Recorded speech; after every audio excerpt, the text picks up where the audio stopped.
Welcome to the GunSales.com lobby chat.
What up, guys?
Creepers.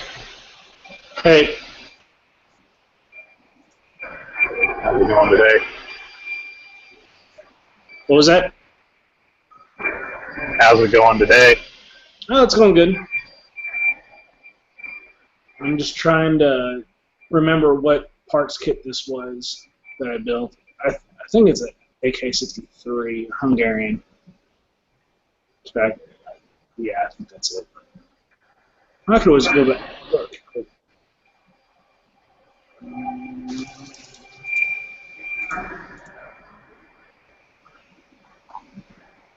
Sign it.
How many different, are there multiple chats going on at the same time? You there, Foos? Yeah, it's not. It's Louder with Crowder is live. So they've been Say that going again? Louder with Crowder. He's basically a guy like us, that's very pro freedom and.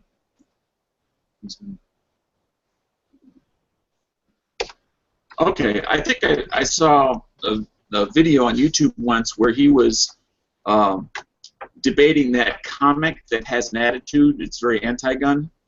Yeah, I mean, I just put you. I can't remember the comics. Probably a chick, Schuler or whatever. I think it was a guy. Okay.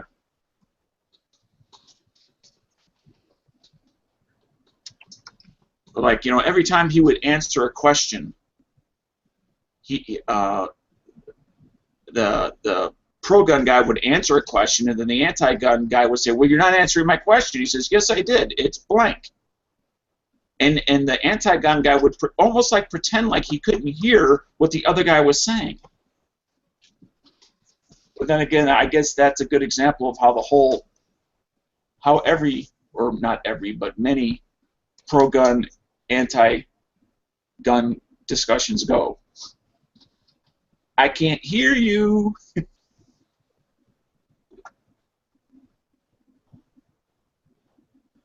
Yeah. I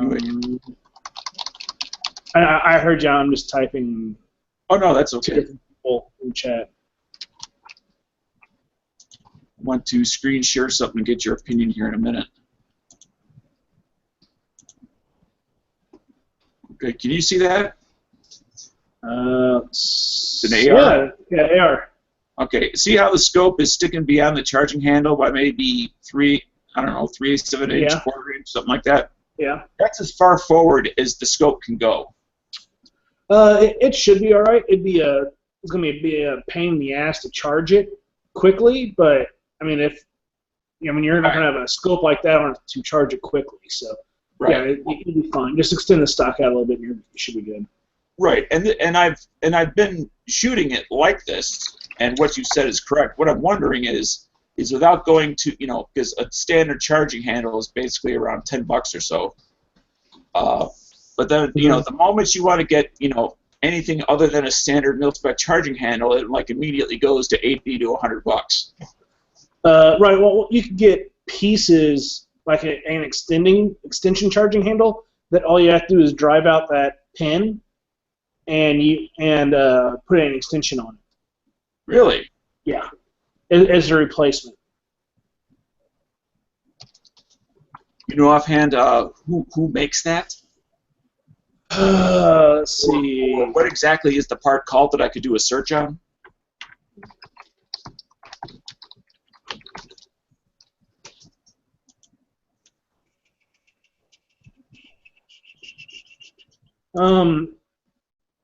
Let's try just extended charging handle. Okay. Because a lot of times the extended ones, they really mean width, not length, for like a wider grip. But I'll do a quick scan here, see what I come up with. Yeah. Here, check out. Let's see images. Let's see. You get like the BMC Gunfighter one, which is the one I had mentioned.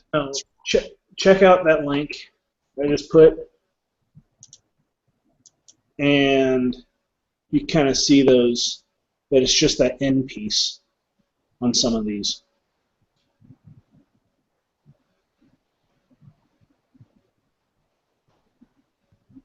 So you keep your actual charging handle. That piece that moves. You just replace that.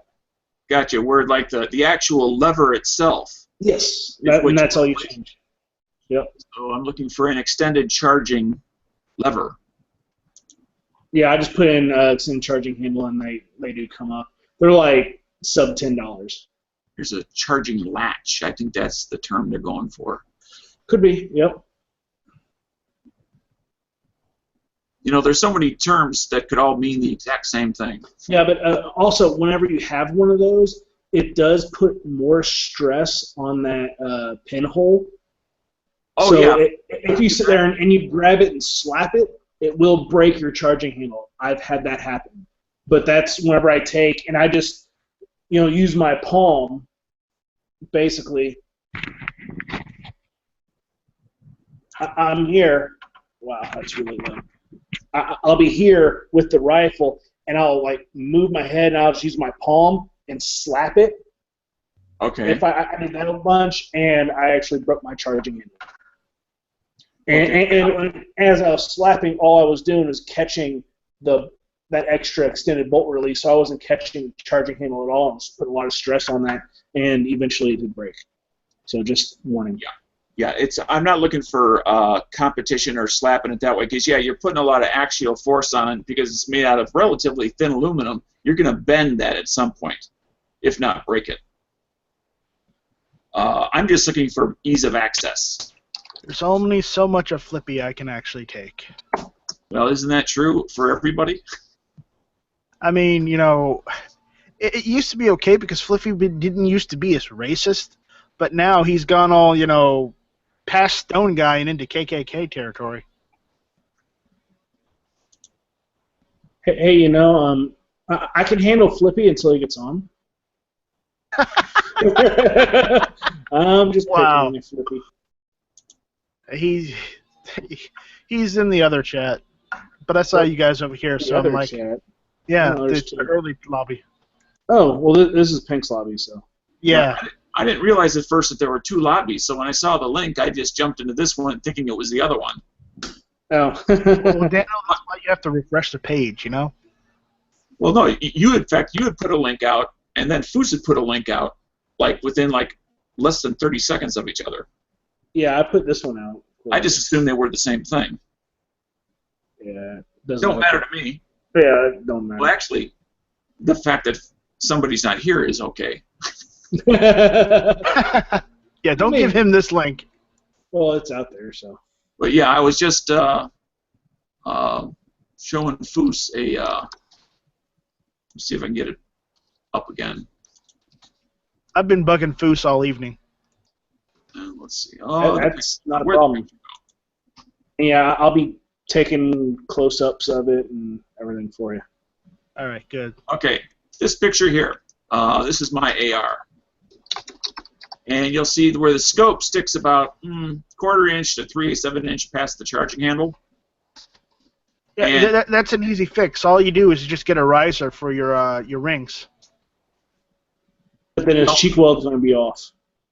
Right. It's going to be further off also from the bore axis. I kind of like having it a little bit lower and like having the cheek weld that I have. Can you still charge the charging handle with it right there? I can, but it's not. It's not tactical. Well, I got an idea. Hold on. Let me go find the link, and you might actually like this. Okay.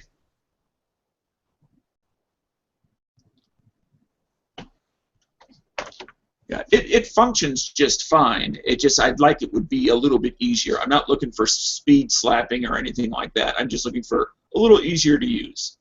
Oh, Get one of those. Check that out. The side chat.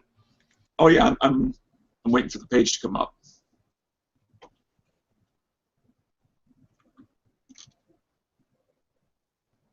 Devil Dog Concepts. Okay.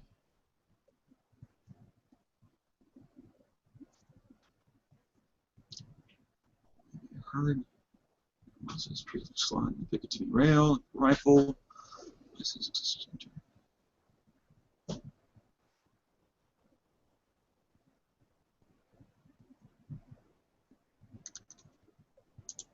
I definitely need to look at that video to get a better idea of how it's mounted using the Picatinny rail. Right. Is that something you've seen yourself, or you've just seen it? I've seen them before, and they seem pretty cool. I haven't gotten one yet because, well, I have to get an AK first. It's just on my list of things to get. Right. Any idea what they run? I suppose I could just see if they sell them online at the store. But Yeah, I can give you the link to their store so you can find out. I'd say it's pricey, but it's not that bad.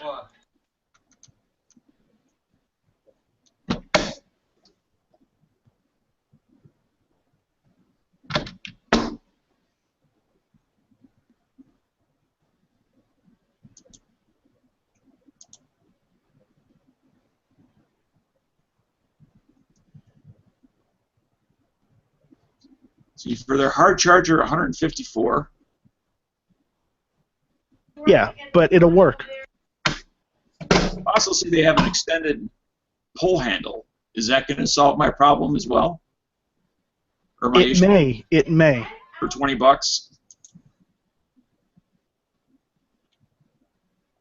It's just if you need your scope to be that low, you need to find an alternative way to charge without having to try and pull the hand, the charging handle back itself.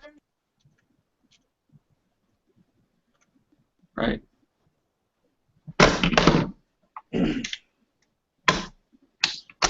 I also see what Foose had originally pointed me to, like there's a number of companies out there that sell extended latches. The latch actually sticks out farther to the one side. Yeah, but it might obstruct your vision when you're trying to look into that scope, or it might distract you. I am left-handed, so it sticks out to the opposite side from the way I hold the rifle. Right. Otherwise, if I was right-handed, it might stick into my face or my nose. I see what you're talking about for a righty.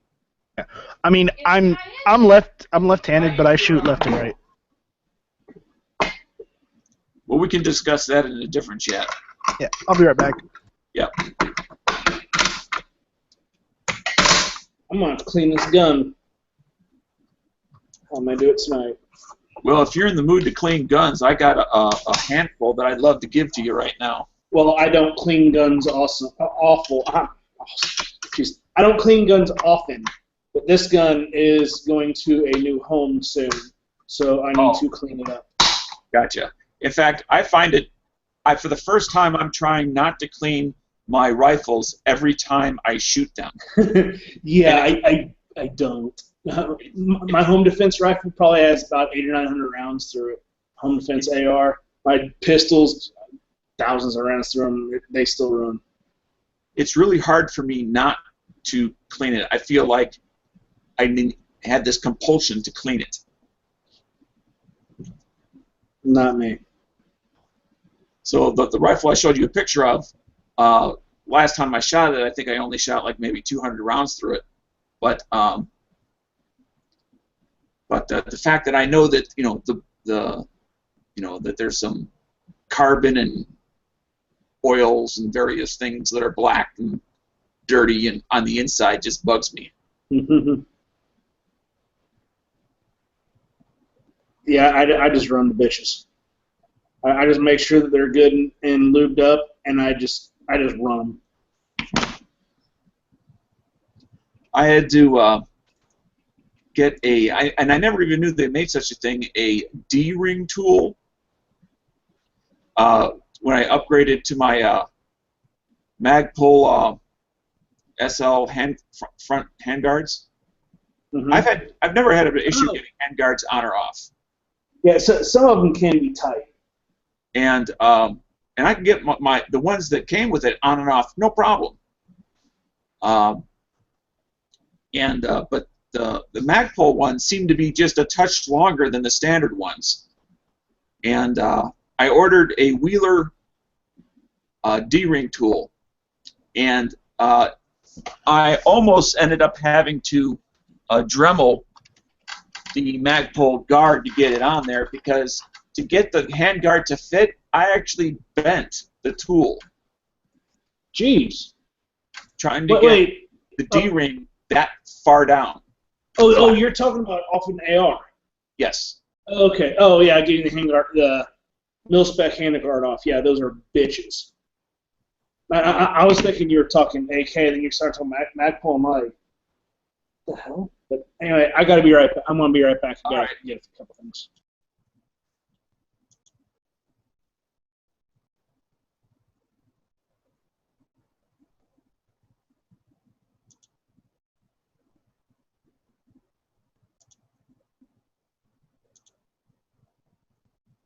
All right, I'm back.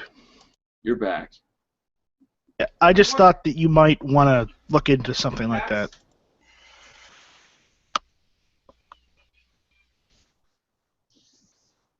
Yeah, I can live with what I have, but if I can find a low-cost solution, Oh, you didn't say low cost. Well, then you're screwed. and you're right, I didn't. That was my fault. Well, maybe you're going to have to Uber a bit. Exactly, except I'm already trying to Uber for some other things. What do Maybe you should also register with Lyft.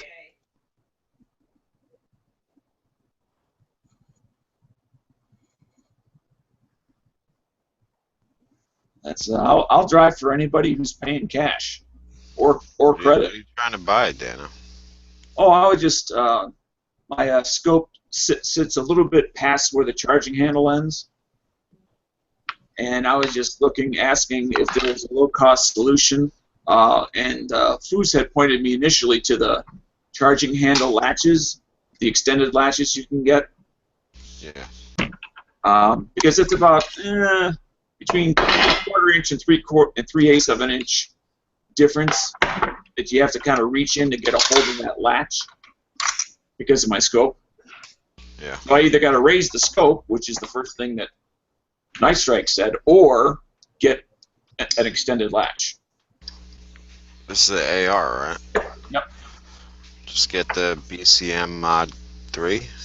or Well, I'm Mod looking for the 5. lowest cost solution because I don't need necessarily wider. I could go with Strike Industries has one too, I think. It's $30. I mean, I can get basically a latch for around $20 plus shipping. Yeah, but those cheap ones break, I think. Yeah, I mean, I like I told him, I had a cheaper one, the one that I showed him. That didn't break. My charging handle actually broke because I was putting so much pressure on it because I'd do a quick charge on it, and I would actually just, as I'm charging it, I would just grab that, hit that extension, and it would just put too much stress on that and Yeah. broke. Well, but being that it's aluminum, like I mentioned, it's relatively thin, and the further you pull the charging handle out, the more axial forces you can put on it, and literally just bend it like a banana. Yep. I mean, it doesn't take much of a strong hit to bend that thing. Man, this just feels weird. I'm deep cleaning an AK. Haha, take that. Only one person knows why. Well, a couple. I know why. Well, yeah, I I told you know I told you I was going to a new owner. But I know why. why? That guy already spilled the beans. Yeah, somebody's got loose lips. Okay. I didn't know if he wanted to. It's fine. Go ahead and tell people. All right. Yeah. Well, I'm selling it to Night Strike. Yeah, I bought one of Foos's AKs. That's basically what it was. Well, it's about time. Parts kit that I built. Mr. A. Capril. Yeah, the problem is I'm a little the late. parts kits, when I went to go and buy them, they went up in price, and they stopped selling them with barrels. So, No, AK Parts Builder. I looked at. You can get some Polish ones. But yeah, they're definitely like the parts kit right now. The Polish one is about what I'm selling it for. So I'm surprised Smeggy didn't give you more of a hassle with all this hassle you were giving Smeggy back in April. because I do have a receiver, I just don't have the rest of the AK. oh, I didn't know you had a receiver. Dude, he had the parts to build the AK, but now he's shipping them back to the guy that lent them. I got the tools. Yeah. I'm shipping them back to Guns of August this week. And he's gonna ship them to Dead Horse, and Dead Horse is gonna build an AK, I think. He's, Yeah, I got everything you need. Of course, I need to build my last parts kit that I have. That is an underfolder that I'm putting on a fixed stock, though. So I need to do that. Then get it ready for the Don't they make an adapter where you can turn a regular fixed stock to like a side folding stock? Yes. What is that? That's the Zukov, right? That's Zukov, yeah. Or you could get the Tonsil or a Polish side folder. They're the wire side folders. And, I don't like the wire. Okay. Well, on my 545 gun, the wire one's perfectly comfortable. Because there's lower recoil in it, so that's kind of why. Yeah, but this is 7.62 by 39 we're talking about. It wouldn't feel good. No. Because I have put that on one of my AKs just to see how it feels. And yeah, it doesn't feel awesome. It feels better than an underfolder, which if I ever SBR my AK pistol, I found a milled underfolder. So instead of being the C style, it's an actual milled and it's rounded. It's so much more comfortable. Ah. So yeah, there was at the local gun show.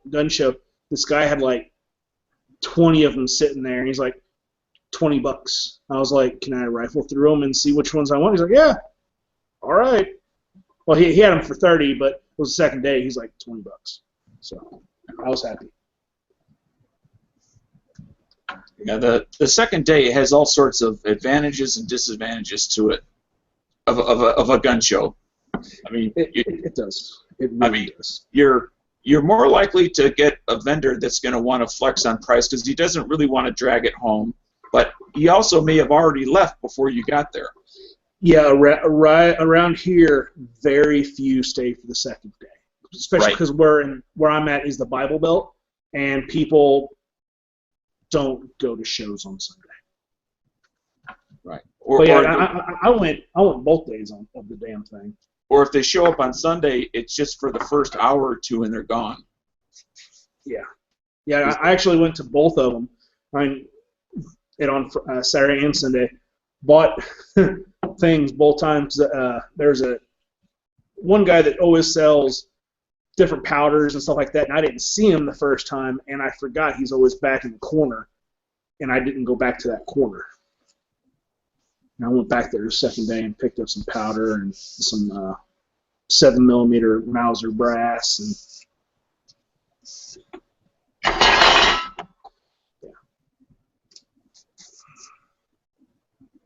and I'm pulling all this grease off here just for you, Night Strike.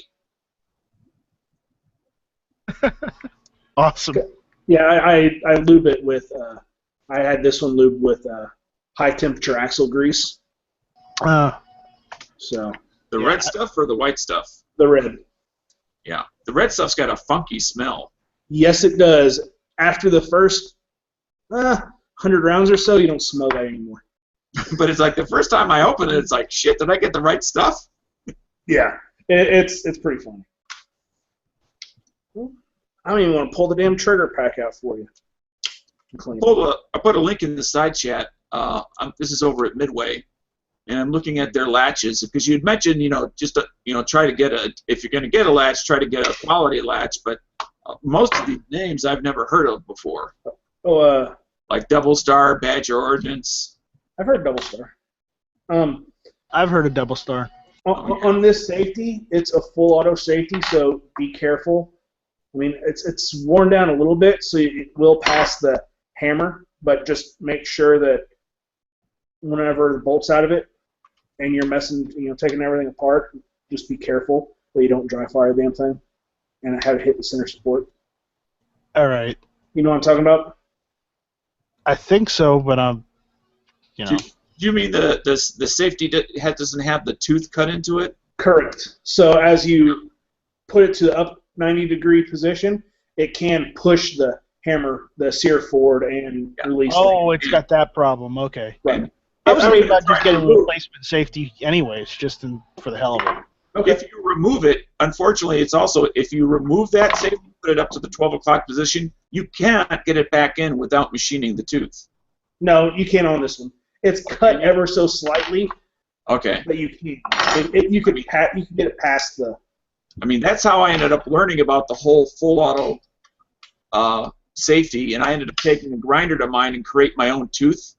Yeah, that's what I usually do. So I could get it back in. I don't know what it was crazy. It's like, well, I got it out. Why can't I get it back in? I mean, it defied logic as far as like if it mechanically fit the one way, it should fit the other. Yeah, this is Mother Russia. Well, couldn't you just put it back in by taking the trigger pack out? You can, but it's a pain in the ass to do. I also wanted to make sure that it was never going to be an issue in my life again. So I wanted to resolve it permanently.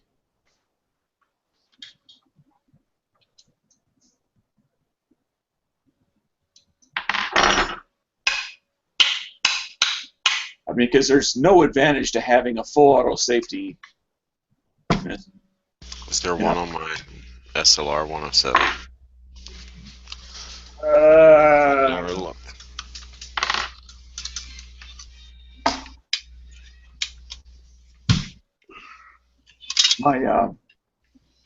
My Sam 7 has it cut out with the tooth.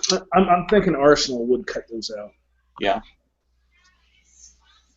But the Yugo that I got, the underfolder, did not. It was just. Oh, okay. Yeah, because I think I checked before when I first found out about it. And yeah, it has like just the one little tooth instead of that big slab that Right. hangs down or whatever. Yeah. Yep. That's what it is. It's like nobody told me that until I pulled it out. And it's like, oh yeah! It's like, why the fuck didn't you tell me before I did this? Because there's some things with a firearm you've got to learn by yourself, and that's one of them with an AK. Well, but there's certain, like, what I'll call precautions. Like, oh, by the way, I understand you just bought an AK. Be careful when you do such and such. Yeah, I guess so. But- Like pulling the trigger with a bolt out of it. But I'm sure everybody was like, wait till just Dano does that one thing, and then is he going to be pissed? That's just remember a because couple- we fuck with each other. A couple guys doing that thing like 2 or 3 years ago on YouTube, and then Matt V tested it out on one of his Segas, I guess, Uh-huh. where you can pull the safety back so far it would fire the Yep. gun. Yeah, Most definitely. that's a thing. I know it's a thing. I watched the videos. I'm just Yeah. saying. No, I've done it. I've done it too. Okay. It depends on the trigger group.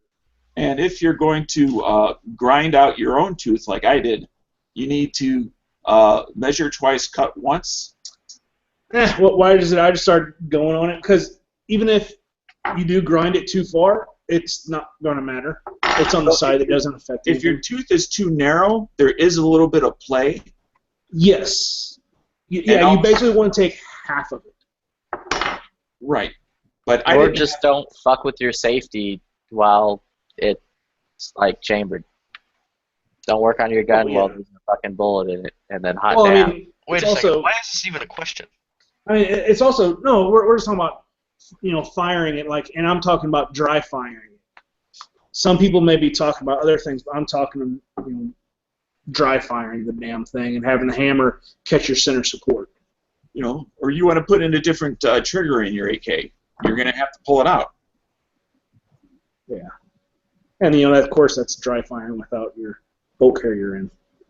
I mean, it's simple. Just put your thumb on the hammer, fire it, slowly Right. ease off the hammer. I guess that Like, was you don't even- talk. You don't even really need to modify it at all. It works just fine the way it was created. Yep.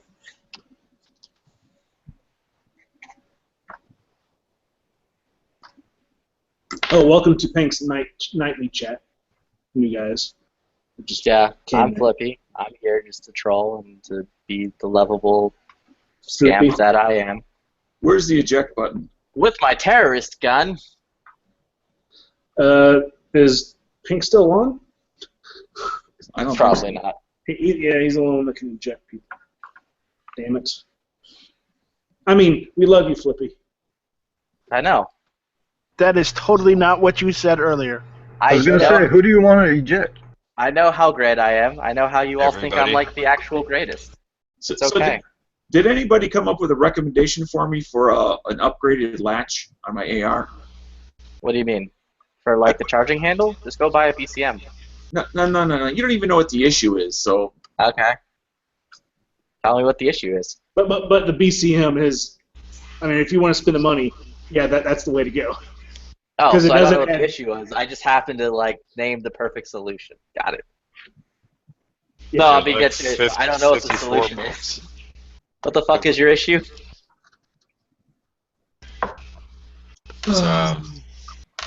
It's $54, I think, Dano, if you looked it up. I don't Or know. buy a what Raptor they're charging running? handle for 80. Yeah, that's about how much they run at a gun shop, so you might be able to find one cheaper online.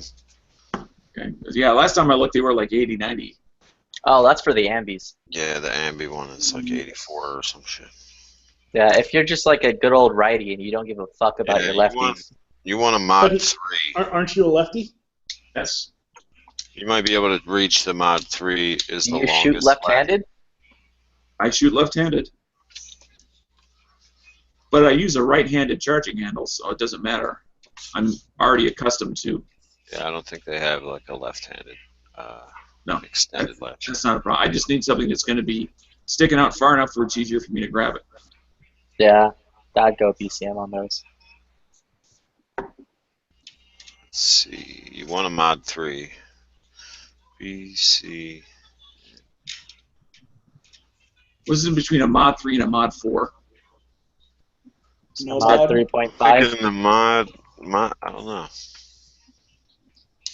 The mod 4 might be, How many fucking Scots are going to just start appearing? Like, I look at the side chats, like, Scott Norton has joined the group. Scott Norton has joined the group. Scott Sorry, Norton has I'm- joined the group. Sorry, I've been having issues logging in with my phone, so every time I log into a new chat, I've had to fucking go log in on the computer, and then for some reason it will work on the phone, and then I got to get off the fucking computer, and I don't know what's going on here. Give me a minute. It's all good. I'm just going to make fun of you anyways. Okay, well, Knight, your AK is clean. Awesome. Bravo Company has them for 49. Primary Arms has them for 47. Now, do you want me to put any lube on, or are you gonna do that? You want me to Yeah, shoot I'm two just gonna throw some CLP on it. Be done with it. That's what I use. I use CLP because it's cheap. All right. Wait, what climate do you live in? Midway is 47. South Carolina.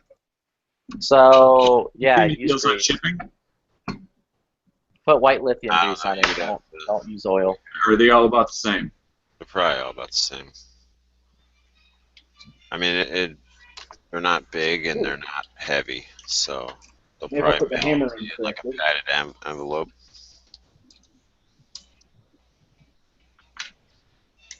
So, Nathan, fucking Brandon and I were talking because we became fucking MP5 Eskimo brothers or whatever. You know those fucking old school leather shoulder holsters for the MP5s that the Secret Service used to use? Brown Elsa. Vaguely, I'd really have to Google a picture. Okay. Yeah, because he's like super interested in finding one. I'm like, Nathan can build anything. Sometimes it even looks decent. Well, you know, And sometimes then, like and then the other 800 times, just messing with Nathan. Oh yeah, I'm even tossing in this for you, Night Strike. So you don't Awesome. have to- yeah, that's whenever I build gun. That's whenever I'm putting everything in together. I just buy one of those straight away. So. Dano, when you're looking at these big latch charging That's a handles, shepherd's hook, right? Yeah. a lot of times it's A- just a the good latch. one. no. A good one. Good. It's just the latch, and you have to put the latch on your charging handle with the roll pin punch and all that. Okay, but the one from primary arms is the whole thing. Yeah. Right. Oh, also, Night Strike. What's up? Whenever I got it. Let's see this. Do I have to have a press to push that pin out, or can I just use a pin punch? We just use a I've pin never punch. done it. They're talking I had about pulling. I had them put in the full auto notch and the semi-auto notch whenever I had the receiver built. Oh, fancy. That's how the Hungarians would have actually marked him. Nice. You're talking about knocking out the pin, the roll pin for the latch on your majigger, right? Your charging handle. Because Yeah. if that's the case, If then it you needs to- just do it if with I a need hammer and a punch. A press, or just simply You a don't hammer need and it. punch? You don't need a press. You can do it with a hammer and a punch. They'll actually, after a lot of firing, they'll actually walk out on you themselves. So there's that too.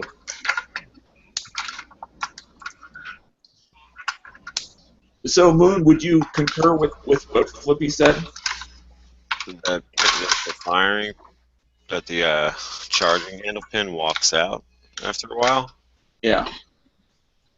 I've had one I do it. mean, all kinds of shit. Yeah, happens to charging handles, and that could be one of the causes why a lot of bigger latches get broken off quicker. But the BCM is like designed better, supposedly, to handle the high stress of you racking it back with like your foot or your face or whatever. Like, the edge of that little latch. Right.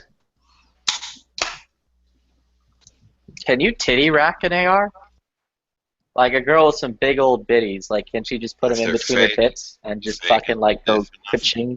Dude, ask your wife. She better have a steel bra. I don't know if my wife's tits are big enough. You can bra Or rack buy it. her.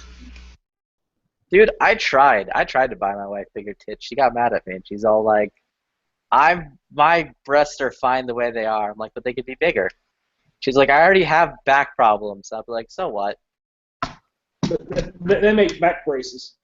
I'm like, it just means you need to be on your back more often. I still don't see a negative to this. Oh. Only Flippy. Yeah, that'd work for you. Only in America.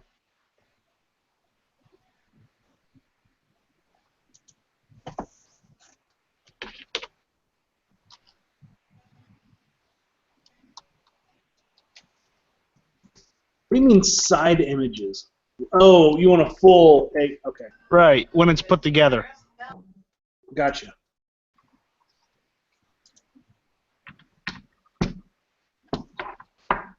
But I thought when pistols were imported into our fine ass country, they couldn't have threads. The threads would have to be covered. Yeah, they do. Because then I don't understand how the Zenith has the threads. They probably ship them without barrels, and they put barrels here in the United States. No, I bet you they ship them with them, and they just whenever they're in here, they cut the tips off. Like it's threaded, then you have a thread protector that has like a little spot weld on it. I bet you they knock that spot weld off. Okay.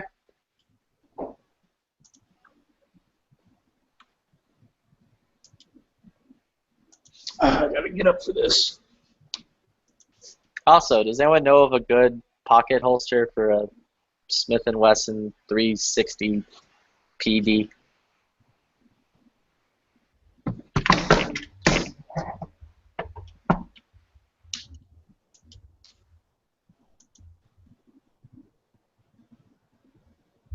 Word.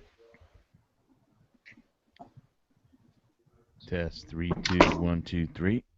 3, 2, 1, 1, 2, Oh no, 3. he's here. Testing.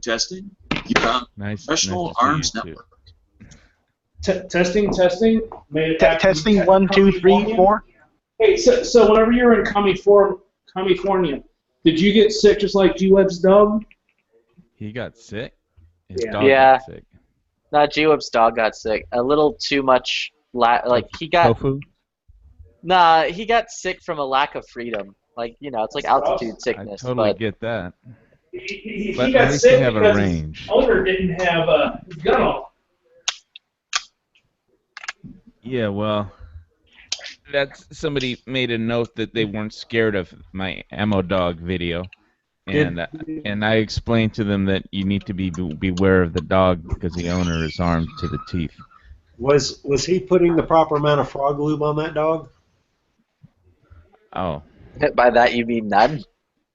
The proper amount of frog lube. I thought he was supposed to use a CLP. I mean, you are, but the hipsters use frog lube to fuck up their guns. See you, Moon. I figured since it was a dog, Hey. we'd want to use frog lube. I mean, not put that stuff on your gun. I saw a video where apparently frog lube is like frosting, and you can put it on your like Twinkies and eat them. Just, why don't you go back to buttering your popcorn? That wasn't the only thing I was buttering. Trying to use a metaphor, but I guess I went over your head. I put a hole in the bag for my wiener.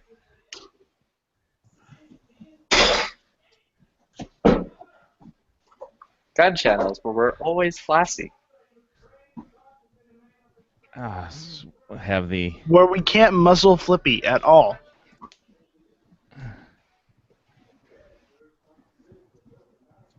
watching Judgment at Nuremberg. It's kind of on in the background. I'll mute it. What the fuck is that? You don't know when Nuremberg trials were? No. Oh my god. Who let Did him it have- in here? Did it have anything to do with Harambe? He never. He must have snuck out of high school with no education Flippy. at all. Hey, Flippy. Nah, Flippy. I just went to a Texas school. What? Flippy. What? Flippy. What? Nuremberg is in Germany, and it's where they hung all the Nazis. Oh, cool. After World War II, when we kicked their Not asses. all I mean, the we Nazis. didn't hang They all did the not Nazis. hang all the Nazis. Well, all the important ones. Well, we didn't even hang all the we important didn't even, ones. yeah. A lot of them went back to fucking us and made rockets for us, and then put Or over us to on the the Soviets. Or to South America. Okay, they hung all the ones that, went, we imported did the all South that stuff American to the ones Jews. back to us. They hung a few of them. They hung a handful of them, to say the least. And the No, I one didn't- bastard that took the easy way out and committed suicide.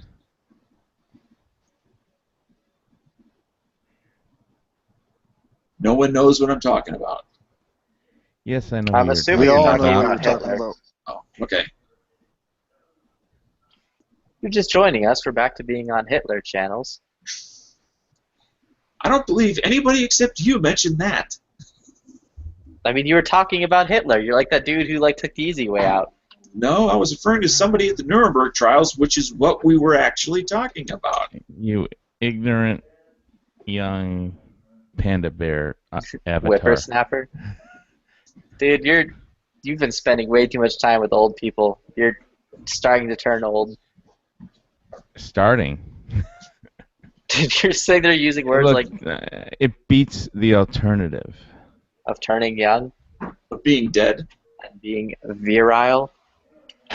That is not a problem.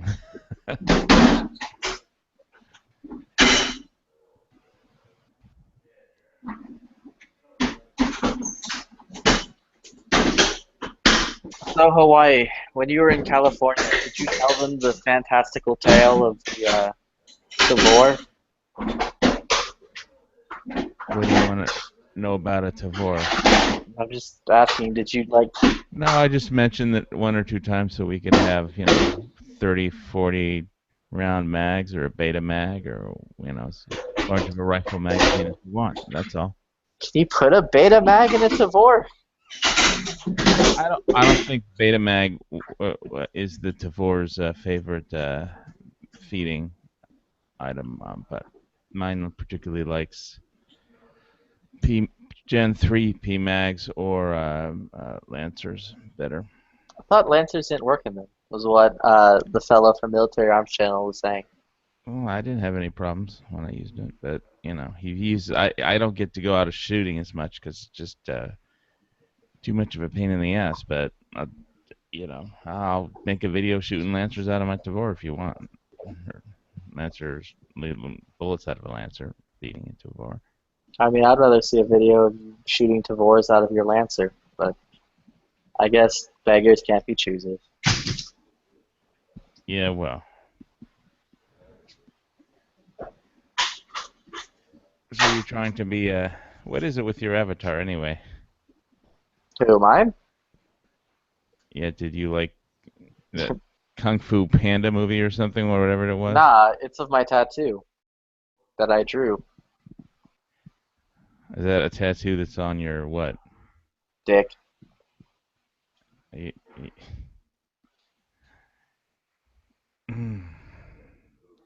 Nah, it's on my arm.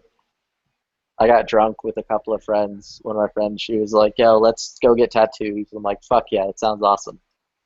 Yeah, you first. I didn't give a fuck. I went in, I'm like, I don't even know what to fucking get. You guys suck at drawing. And then she's like, get a I bet you panda. they love that. Oh, yeah, no, it was great. They're like, we can't tattoo you because you're drunk. And I'm like, hey, I'm also belligerent, asshole. What did they say to that? They're like, whatever, your card cleared. I'm like, yeah. So, like, my friend, she was like, yo, get a tattoo. I'm like, all right. And, like, I was looking at the wall. I'm like, this fucking, all these drawings suck. You guys suck. I don't know what to fucking get. She's like, get a panda. And I looked over at the panda wall because there was one. And I'm like, those suck too. So I fucking whipped out, I grabbed the paper from the dude and just drew it out. Yeah, I whipped out my dick. And then I grabbed the paper from the dude, drew that panda icon on it, and said, put that on me. And then I got to the tattoo artist who was like, now if you've been drinking, I can't tattoo you. I looked at him. For the next prize, I mean, you need a video of that, you know, If I could go back in time and shoot a video of it, it'd be great. But fucking, I looked at the dude, completely fucking smashed faced, and I'm like, I'm not drunk. I haven't been drinking. And the dude looked at me and he's like, fuck it, whatever, I don't care. And did it. I was like, yeah, I'm the best.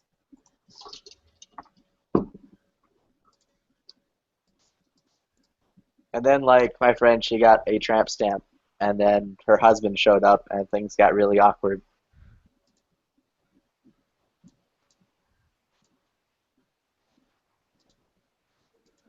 Was this How good a before or after friend you was were- this?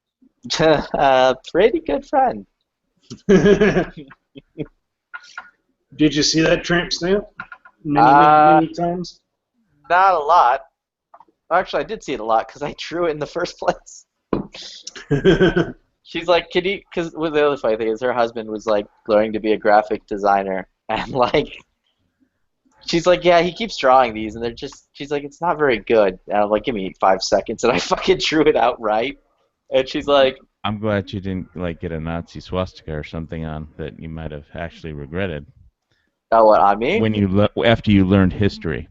Dude, I'm never going to regret anything. There's no point.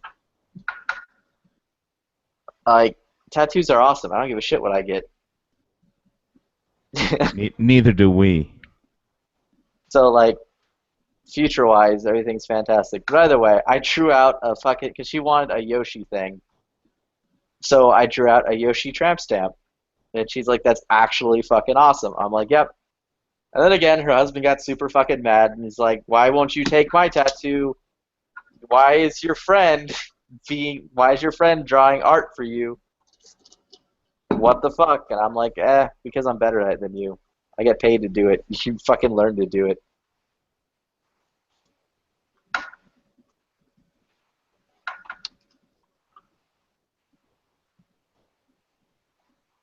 Then I got married, and it got kind of awkward to hang out with her.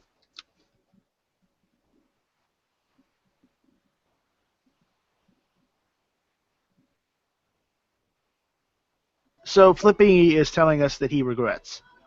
Nope. Still regret nothing. I had a lot of fun.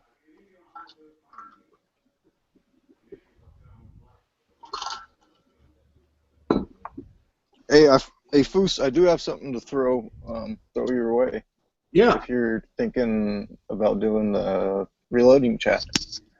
Is that going to be a Sunday regular thing? I'm the going to loading try, chat? yeah. We're trying to make it. So Now it'd be every Sunday around midday, or about when? 7 Central. So, do you think it's? Do you want me to start including it on the daily gun shows list of gun channels tonight when we do the Friday edition? Is usually when we do the weekend shows. Yeah, you know. Okay, so are you just calling it the reloading chat? I think it's called the Reloader's Bench. Reloader's Bench. Let me look real quick. Because once you get on my list, you have to do the show. Yeah, we'll do it this weekend. Yeah, it's Reloader's Bench. I try to be on it when I can. Yeah. Okay. And the idea is every week or every other week? We're going once a week right now. Okay. Well, that's fine. Whether it continues, I don't know, because you can only talk so much about reloading without rehashing and talking about the same thing for different cartridges. So. Yeah, and that was boring as fuck. that was gonna kind of be my question. Is case prep something too boring for people to? That's perfectly fine. We can definitely do that. Like, I was thinking we were gonna, since Ballistic and I we have casted. I was thinking about doing a casting, and what special you have to do with that, with loading and stuff like that. And that would also touch on powder coating, of course. And then I was going to do a chat on swaging, how I make my 223 projectiles. So that's 2 things that are coming up. This week it looks like it'll be 223 reloading. So. Cool. That sounds like a good topic.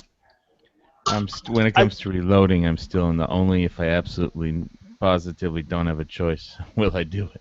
Yeah, well, I think, Foos, right now we should, while, yeah, it's cool to go over all the equipment and whatnot first. And it's great to have a show that in case you do absolutely have to do it, that you can ask people about.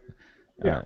It really is, but it just, I still don't absolutely positively have to. You don't have to watch it. You don't have to be part of it if you don't want to. If reloading is not your thing, well, then it's not for you. But as I was saying, Foos, we should go over all the equipment first, and you have been going over a lot of the equipment.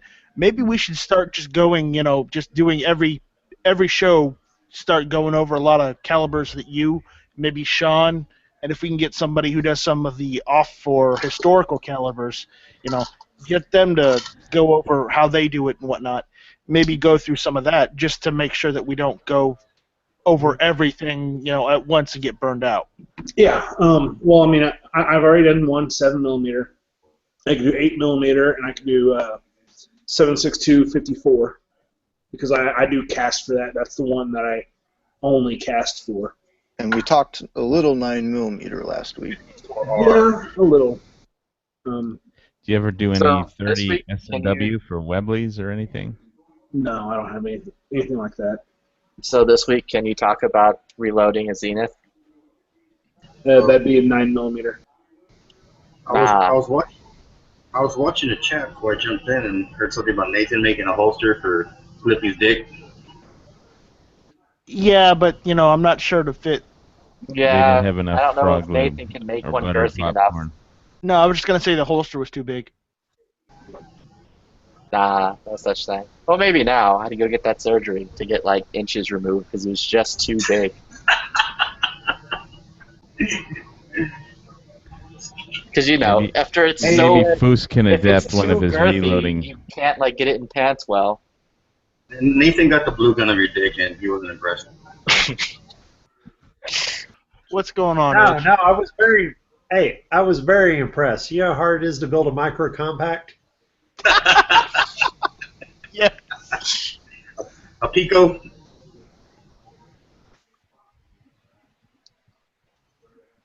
Ed, did you get any mail? Yes, I did, sir, and I took it out today to dinner. My birthday today, so my wife took me out to dinner and Happy birthday. Thank you, man. Big 4-0. I actually screwed up and delivered something on your birthday? Well, hey. Yeah, you It screwed came up. yesterday. It came yesterday, but yeah, I was impressed. I wasn't expecting it, or wasn't really expecting it, but immediately. But yeah, it was cool. It fits the gun well, man. Real snug. Okay, so you like it better than the last. Oh yeah. It's a nice fit. The only thing I can say is that is a thing on it is the sight rubs against the top. It doesn't bother me because that gun's a shooter. But some people might, if they have a really pristine gun, they might think, oh, it's gonna make my sight go dull, or the top of it, the front sight. Oh, you mean the top of the sight when you draw it slides against the leather? The very front. It doesn't bother me because like I said, that's a shooter. It's not a fancy gun, M&P 9. But if somebody had like a really expensive 1911, then they probably would, oh well, it's gonna wear the finish off the sight. I've been thinking about notching some wooden dowels to make sight clearance things. That's a good idea. Thank you for that. Yeah, that's one thing for me. Everything else is awesome. The snaps are nice, fitting's nice. It'll break in. It's leather right now. But yeah, I got home. I was wearing, I usually wear like tack pants and a polo to work, and I got home changed. It's fucking hot today, and went to dinner, and yeah, I still have it on me. I have it on me right now. Good job. Cool. Thanks, man. Happy birthday. Thank you, man. Is there going to be any video of this new holster? Yeah, I'll put one up. Okay, I'll watch it. Need to get the lead out of my ass and fucking start making videos again. Yeah, shit, I uploaded 5 today, and I've got all the Reagan library footage up, and there's so damn much Reagan library footage, I don't have to figure out how to cut it up in a way that makes sense. Even there's too much like Air Force One footage. Just cut it all up, but. Dude, I got this today. I bought this off eBay. I've been wanting one for a while since Stone Guy mentioned it years ago about getting like a flex shaft tool to do instead of a Dremel. Actual more professional style tool, and I found one for $75 on free shipping on eBay, and it was like Fordham. Like, hey, it's a great brand from what I understand. Bought it. You got shit. But this thing's an older model. It's in good shape. It's one of their CC series. It's pretty fucking cool, and it works. It's just one of their older models, but it's definitely neat. It's a lot more concise to use than a Dremel. Pretty slick. If you're gonna do any all kinds of shit, man, you can get all crafty. You see people with Dremel people that make all kinds of crazy shit, or odd jobs.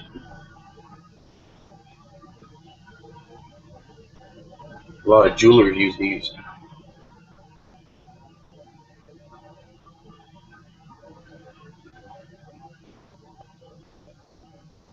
Hey Nathan, have you seen Suicide Squad yet?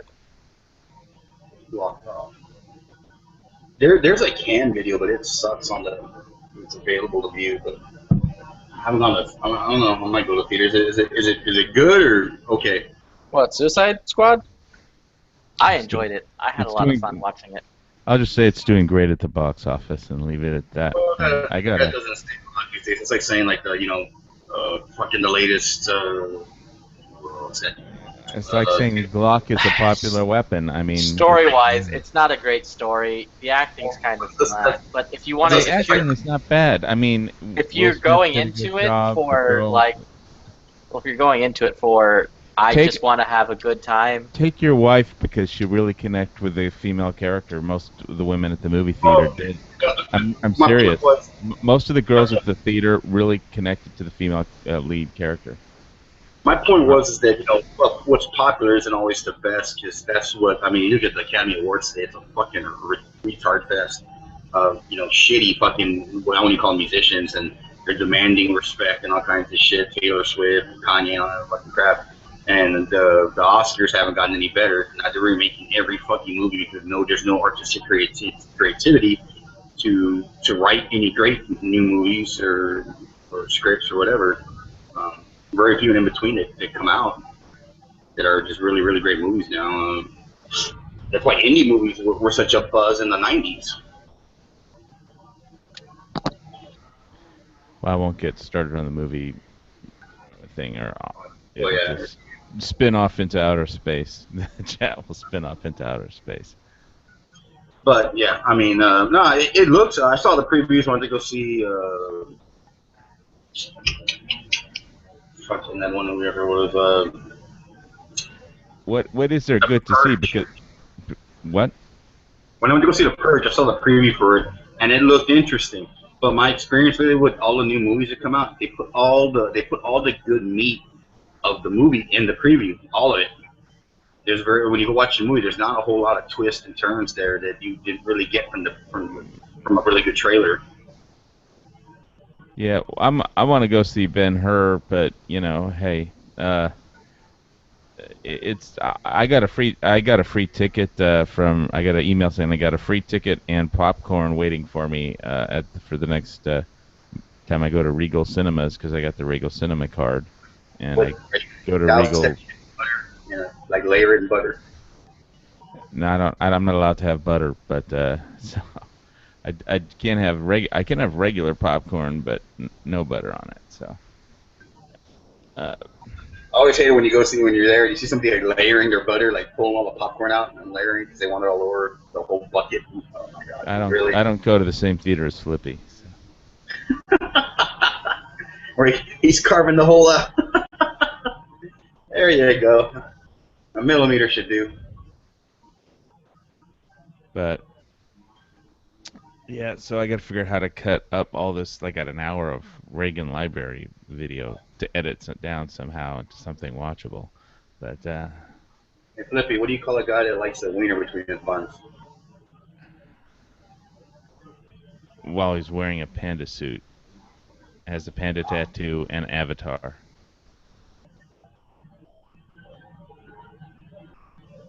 This chat got a little too real for Dano.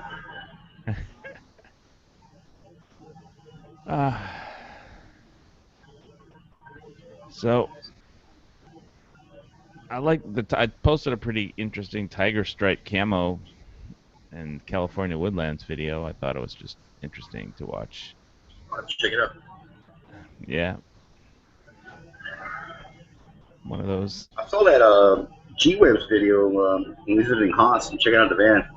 And I told him, man, I was like, it's probably one of the most, because, man, it's hard to find videos that'll do, just give you I like the benches in the van, and I like the bungee cord strapping everything in. That's a really good idea, the way that's set up, Yeah, it was just, I comment, I was like, this is one of the best videos I've seen in a long time. Actually, from the very beginning to the very end, it was interesting and well made. I was like, I haven't seen a video like this in a while, because everything's just like blah blah blah blah blah. They're either copying somebody else's format, or you've seen some of the YouTube videos on guns. Just been there, done that. Yeah, they're all the same. They kind of all meld into each other. And G-Wave Dogs plays an awesome board dog. You had to tell them, they tell dog, okay, here's your motivation. You're bored, and you want to go to shooting range. Done.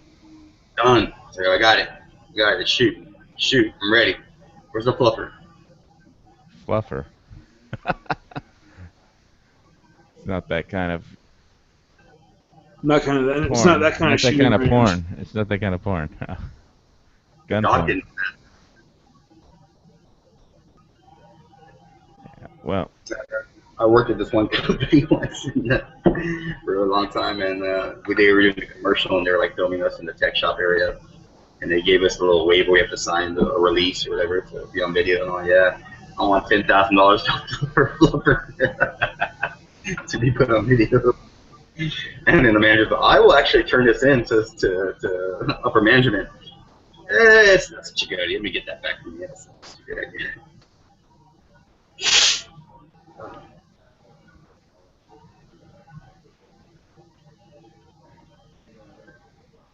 Well, They say Fluffer is a myth is actually a urban legend or whatever you call it, myth.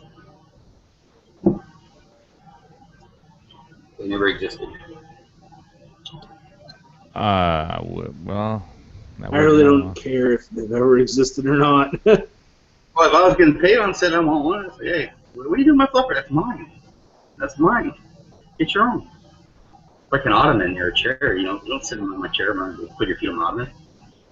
It's mine.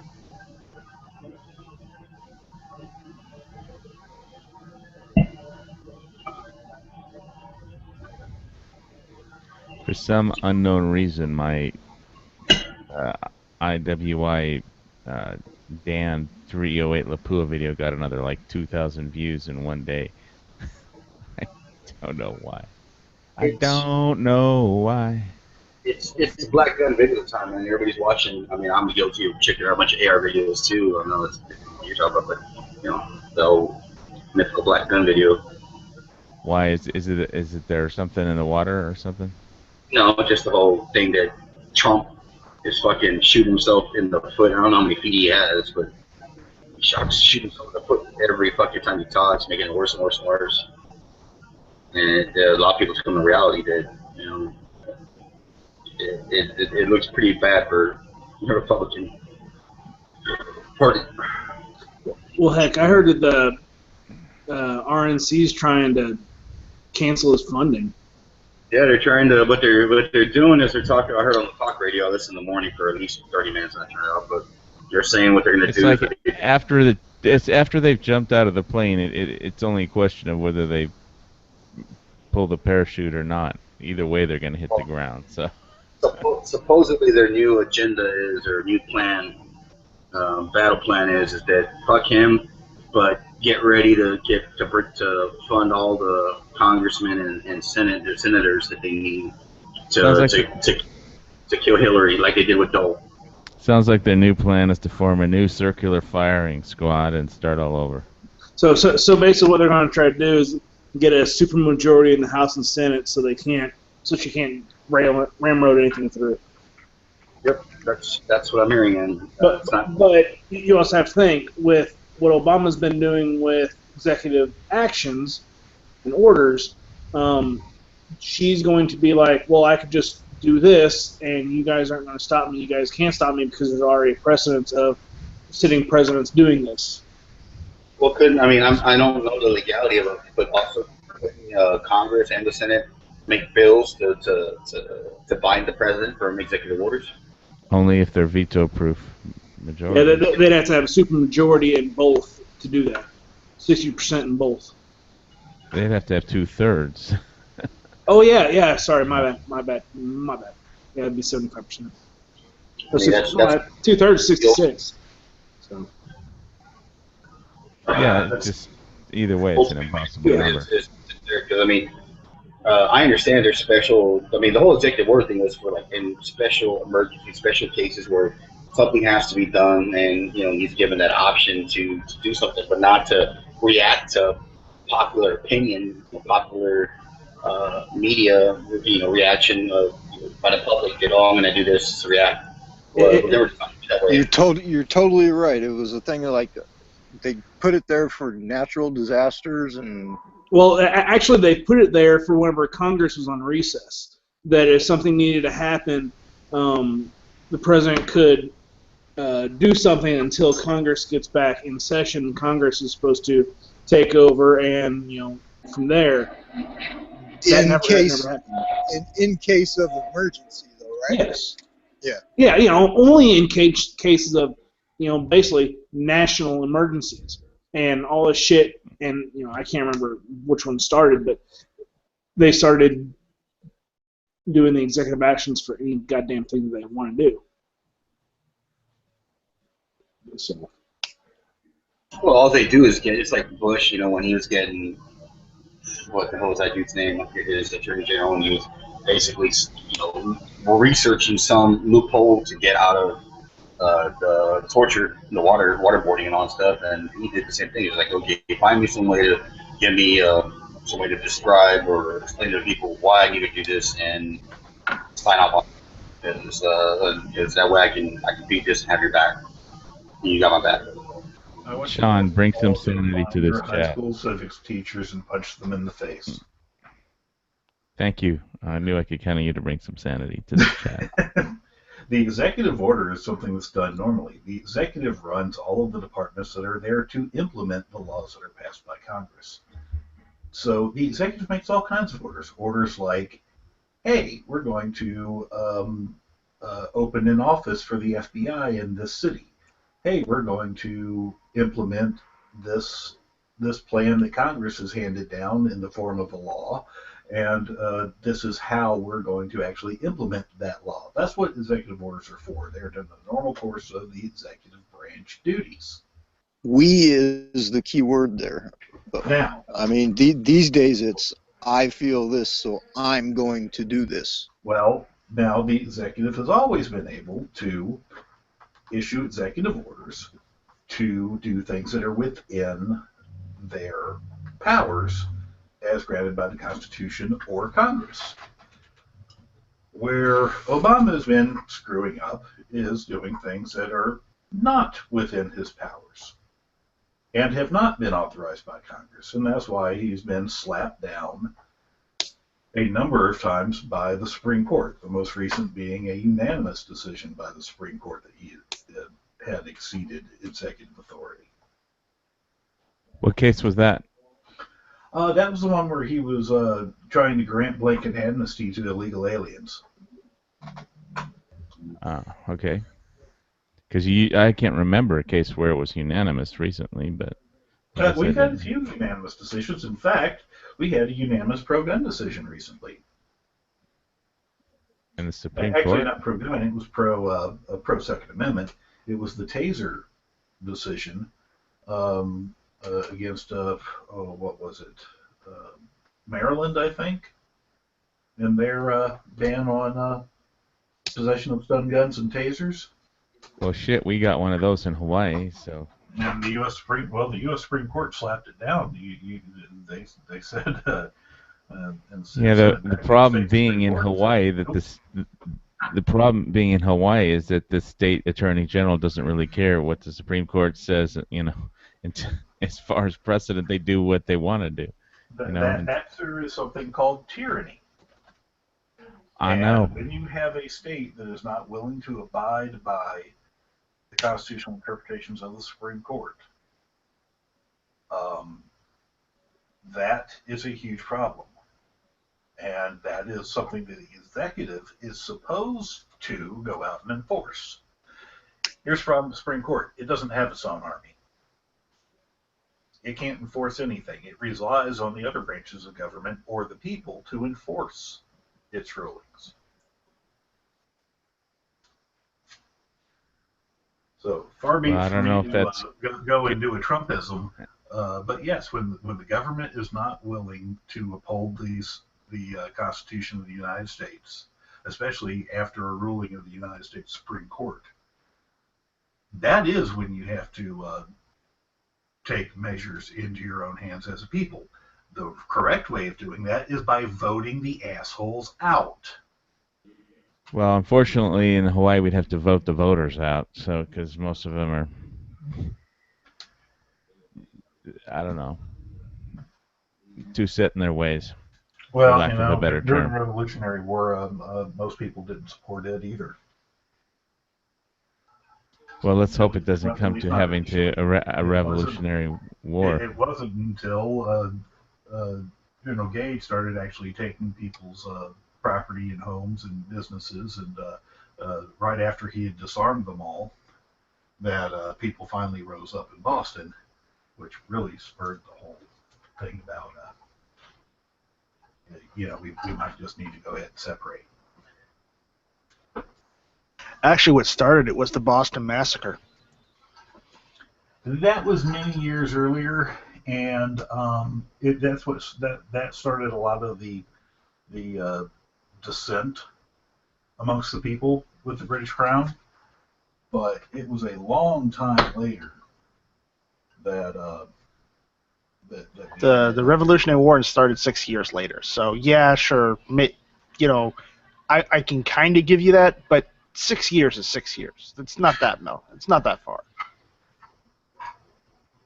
I just can't see any circumstance where there would be open insurrection. I think it's more likely that there'd be economic chaos followed by anarchy, but that might be possible. But as far as actually open insurrection, I don't see it happening. Well, it wouldn't be insurrection at this point. It'd probably be civil war. The only time there would ever be a necessity for actual armed conflict to defend the Constitution would be if you voted people out of office and they said, you know what, no, we're going to remain in office despite being voted out. That's when people do things like, oh, well, you see how well it worked out in Egypt and Libya. Worked out for those. This isn't Egypt or Libya, dude. Oh no, we're much more pissed off and better armed than they are. It's true. We love our guns. Yeah, well, I'm not willing to kill an innocent person just because people in Washington are idiots. So. Nobody says you have to. Nobody says you should. Innocent people, never. No. But in the case of elected officials refusing to leave office after being voted out of office, yeah, you remove them by force if they refuse to. You remove them by force. That doesn't mean you hurt or kill anyone.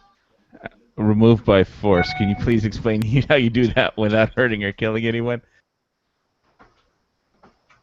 It was done in Georgia not long after World War II. Actually, a couple did resist, and they got shot for it. But people have been removed from power without a shot fired many times.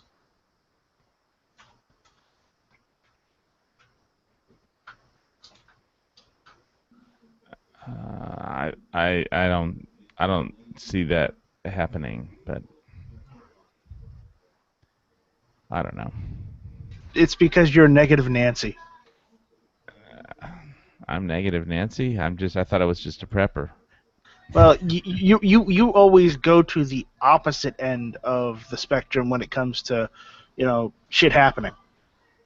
And you go through the doomsday side, an economic downturn, whereas, other people are also open to the factor that there could be insurrection or civil war. And you just completely skip that part. Well, I don't. It's because I don't think that insurrection will be constructive, useful, or ever happen. What about the Civil War part? Anarchy is I hope that doesn't happen because America's too well armed. We're fucking all divided right now. That's the problem. How will a war undivide anyone? I'm not saying it will. I'm just saying the division within our country is something that could lead up to that sort of thing. Right. A war won't unite people, except that they all would want to end the war. So insurrection is not going to happen. It'll probably be civil war because the factor that they're trying to trample the rights that are already set in place. I would prefer anarchy to a civil war. Well, I wouldn't. Fuck anarchy.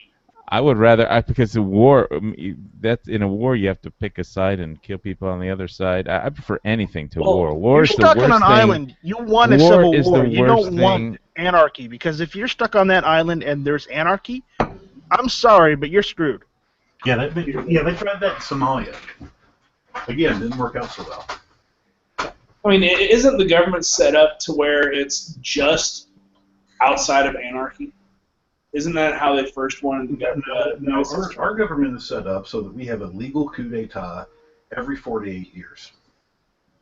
Actually, every 4 years, as far as presidency. For others, it's every 2. For others, it's every 6. But there are elections on a given schedule where the people get to choose. It is only where the chosen representative of the people is not seated because the previous refuses to advocate power that we run into a problem. Which that Fortunately, happens in this because country, people are we got elected a lot of- for 35 we years. got a lot of good people in our police and military, and I guarantee you, if a president were to say, "Screw the guy that just put his hand on the Bible downtown, I ain't leaving the Oval," the Secret Service would jam his ass out of there and say, "Sorry, Mr. Ex-President, the new presidents will be here in 10 minutes." Go build a presidential library somewhere. So, I don't think. Wait, it's can likely we have to a ever presidential? come to something like that. Can we have a presidential prison that everyone goes to whenever their terms are up? Look, you go and do that job. I don't care how much I might disagree with certain presidents. You go and do that job. And you know, don't use it as a pulpit to be a Hitler. I you deserve a place of honor. And I'm you not have saying done a lot for our country, even if I think you ran it into the ground. And- It is not and- everyone who's willing to take I'm on just that using- responsibility. I'm just using presidential. I'm just using that for a name. It needs to be like for all government officials that have gone corrupt and have fucked us over too much. Oh, are you talking about presidentialsluts.com, the domain that I almost bought a long time ago and still regret never buying? You No, should we're not have. talking You about should that. have. Shakeswithdicks.com. Yeah, that one was some fun. That's his email address. Yeah, you know, Flippy at chickswithdicks.com. / Bruce Jenner, the hero. / it'll put yours to shame. Forward slash. At least when JFK screwed you'll around, poke he your eye did it out. right. What was that about JFK? I said at least when JFK screwed around while in office, he did it right. Yeah. Yeah, he didn't get caught like a dumb fuck. He got caught and he killed the bitch. The media just didn't report on such things back then. That was common knowledge. The coroner didn't report on such things back then was the problem. Nobody ever actually knows for sure what happened to Marilyn Monroe. I saw a meme Marilyn today. Monroe. Oh. I saw a meme today, the picture of Bill Clinton next to Sammy Hagar. They're the same age. I didn't know that. They're 68. Oh yeah, politics are rock and roll, which is worse for you. Yeah, what would you prefer? Dude? The dude looks like he's about to keel over, dude. You see Sammy's like full of life, and you know, obviously he's dyeing his hair, but and his mustache. But wow, the big difference of living in. Someone bad could heal it for too much money. Bill's married to Hillary. Yeah, well, one of them has a place called Cabo Wabo. Like I Hey, said, dude, that's a stage marriage. Everybody knows that. Or the majority of people that are inside politics know they're a stage marriage. You know, they only support each other for their political careers. So, He might have liked her when she was in college. I mean, I don't know. nah, they never liked each other. So you sometimes know about like law and things, right? Sometimes I'm not a lawyer, but I did stay at Holiday Inn Express a couple of times. Okay. How do I turn this pistol of mine that's made of terrorism into a rifle made of a freedom? I think you put a SIG brace on it and rest it on your back. Okay. Because Thereby like redesigning it. they took the Form 1s off of the eForm website. Really? Yeah. For SBRs? Yep. There's no law. You can't file Form 1s on the Gov website anymore. Yeah, they're revamping it again. You can still file them by paper. Okay, so I have to paper file Form 1 to turn and- my pistol into a rifle. And here's the thing. Now you have to get fingerprinted and photographed and go through all the stuff, even if you have a trust. And whenever you do that Form 1 on it, you have to make it 922R compliant. Yeah, I'll just say I'll do that and just, Do it. not actually do it. 922 what? Who? R. Because once you convert a pistol into a rifle, you have to make sure that there is the correct number, at least the correct number of U.S.-made parts on the firearm for it to be 922R compliant. Wait. U.S.-made parts? Yes. Have you heard of 922R compliant? You're talking about ITAR, right? What? This is something to do with ITAR, right? No, he's talking about the 922R import yes. restriction compliance. Right, you can't have a foreign-made quote-unquote assault rifle. So you can't have a foreign-made gun with certain features, and so he has to have not any rifle, which is like an AK. You need to have 6 parts. No. That is for the importation of a foreign-made gun. Did the ATF just come up with some new determination on this? No, but this is a Zenith firearm. Yeah, it's a you can't MP5. Right. You can't import it with that. Once it's in the country, it doesn't matter. Well, how come whenever, like, I build an AK, I bring in a parts kit, and I build it, I have to have 922R compliance. To bring it into the country, yes. No, I bring it in as part kits, and I get a U.S.-made receiver, U.S.-made barrel, and I have to put additional parts into it to make it 922R compliant. You cannot own something that cannot be imported, rifle-wise. Okay, so the ATF has made some kind of crazy determination on that. That's how it's been for a long time. I Honestly, know it that's doesn't been make around sense. since Daddy Bush, but yeah, it's fucking stupid. That's why I just don't care enough. I've been building American guns, so I haven't. I was planning to build a FAL here soon. Sean, check out Title 18, Chapter 44, Section 922R of the United States Code. I'm going to do one better than that. I'm going to get with my NFA attorney and find out about that. Now, and see if we Flippy, can, I'm sorry, see if go we ahead. can put in for a letter because I want to build a FAL. Which you can, but you have to have some, like the receiver has to be, well, not receiver, but there has to be a certain amount of parts on that firearm that are made in the United States. Now, Flippy, do you want to SBR that, or are you fine with Fuck just putting yes, a I fucking... want to SBR it. Okay, would you be okay with just putting a brace on it? While I'm waiting for my shit to go through, yeah, I'm fine with that, but I want a forward grip on this. I want a stock on this. I want a bayonet on this. Wait, what? I'm sorry, I wasn't aware that I stuttered. I want a forward vertical grip on it, I want a stock on it, and I want a bayonet on it. I think you're saying what for the bayonet. Yeah, that's what I'm saying. What for the bayonet? It's like a bayonet on an MP5? What? Yeah, I'll just duct tape it to the side, I guess. I'll get like one of those Cutco knives from like my kitchen and duct tape it to the side. Sweet. You forgot you're talking Flippy, right? Yes. I'm like a dog chasing a car. I just do things. My only point was if you're gonna SBR it and you got to go through all that bullshit and switch out parts to U.S. Oh, I'm not parts, going to switch out parts. what the fuck is the point? Just go with the brace and call it good. Because I can't shoulder the brace without turning it into a rifle. Bullshit. Well, you also can't SBR it without doing the 922R because you're still breaking the same level of laws. Yeah, but they're never going to catch me on that. What are they going to do? Actually go through and look through my gun and be like, yo, this fucking trigger pack, this one right here, doesn't have like a little USA stamp on it. No, they'll just watch this video and they'll respect you. And then on the other hand, what are they going to do? They're going to see you shouldering that thing at the range and come up and fucking ticket you?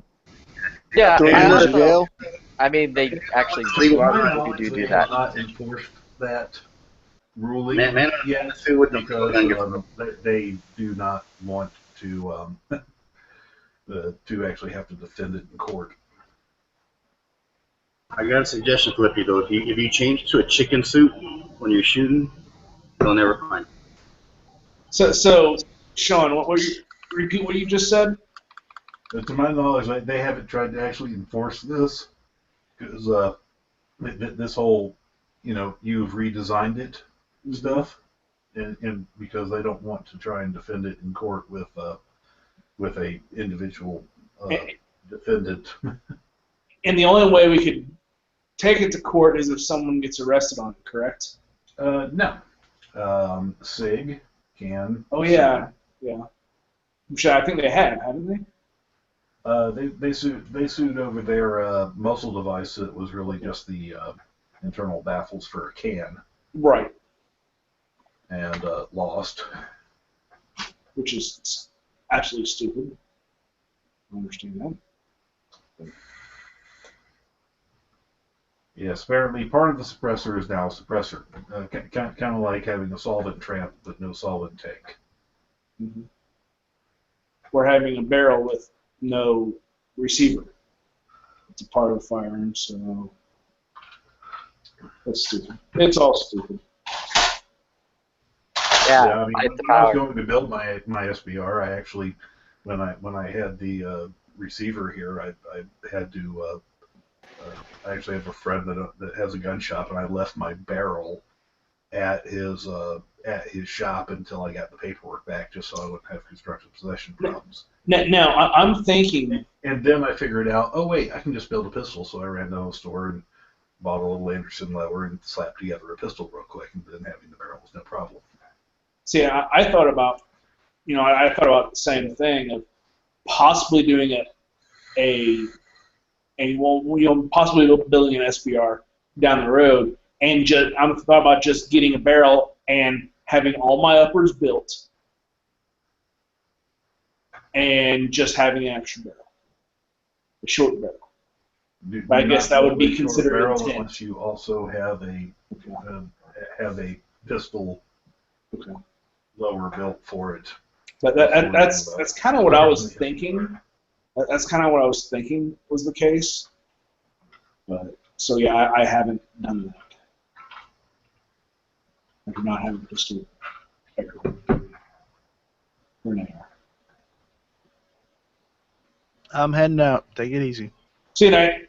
I'll be calling your FFL tomorrow and seeing what he wants to do. Yeah, I think he only does FFL to FFL. I'm not sure. Yeah, I got to make sure, because that's the thing I was going to ask him, because I know some. Remember, you are shipping it across state lines, so. Right, but I even looked at the code. I could ship it to someone who has a dealer, and so yeah. I mean, legally, I could ship it directly to him. So. Yeah, I was talking to my FFL about that today when I was picking up my Zenith terrorism device. Because I'm going to trade a gun with someone on gun channels, and they were explaining to me that they could ship the gun I could ship the gun directly to their FFL, and then the other person can do vice versa. Right. Yeah, that's fine. In fact, you can ship the gun to yourself across state lines. Yep. But I know there are some FFLs that only want them from other FFLs. Yeah, because it's technically, while you can do it, it's a factor of liability. Mm-hmm. Like my FFL said, I could go ahead and put a copy of my driver's license in there saying, hey, here's proof that I'm an Arkansas resident coming from Arkansas and here. So I'm going to talk to them and see exactly what they want. Yeah, that's what they usually ask for, just some sort of identification, copy of it shipped along with it. If you're going to ship across state lines. Yeah, so. And I've also done the whole thing where you ship a gun to yourself across state lines, which is perfectly legal as well. Absolutely. How do you do that? Well, you put it in the mail. I'm going on a trip and I don't want to check the gun, so I ship it instead and ship it to my hotel.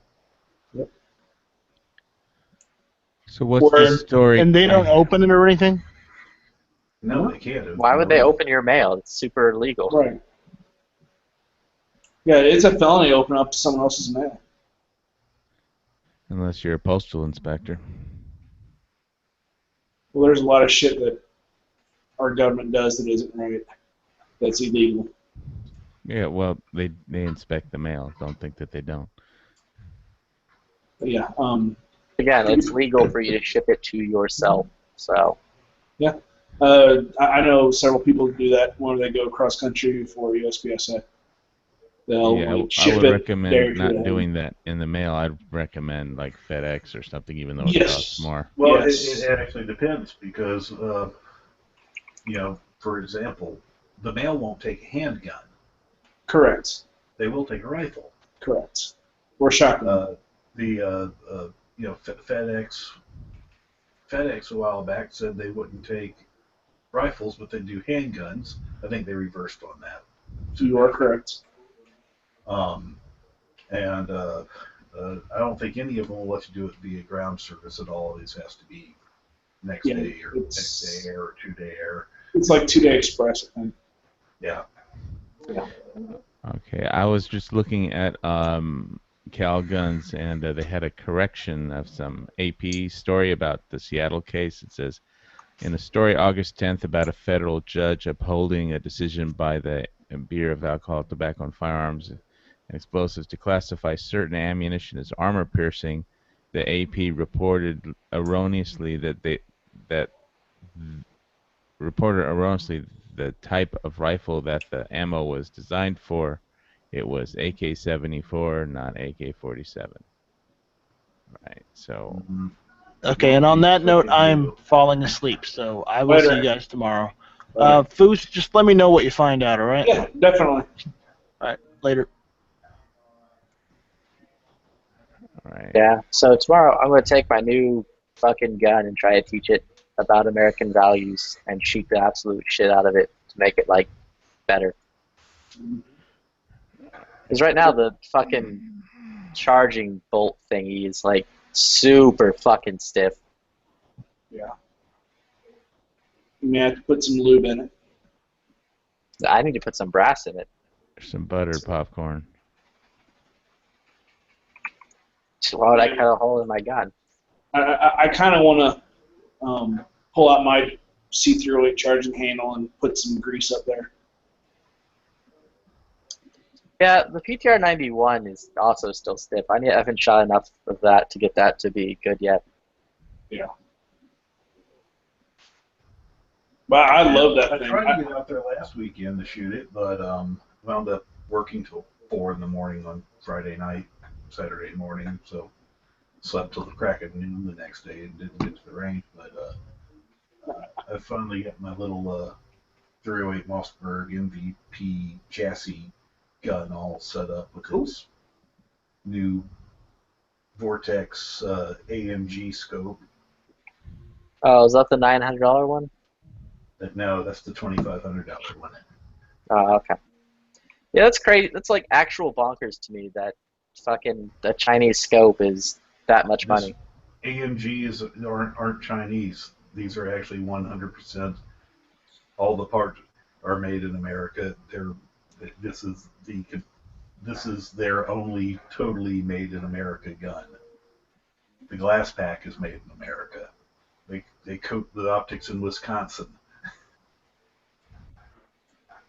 Yeah, Flippy, I bought another 20 It mags for that. compares very favorably Oh, you to did? my Night Force. And What the fuck is another Night Force? and another 1,000 rounds for steel case ship. Yeah, I was going to buy more bullets, but then fucking I went to a new gun shop, which is like right next to where my wife gets all of her tattoos done. Yeah. Because like they just opened up like 4 months ago. I was chatting up the dude for a bit, and he's like, "Yo, have you seen these Zenith things? They're fucking cool." I'm like, it's Turkish terrorism made into like a handgun. And then like he tossed it to me. I played with it for a bit. I'm like, all right, how much is this thing? He's like, it's like $1,600. I'm like, yeah, I don't have the cash for it right now. I gotta buy bullets. He's like, okay. He's like, we do financing. And I'm like, nah, I shouldn't do that. Go on.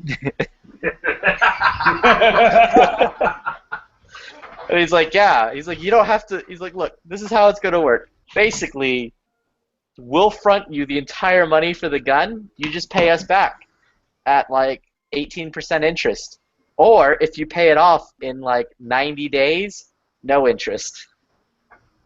90 hell. days same as cash.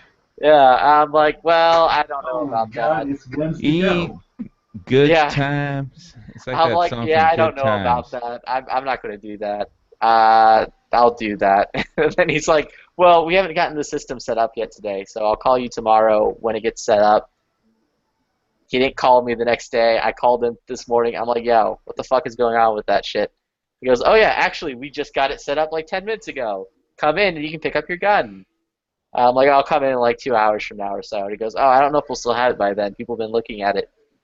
I'm like, you're not going to fucking sucker me in a third goddamn time. I'm coming in 2 hours. He's like, if it's not there, it's not there. And guess what? I got there and it was there. That's funny. If I get any more long guns, I think I kind of want a Galil. Oh, like the new ones or the old school ones? But you can't have the old school ones anymore. They're mean. ATF's mean and have decided that they're bad. Well, I mean, the ones that are already, The ones already in the country. Convert them to full auto. They say, but it's got another bit in it. Well, they're already in the country. Hey, fellas, I'm jumping out for the night. All They right, have later. illegal, so we have some illegal immigrants from Israel? Is what you're No, I'm saying? talking about the original import Galils, not the You're right. ones they tried like 2 years ago, and there was that fake third hole thing, and the ATF shot like all the bricks. Yep. That would be pretty accurate.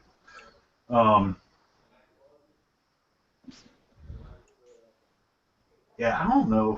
I mean, what are the original Galils going for now? They're like 1,700, I think. They're fucking cool as like a witch's tit, dude. They're neat guns. I mean, it's you know, Yeah. screw a friggin' MP5 pistol or an Uzi. I wouldn't mind having a Galil at all. Yeah, if I can get one of the original Galils that were imported in that were basically just better AKs, I would fucking jump on that shit so quick. But like the new Galil Aces, which are the ones they're bringing in now, they're not bad. I don't know. I kind of want. I mean, you know, a no buffer AR style pistol. I'm into it. Oh, are you gonna SBR it? No, why would I need to? You don't keep it as a pistol. Oh, The right. whole idea is that Galil brace. I've got an AR pistol. It does great. The only reason I want the Galil Ace would be to have it even shorter. See, that's why I have an impact. Yeah, I'm about to not have M92 PAP anymore. That's the 5.56 or the. No, that's the 7.62? 7.62. That's The what I have. 5.56 is the M82 PAP. Okay. I always get those confused. Yeah, I have the same one you have. That's Yeah. the one. 308. Can I get that? I don't think they make get Galil Aces in 308. No, but you can get a Yugo AK in 308. Really? I think You so. can also get a Vepr in 308. Or it might not be Yugo. It might be Vepr. You're thinking of a Vepr. Vepr, yeah. It doesn't make. I did not know they made one. Yeah. There's Veprs in 308, 7.62 by 54R, then 7.62 by 39, and then 5.45. And I think they even have 5.56. Do they now? I think so. That's impressive. But yeah, I'm going to trade that pistol for a Smith & Wesson 360 PD. I don't even know what that is. I'm guessing revolver. Yeah, it's a 357 Magnum. Okay. But it's like it's the snubby like carry one. Gotcha. I mean, I like mine. I have a SIG brace on it. On Or your the Century Arm version of it. Well, yeah, dude, it's quite a fucking kick. That would be awesome. SIG brace on a 357. Wait, nah, like fucking for reals though. Can you put a SIG brace on a fucking lever action? Like on a mare's leg? Yeah, yeah, you could. Well, you could already put that up to your cheek. I mean, it's already kind of already there. Brace on a mare's leg, that would be totally legal. I think you can do it. I think someone needs to be up for the task. Well, I mean, but the mare's leg, that shortened, whatever it's called, you could already put it up to You're your looking cheek. at the stock attachment on my lever gun right now. Oh, what? You're doing it? You're doing it right now? No, I'm looking at the stock attachment on my lever gun. There's no way in hell I am changing this thing. I've got a 4570 Marlin made in the 1970s. See, I think the ones with no safeties on them because we just keep our fingers off the trigger. I would love to have a 4570, like a rolling block or something like that. That'd be fun. The thing's freaking awesome. I did change out the trigger on it to put in one of the no-flop triggers. This thing's engraved with the original owner's name, Mr. J.R. McAdams. Fine, you don't need to worry about my hands. After years and years of internet porn, my hands are fucking strong. And soft. And supple.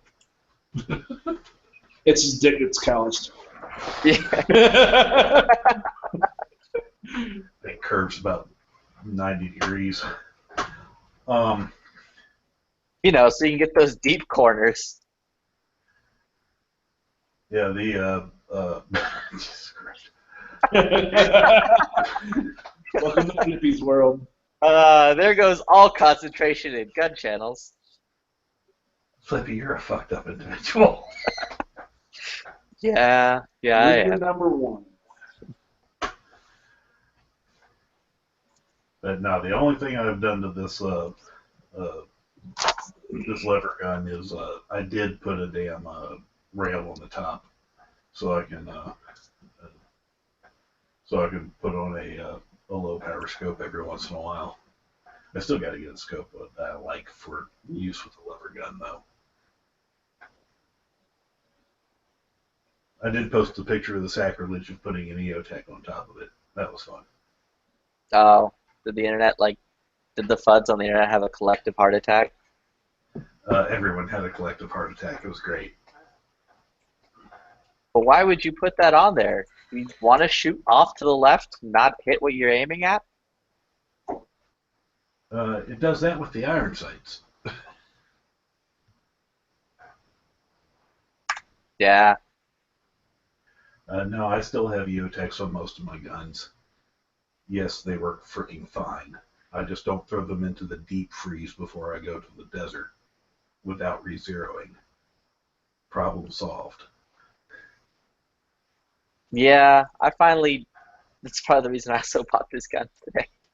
I now have something to put my EOTech on. The worst part is I can't even use my EOTech on it. I have to slam it way the fuck to the rear, and even then it still kind of interferes with the fucking charging handle. Oh, damn. No, look, I mean, if somebody else would come out with quality optic that had a circle dot reticle, I would be very interested. Nobody's beaten the EOTech in my book yet. Oh, Ruger's If you about. can they're not find Ruger. an MSC, get fuck are one. they? But I can't find one, and I'm not really trying to. So Oh, are you talking about the Meprolite things? no, I'm not talking about the Meprolite things. Jesus, dude, you sound a little defensive and angry. Do you want to talk about it? Not really. Talk it out. But he just wants to see you lay down on his couch and close your eyes. Yep, being with it in a chat with Flippy, it's just like watching somebody, shooting splooge all over, your computer screen that you're trying to watch gun channels. Dude, it's not like watching a train wreck. It's like being inside the train. You're a part of the train wreck. Yeah, something like that. Yeah, I'm the But best. still egging it to go on so you can see what happens. This fucking train has no brakes. Oh no. Well, I'm gonna have no money ever. I loaded up their website, and according to this, they have a Marlin 1895 SBL. I need one of those. I'm gonna have to go finance it. And then I can hunt dinosaurs. Yes, they are wonderful guns.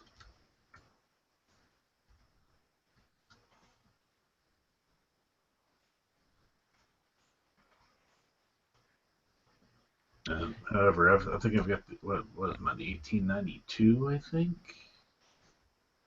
1894. I have the 1894 model.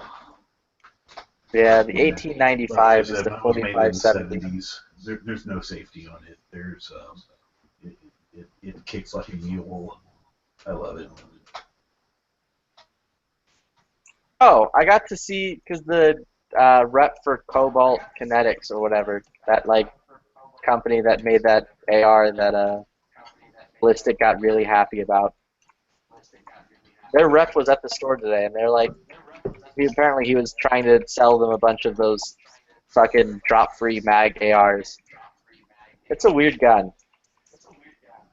Drop-free mag ARs. It has a very specific purpose. Yeah, like it's the ones where once you deplete the magazine, it instantly ejects it. Oh, screw that. Like instead of a bolt hold open, it just fucking Hodors it out. And then you slap in a fresh mag, and you're good to go again. You can keep shooting. Now. Also, it has not one, but 2 forward assists. So that way, With like, extra shipping and handling. yeah, 5 easy payments of $399.99. But nah, it's so you can. He was explaining, like, yeah, that way, right and left-handed, you can jam up your gun. But also, apparently, the bolt lock release thingy is inside the forward assist. So instead of having to hit the bolt button, you just hit the forward assist, and it launches your bolt. Like, it was a cool, lightweight thing. I just don't give a fuck about competition shooting. So I wasn't that excited.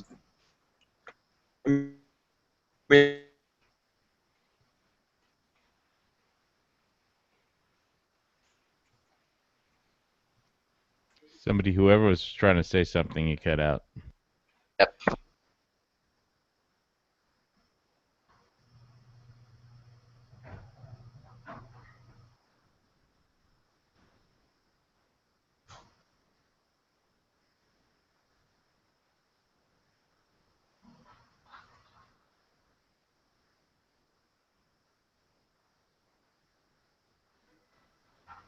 Well, I think I'm going to go do a little bit of weightlifting, do something healthy for a change.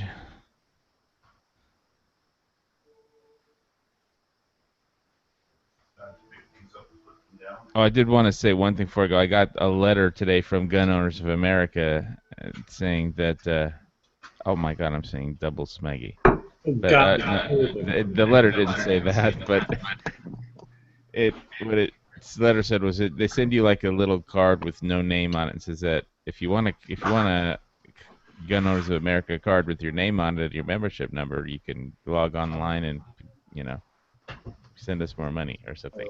So I'll probably do it, but Yeah, I need a better marketing department. I like you got a good card. I like that Florida Carry card. I mean, we spent a good amount of money on that printer, but nothing ridiculous. It was about I want to say it was about $1,000 for that damn printer. But it has served us well, and it's just now starting to. Some of the cards coming out are getting a little line on the side where one of the print heads is apparently finally clogging up, and replacing the print head is basically 75% of the cost of the printer. Well, I mean, I didn't join up for the card or anything, but you know. Well, and that's like nobody has complained over the little bitty. It's not even like it's a whole line. It's just like what one color comes in a little. Well, you've got so many members. You've On basically what you're saying. You've got so many members. You broke the printer, right? I wish. That's a good problem. I'm going to complain about it. If the biggest problem I had was if we were wearing out printers, every other month, then I think we'd just buy a bigger printer. Yeah. I think we'd be able to afford it at that point. I think you should just hire me out to fucking do all your printing. And hire my company after that. Well, That'd be people great. don't want to get cards with splooge all on them in the mail, Flippy. I mean, Geo's was chill with it. Well, Hell, that's if we get that many members, maybe I'll turn this into a full-time job. Well, would be kind of nice not having to be distracted by the job that pays me, so I can do the job that doesn't job that doesn't pay you. And yes, the job that doesn't pay me is, and that is generally what I refer to. That's your real passion, I understand. It is, but I really do like my pay job too. I mean, I work from home. I beat on people's computers. I help them solve problems at hospitals all over the country. You work for home. You work from home. You beat off on people's computers. No, that's your job, Flippy. Yeah, Flippy, you're projecting. No, my job is to make. You're projecting fucking yourself signs. onto That's my job. random people on the internet.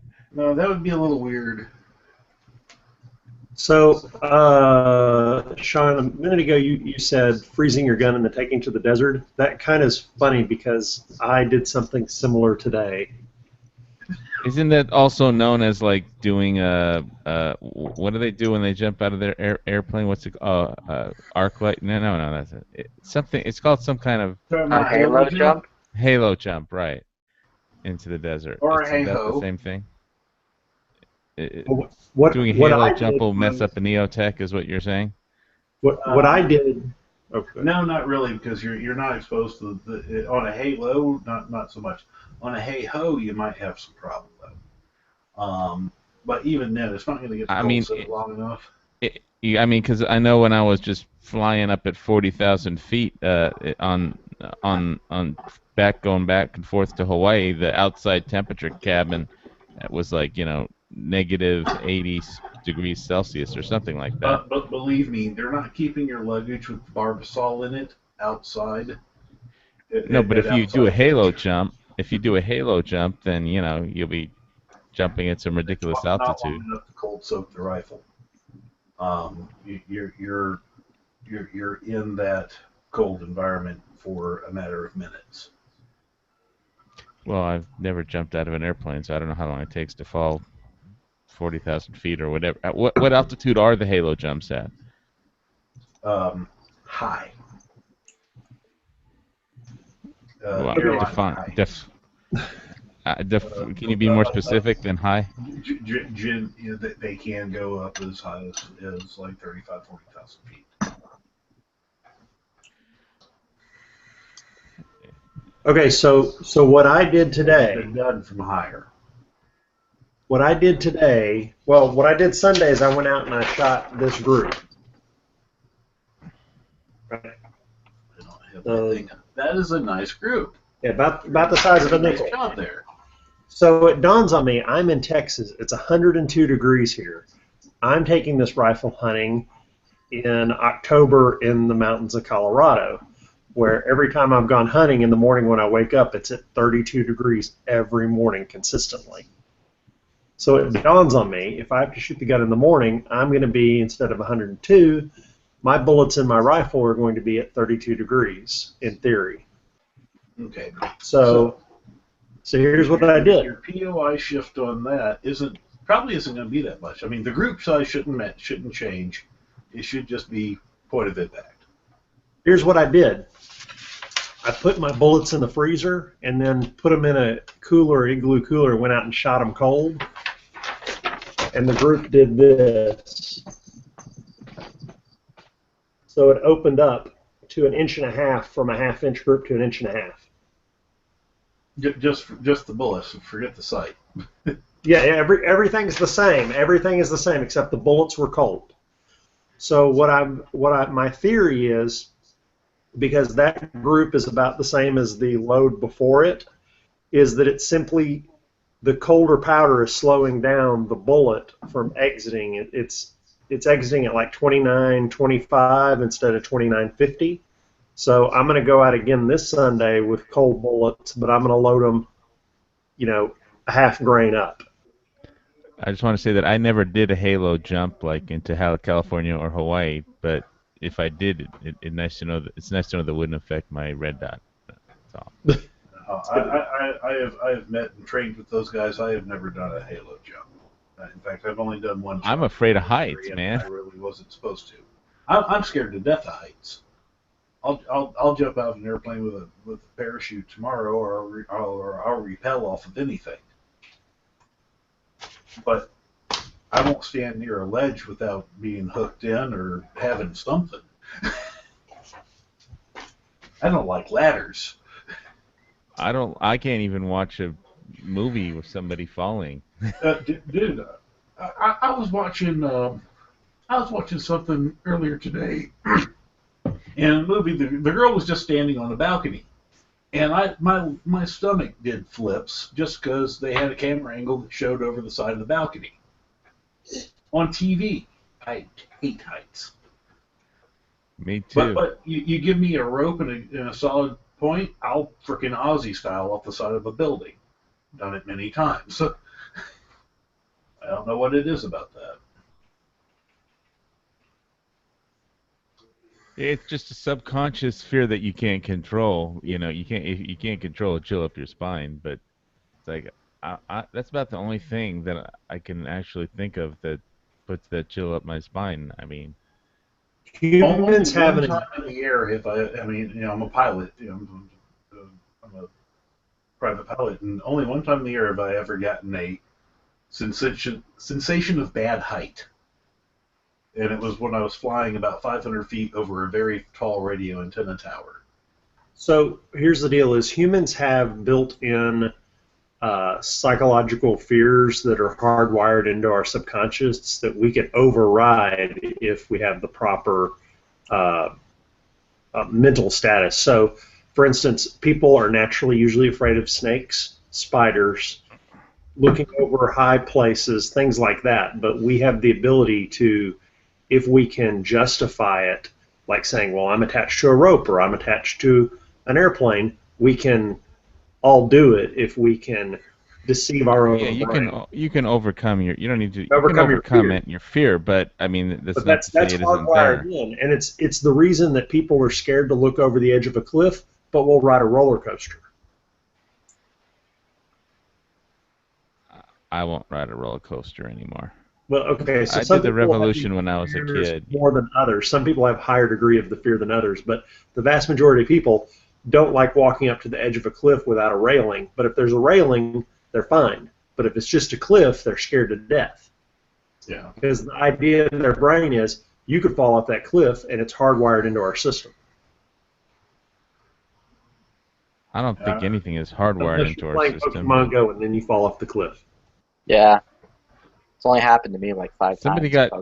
got shot while doing Pokemon or something at Fisherman's Wharf in San Francisco. Somebody went and tried to rob a bunch of Pokemon players, and one of them was a CHL holder, and he shot the guy, and he got shot back.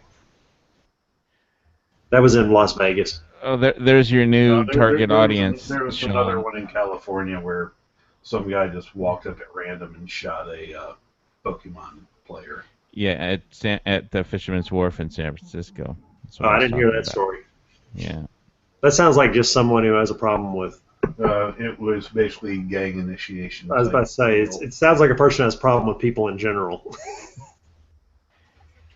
Yeah, but there's a new target audience for you, getting Pokemon players in Florida to get, sign up for Florida Charity.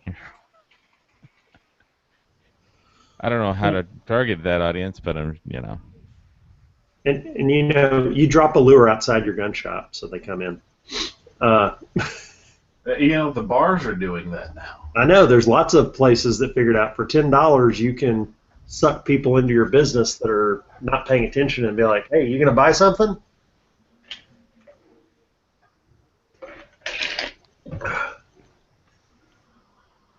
So Sean, check this out. I am gonna start vacuum sealing my holsters. Really? Yeah, not like keeping them forever. What I'm doing is I'm when I get them wet.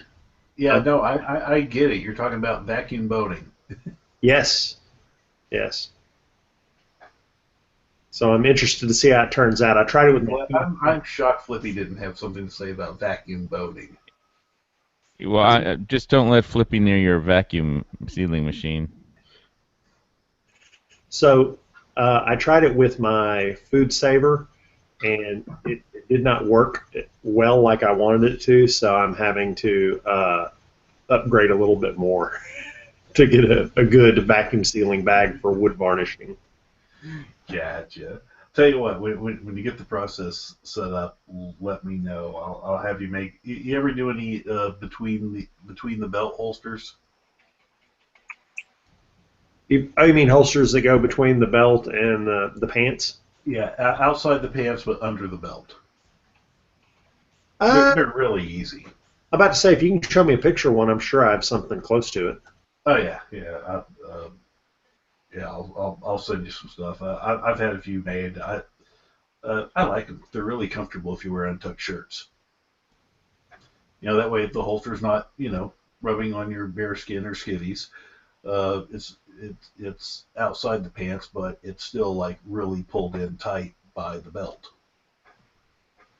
I have one that's it can be worn that way, or it can be tucked inside the pants. It just hooks around the belt with a single snap, and then the top part of it.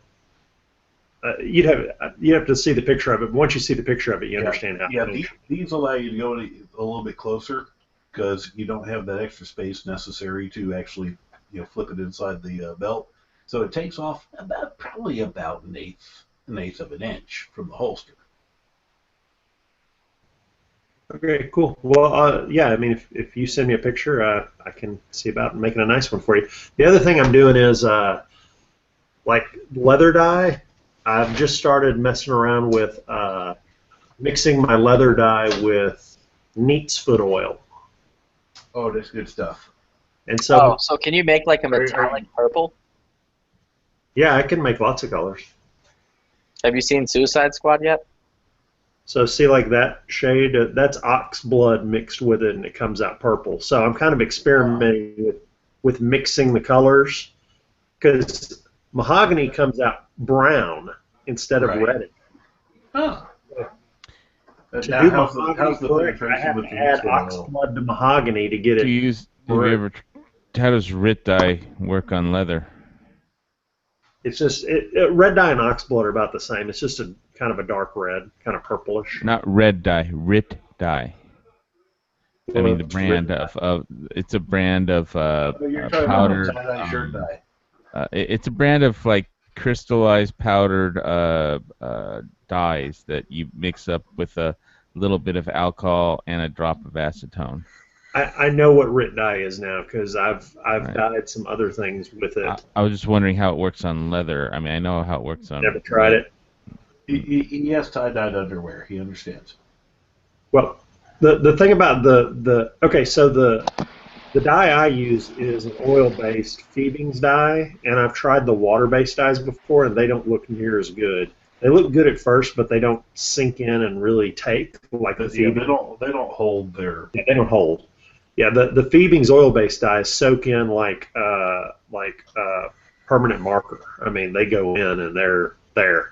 But the thing when I started reading about it and looking at it, because I looked at this one guy, what he did, and he had these holsters that he put the oil on, and they turned like maroon, and I'm like, how did he do that? So I started looking at it, and I found out, oh, you can mix your oil with the oil-based dyes and get these like colors, generate these different colors that soak in, and it's much more even. You don't have to like apply a ton of dye to make it even, and like you have to worry as much about streak marks and things like that. Now, how is the neat's foot oil mixed with penetration? Fine. Yeah, it looks So fine. you can I mean, do is it better, tie-dye leather. worse, same as standard dyes, or? I mean, because what happens is the neat foot oil soaks in and the dye both soak in. You just have to give it a little time, and they both soak right into the surface, and they don't even rub off afterwards. So So, can you I do, mean, like, so tie-dye? but you haven't noticed any difference in penetration depth? not really. But you see, normally whenever I do a holster and I dye it, I am putting the dye straight on the leather, and I have to put a layer on. And then I look at it and go, well, that doesn't look good. So I put another. It's like massive overkill Right. of dye, and I know I'm drying out the top layer of the leather, which I don't like. Whereas this, when I mix the oil on it, I know the oil is conditioning and offsetting the drying factor of the dye. So it seems to go on in like one or two coats, and it's not as dark. It's definitely a lighter shade, but if you use just darker, like in order to get a light brown look, I just use chocolate brown to get a medium brown look. The darker, like it always takes it down one level of color when you mix it with the oil. I'm afraid to click on Flippy's links. Oh no, that's what I'm talking about by that color.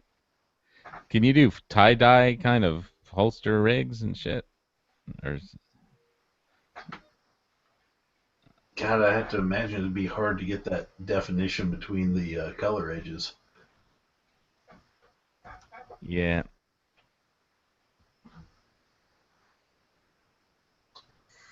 Some kind of psychedelic holster rig would be cool.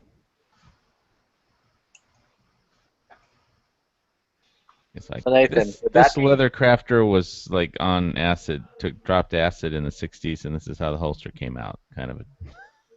Would that be possible? The link I just did. Yeah, in fact, I would have to look, but I think yes, that is possible. Yes. So I'm curious. Okay. How did you get into leather crafting? Well, there came a point when I couldn't find a good holster because of people had bought all the good holsters up, and I was at a shop and I was looking at like this, like just leather pancake holster, and they wanted $120 freaking for it. And I'm looking at this thing going, this thing is a piece of junk. I mean, it's okay, but it's not high quality. It's not the greatest leather. The workmanship is mass produced. I was just looking at it and going, this is not worth $120. So I said, you know what? I'm going to go down to Tandy's and I'm going to buy some stuff and I'm going to try to make mine. So I made my own. It was horrible. Terrible. So I made another one, and then my friends made fun of me. So then I went back and I bought a book with a couple cowboys kicking over a card table, and it was called How to Make Holsters. And once I learned just a few basic things out of the book, then I made a holster, and it was good. And then from there, I just, every so often I'd get a gun, or a friend would get a gun, and I'll make you a holster. So I'd make a holster. And then eventually it got to the point where my wife, she like does a lot of craft stuff and sells it, like embroidery, T-shirts. She does some amazing stuff. And I'm like, I need a second job, but I don't want to go outside the house to where I'm away from the family. So that's kind of how I got into deciding, okay, I'm going to make holsters, and I've been getting consistently better at it as I learn what other people do and try new things. But I think to really make my holsters look good and really get people to look at them and go, oh, I want to order that holster, is I think the next level is the vacuum boning of the holsters to give them real awesome definition. Okay. I would recommend, because obviously I've been through a lot of holster makers. I've been doing this stuff for a long time. Vacuum bone and finish with hand boning. Just in the highlight areas. Just in the pretty areas. The pretty areas being basically along the the line along the slide to frame at the mag, or at the ejection port, and this is where so many holster makers are screwing up these days that people like Lou Alessi and those guys really understood was put some detail into the trigger. Just a little bit. It looks so much better, and the retention's great. Without making it something you can't take out of the damn holster. Right. Yeah, I mean, it's definitely overbone it, you get stuck. It's kind of like dogs.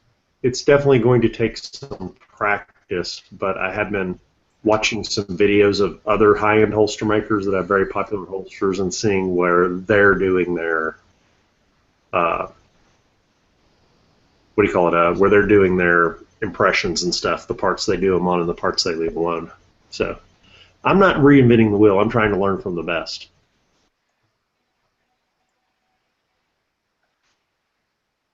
Very cool. Now, I will tell you, I wear your belt probably about 40% of the time. And I've got a lot of belts. I really like your belt. I'm surprised you found a cow that big. It wasn't easy.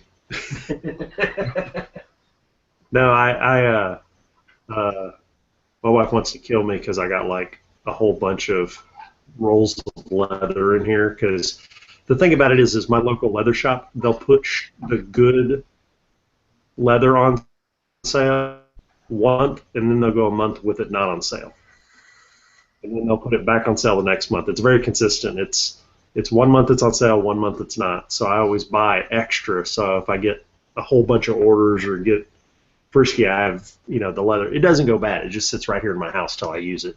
But she's getting pretty mad at me because I have a whole bunch of cow shoulders in here. Have you ever made a wallet? Have never attempted making a wallet. That's a lot finer work than I do.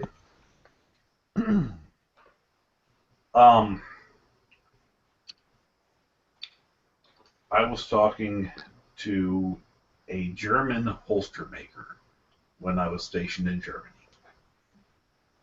And, because I've always been into guns and wound up talking to this guy.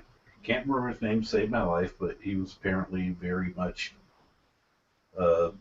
in demand back in the mid-'90s amongst a lot of people that knew.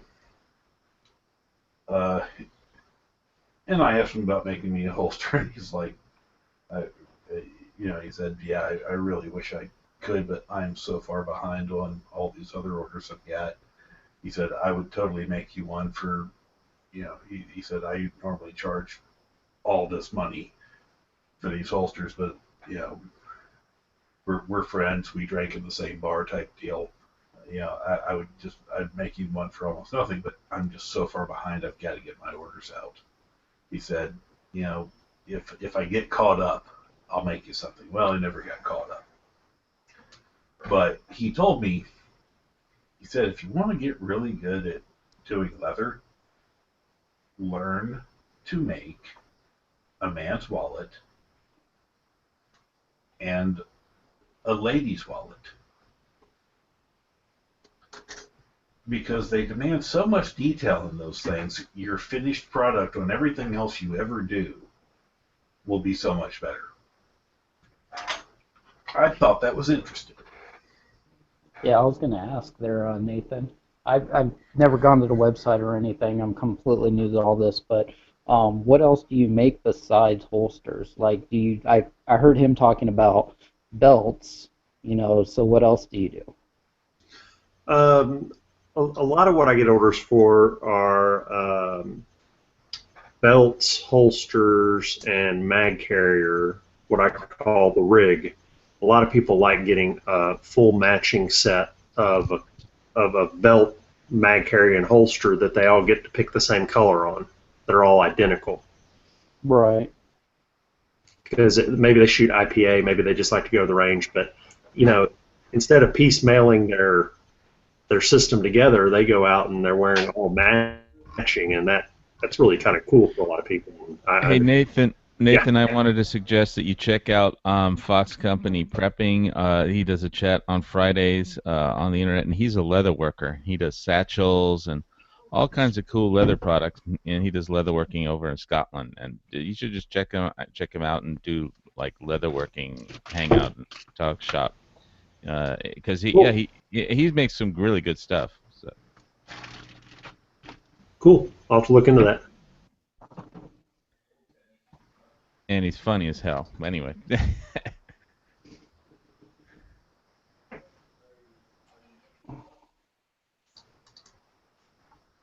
Makes really good satchels too. Anyway, that's my 2 cents on it.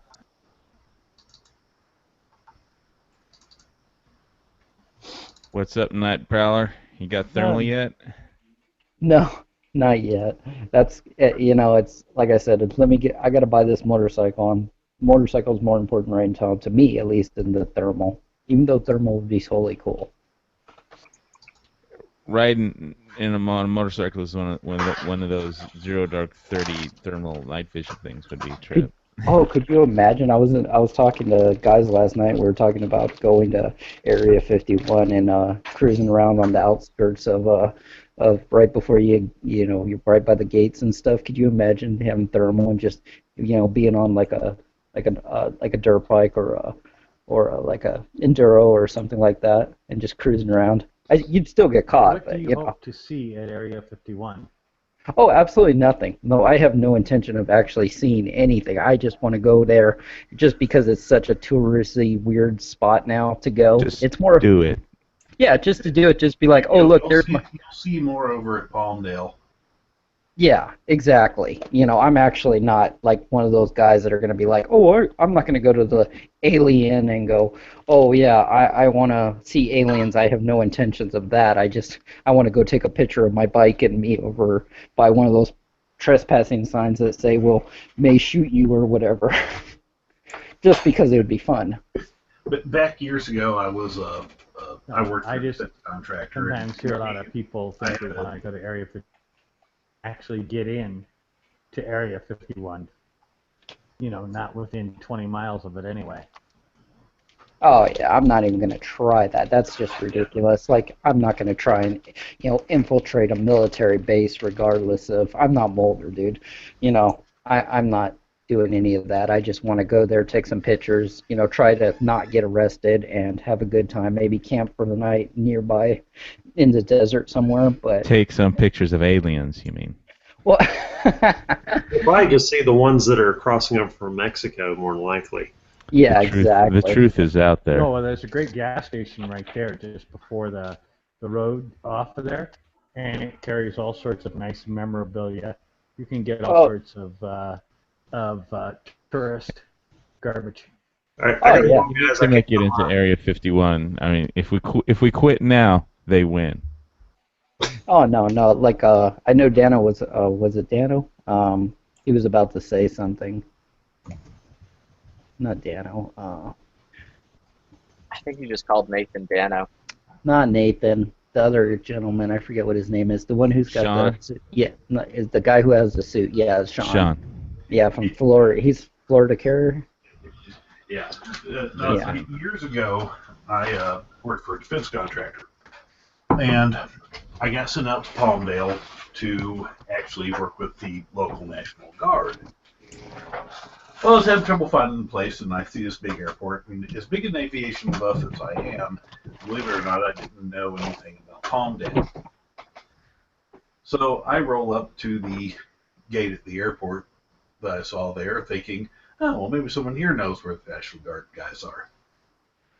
and was immediately surrounded by guys not in uniform, but definitely carrying full-on military equipment, who were very interested in why I had just pulled up to the wrong spot. Oh yeah.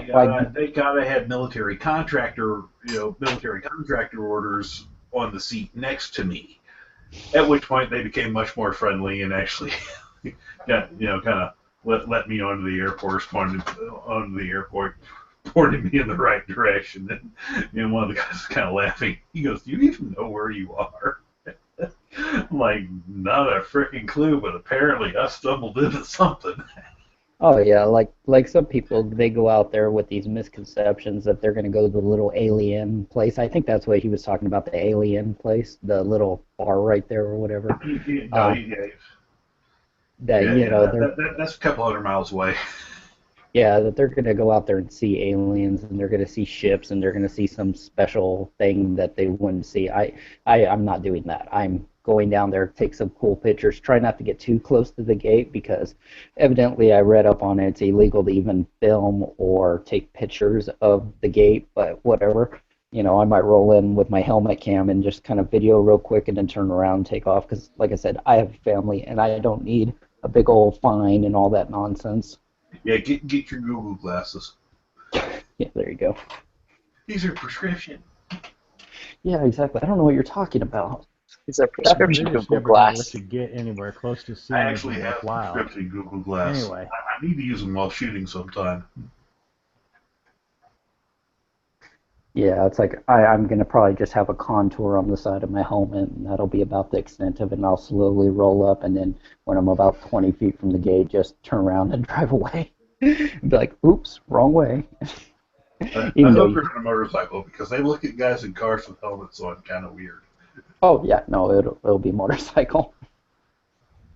I just figured since it's not that bad of a ride, and it'll give me kind of something to do. I don't know, it'll just be interesting just for the heck of it.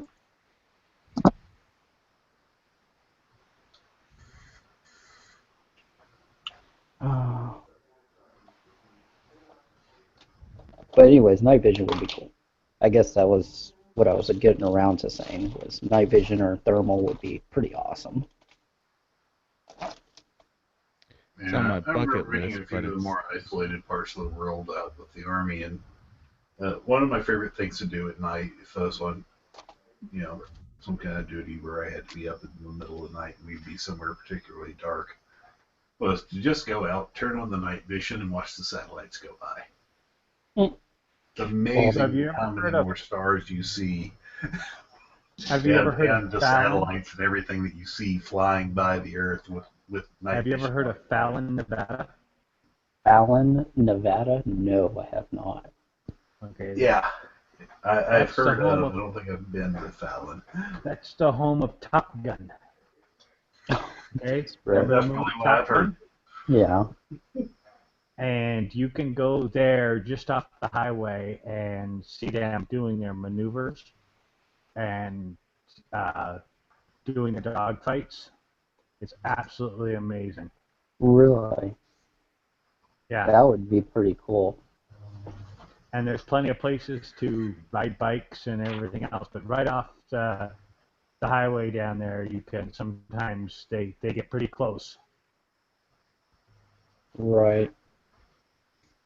I'm Well, just We saying had this that in team- Meadville, Texas. They had a Navy advanced fighter school out in You Texas. see more in places like that than you ever see at Area 51. oh, no. Like I said, it's not that I'm ever thinking I'm going to ever see anything. I'm not, like, trying to sit there and think I'm alien searching. I'm not. I'm not going to see anything except for a sign that says no trespassing. I'm going to take a picture with my bike there, and then I'm going to drive home. I might go to the bar. I might go to the bar and have a few beers and bullshit with the guys that that run the little touristy spot. You know what I mean? No, I just thought if you wanted to see the cool stuff that everybody talks about, it's located in all the other, but like in Lancaster. In okay? Lancaster, really? Well, yeah, it's where they did the original broke the sound barrier. Okay. Okay. and everything there.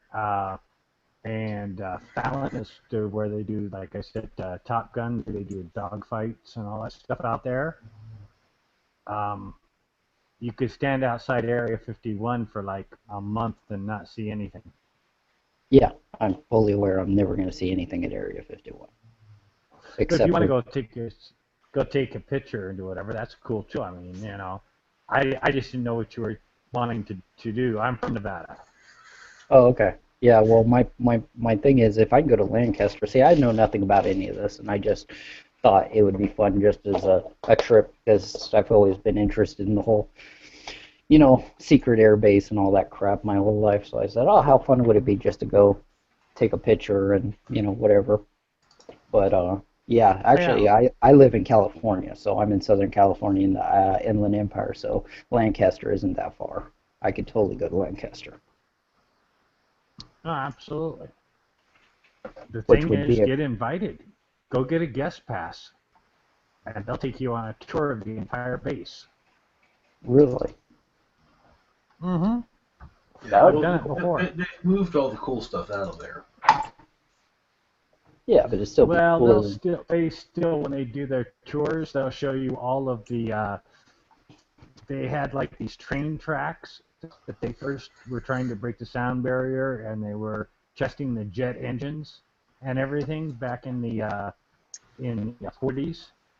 And they still have all the train track where they were testing the original jet engine and everything there. And it's a hell of a store. It's a neat place to go.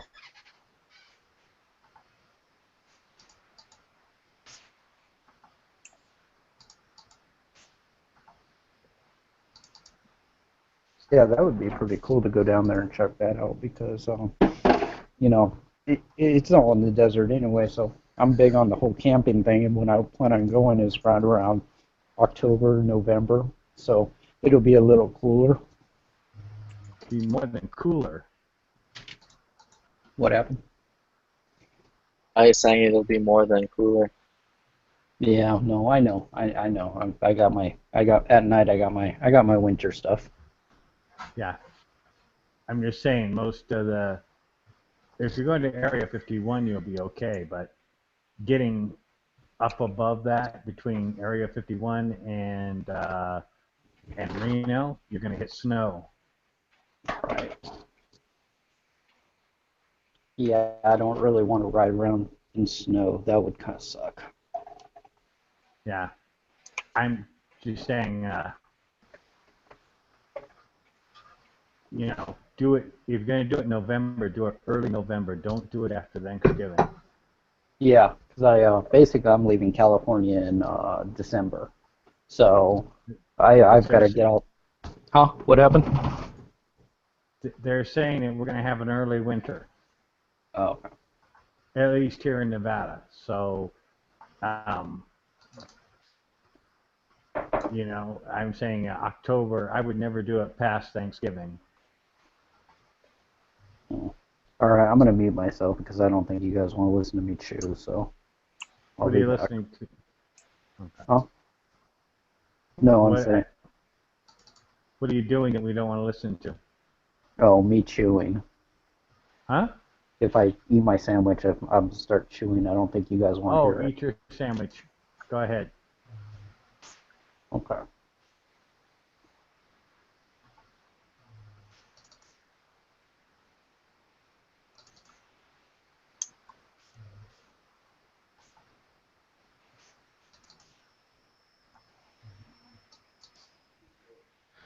I'm gonna go cook some food for dinner. Later, people. Keep up the good fight, Sean.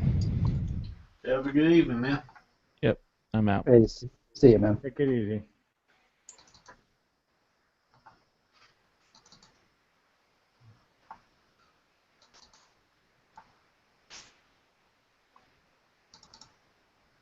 Well, that's like 9:30 at night where I'm at. Yeah, it's about 9:30 here too. Yeah. Yeah, I was Dinner is actually. come and gone. Oh well, yeah. I eat late. So you're in Southern California where? Right now I'm in Doherty, but I usually live Oh in. shit. You know where Arcadia is? Yeah, it's right. Like that. Actually, I that lived way. I lived in Arcadia. Oh, Sean, okay. that picture is offensive. You're ruining Grew that up in La Enotech. Cañada and moved down to Arcadia and then moved to Reno, Nevada. No, Arcadia's nice. It's expensive now. It's really expensive now. Well, it was beautiful when I lived there. You guys, you hear that? You hear me The chewing? guy who designed the 50 caliber handgun back in the 80s lived right around about 2 blocks from where I lived in there in Arcadia. Oh yeah. Yeah, I used to live in Pasadena, so I was always in between Arcadia and Doherty, Monrovia, and all those places. Oh yeah, Pasadena's very cool.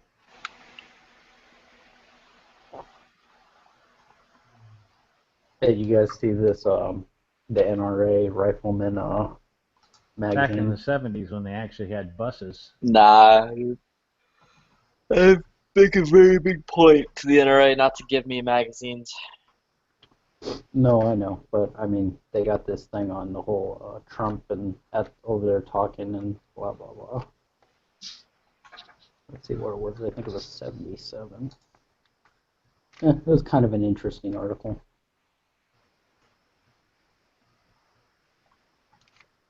So what is the picture that you have, your icon? It looks like some sort of a mountain.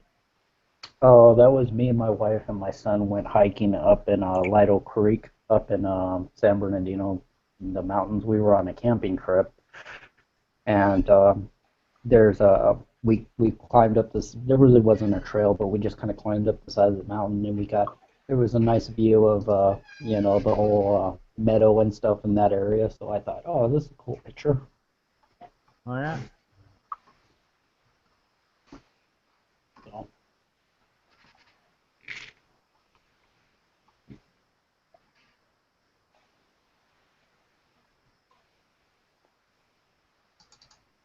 You guys actually can't hear me chewing, can you? Because that would just totally be gross.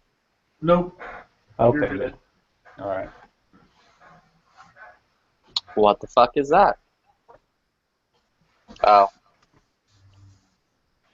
So what is the latest on the stupid Trump controversy? I thought the comment was benign.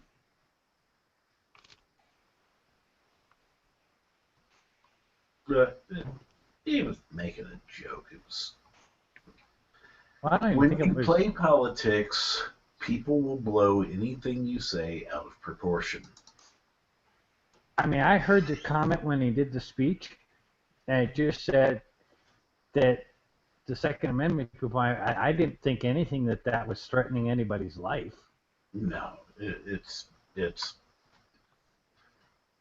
nothing but liberal spin meant to attack the candidate, to take out of context what he actually said.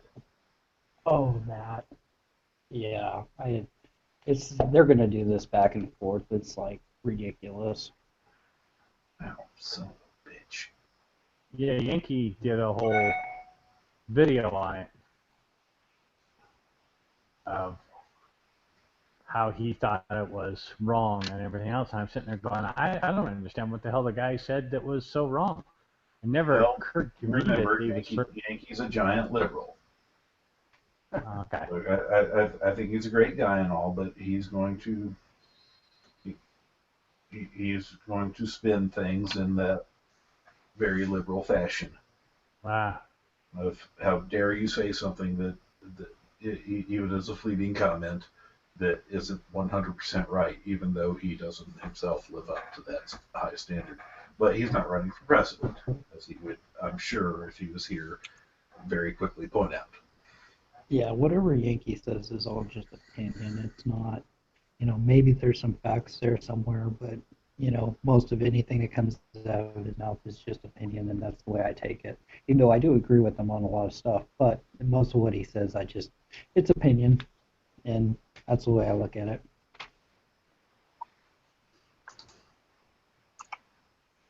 I was just surprised at what people said about the comment because I was like, it never occurred to me yet. Oh, is that your new office? What? No, that's my current office. That's Oh, the okay. office I have to tear down in a few months, and I hope to recreate something even better. Wait, is that in just the new house. floor paneling on your fucking desk? On half of my desk. I don't have it on the rest. Wait, I can't see that. Let me see. It's like, look at that. I'm like, that looks like laminate floor. That is laminate flooring on top Yeah, of my I'm desk like, that on is the laminate left. floor. The other side is still just plywood. Nice. I never actually finished it off because, well, I'm going to have to tear it all down because this is technically the master bedroom. And if I want to sell this place, I'm sure they're going to look at the lights on the ceiling and be like, why are there lights there? Just tell them you're shooting porn videos.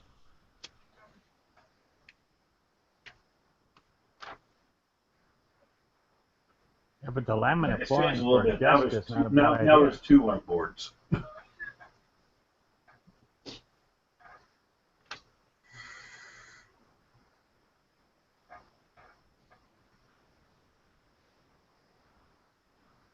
I was so busy at work, my one whiteboard wasn't big enough.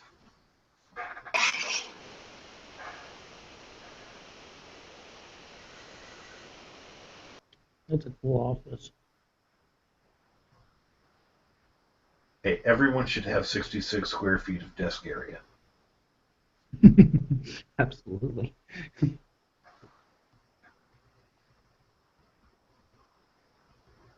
I've been downsizing the desk area because I don't have the big tower computers and all that anymore. You just got laptops and stuff to do everything. It's no big need for all the desk space, you know? Well, no, I mean, the laptops are taking up the desk space along with the main monitors. And you know, Yeah. right now, I'm actually going a little farther over than in that shot. I'm actually going over to the left side of the desk with two monitors there. One that's in front of the printer and a third laptop. And you see on the main part on the right wall there is pretty much my standard use most of the time. You know, the right two screens are my work computers. The three screens in the middle, you know, is my laptop, and the two screens attached to it.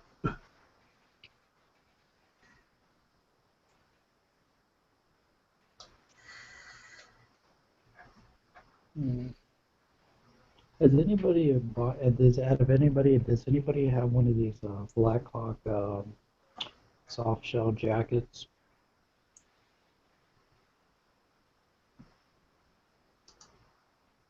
Nah. I live in Texas. I don't know what a jacket is. Right. Depends on what part of Texas you're in. I'm in northern Texas. I lie a lot. It gets cold here sometimes. Huh.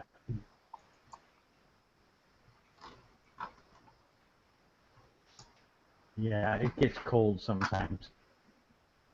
In San Antonio.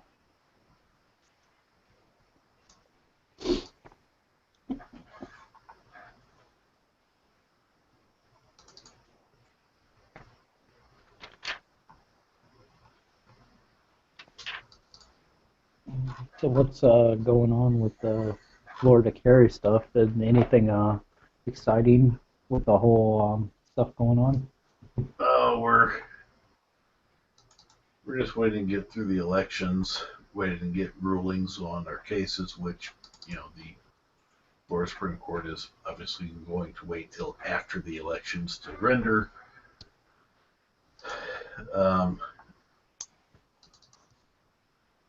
I think there's going to be a lot of court stalling in the next few months. Yeah. Yeah, I don't think they want to do anything in a hurry. It's going to be all, let's wait.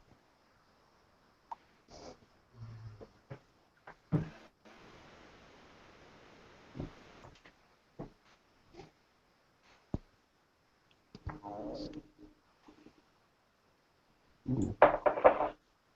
Do I need one of these? I think I need one of these.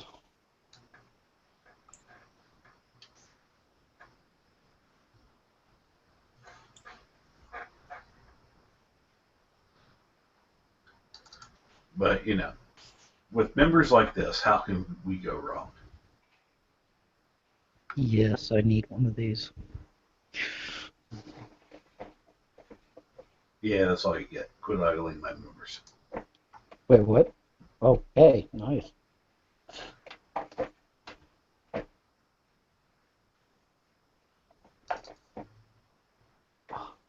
Impenetrable packaging. That's nice. What holster is that in that? On that 1911? That is not made for a full-size 1911. I just shoved it through the muzzle. It was made for an officer's model. That's a high noon. Okay.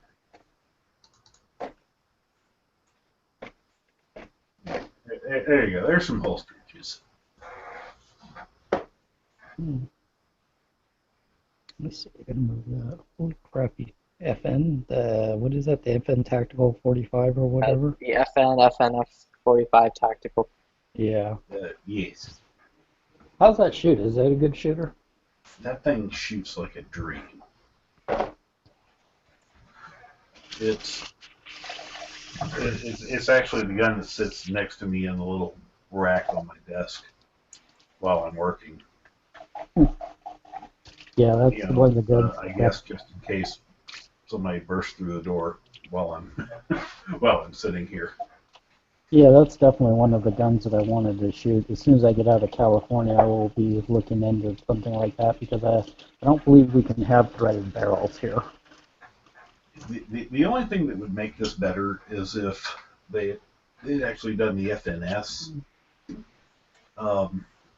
their striker fired model, in a in a 45, and specifically in a already RMR set up tactical version like this, because it's definitely a big gun. But even with the DASA trigger, I really like it.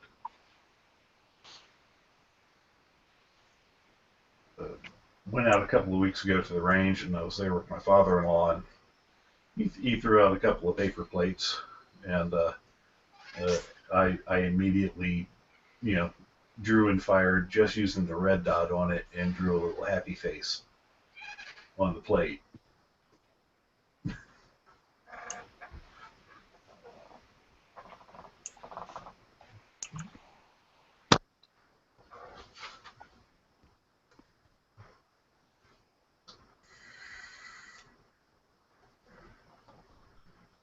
So, out of all the handguns you have there, if you had to, like, let's say you're in your most reliable gun, like the gun that you would just grab instinctively, which one would it be?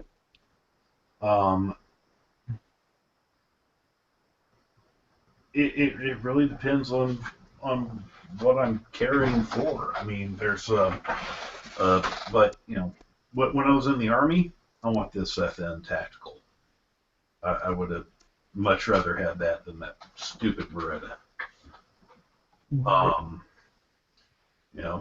If I'm going to this corner store, I'm grabbing the FNS, or I'm sorry, the XDS. I mean, every gun on in this picture works flawlessly. I've done work on a couple of them. I've done trigger work on almost all of them, but I'm a trigger snob. Right. Well, I'm just curious, like if you were. But there are days that that little NAA 22 mag mini revolver is what I carry. There are other days that I'm carrying the 357 Magnum, and I've actually carried that FN giant behemoth in shorts and a t-shirt, and no one knew I was carrying it.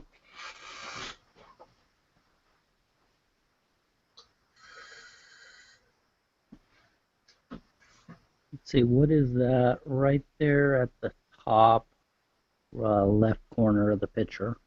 That's a SIG 938. Okay. 9mm single action. Because these are the ones on the right are a couple of XDs, XDM and an XD. Top right is an XDM and an XDS. Right. Both in 45. Smith & Wesson 686 is the revolver. Lower right is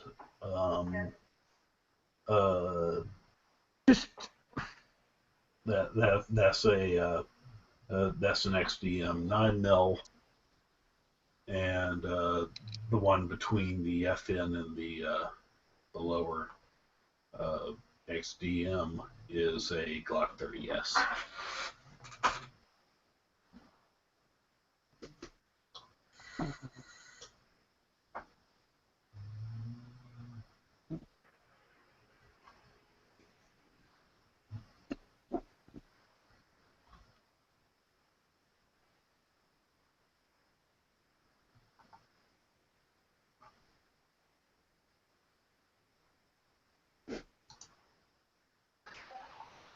No. Hey, Shane, what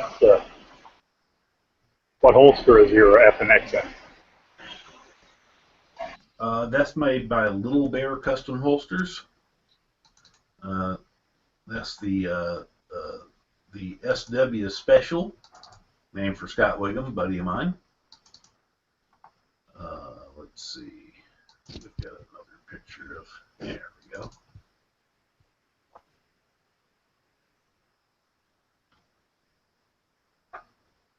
Those two, same holster model.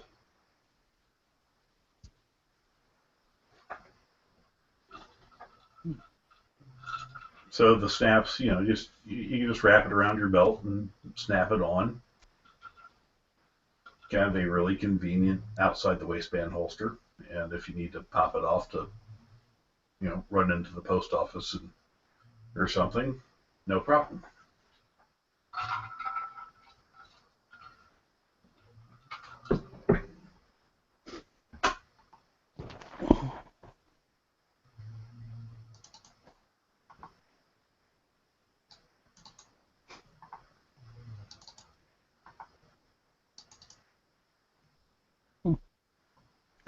Pretty nice.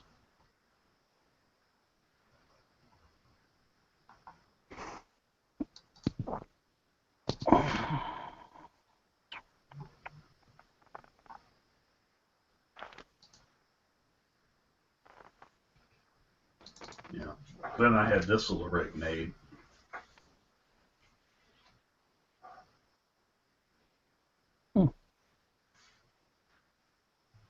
This one was a little bit different. I mean, it's that same holster style, but I told the holster maker, just make me a rig for my 1911. Dealer's choice, whatever skins you want to use, just make me something cool. So he gave me an alligator belt with an alligator in like gray shark holster and an alligator in gray shark mag carrier.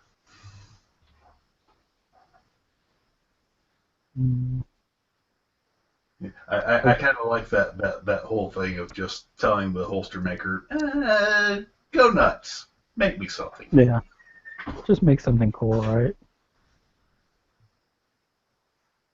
It's like people who do motorcycle painting, like when they paint like a tank or something. Yeah, you can give them some parameters of what you like, but it's like most of the time it's just do something awesome. Well, and here's the back side of that holster. You skin the back side of it in shark. Why would you do the backside in shark, dude? Because it's got all this it's got all this little texture to it, so it doesn't make so you don't sweat as much. But shark is really grippy. Like it's really grippy. No, it's smooth. Oh, every shark I've ever caught, they've been grippy, No. like they're sandpaper. Once you've made it into leather, it's actually very smooth. Okay. But it has these serrations in it that makes it, you know, kind of airy. So it's real good for sweat. And it doesn't react badly to sweat. Salt water and all. Right.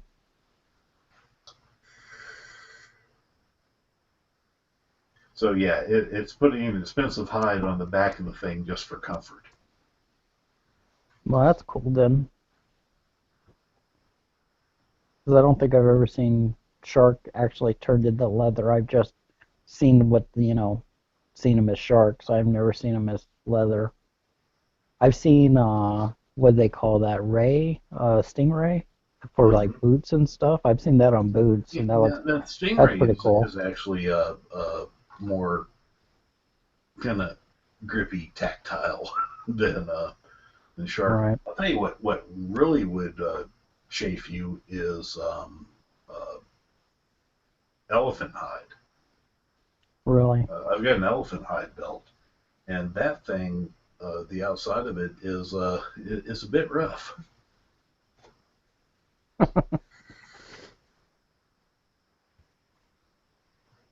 All right. Well, let's see. I'm trying to decide what time is it. It's 9:46.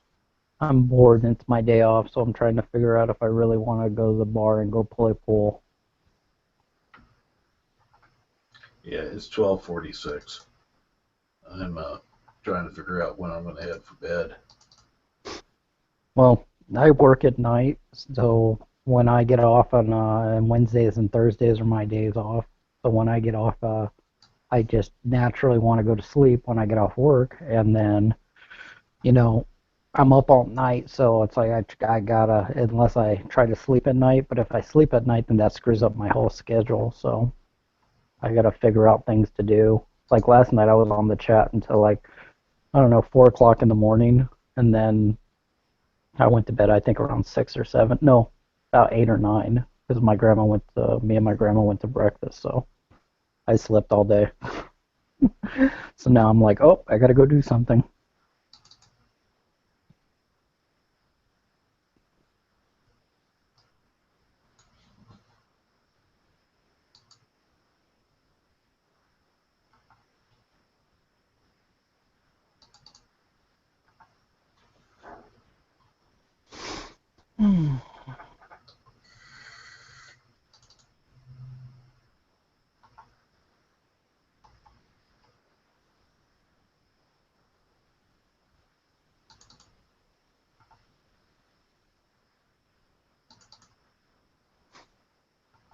What's up, Flippy? You're being awfully quiet.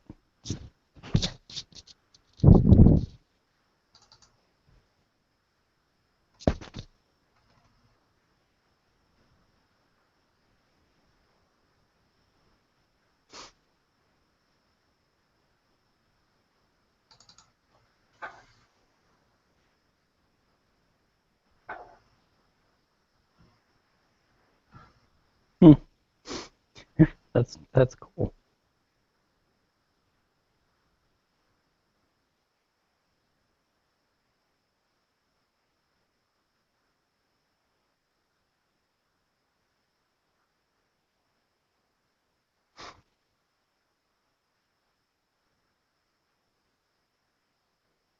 Oh, I'm not muted.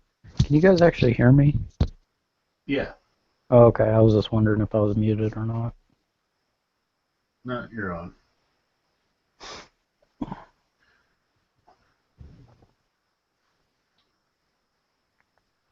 right, gentlemen. Well, it is getting near 1 in the morning. I do have to work tomorrow, so y'all have a good evening. Get some sleep, Sean. Hey, have a good one. Nice meeting you.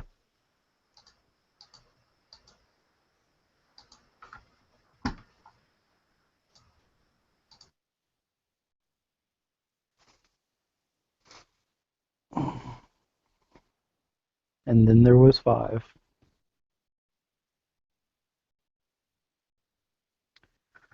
All right.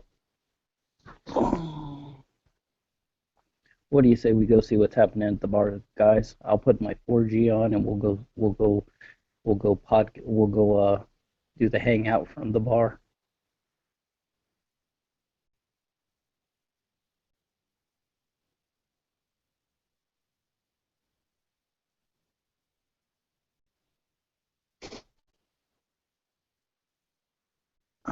Does that sound like a good idea?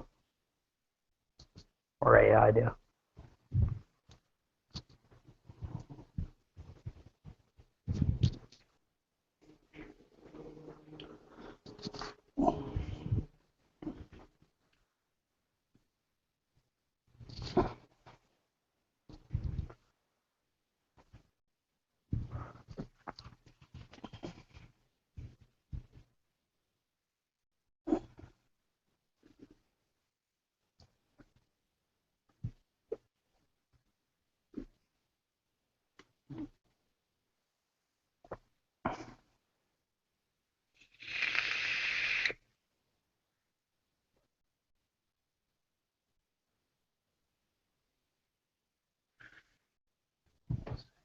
Oh, there's no wallet. Oh crap. That's what I left all upstairs.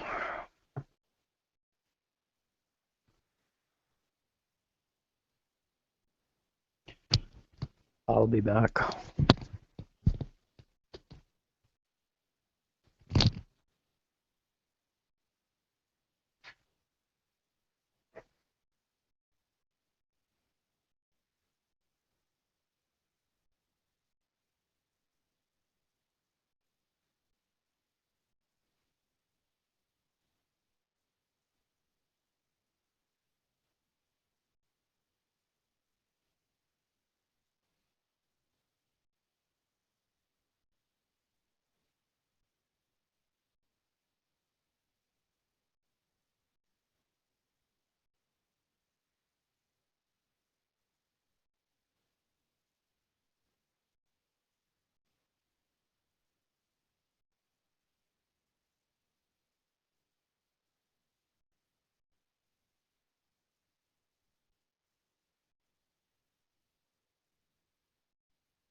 All right.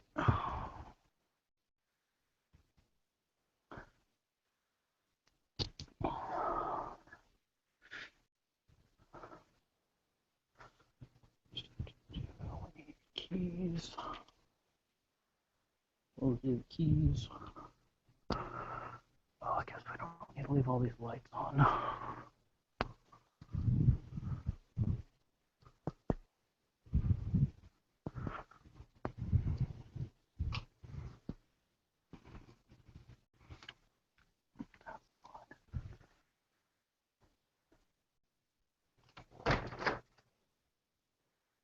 You guys are being awfully quiet.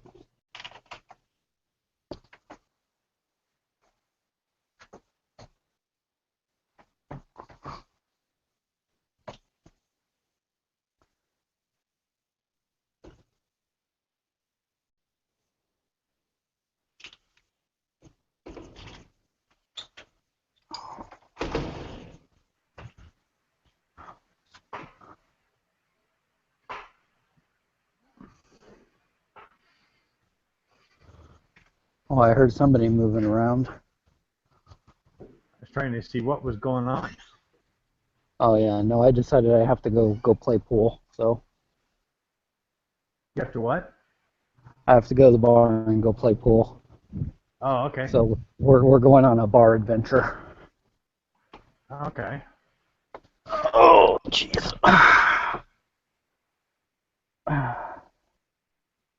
Well, you used to live in Arcade. You remember a bar that was called what's it called? Roadhouse over on Huntington. Huntington and Oh, Huntington and Highland. okay, right where the curve is, where the bar is. I don't know if it's like a curve. It would be like Let's see. So, oh, you know, I know what curb you're talking about. You're talking about over there by Santa Anita, right? Right. Yeah, no, I'm not talking about there. There used to be a real big famous bar down there. You remember? I haven't lived down there for over 15 years. 16 years. I've been in Nevada. Right.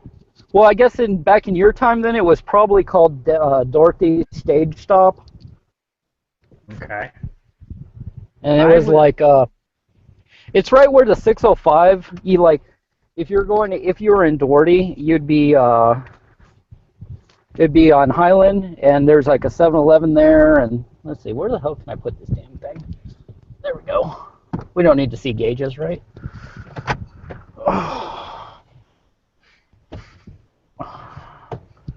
All right. There we go.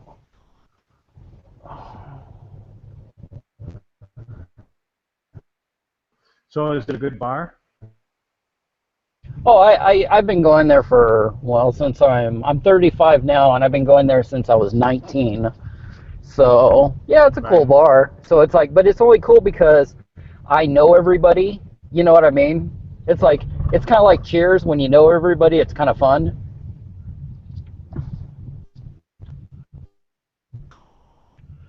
But yeah, I've been going there for so long that, you know, it's fun because I know everybody.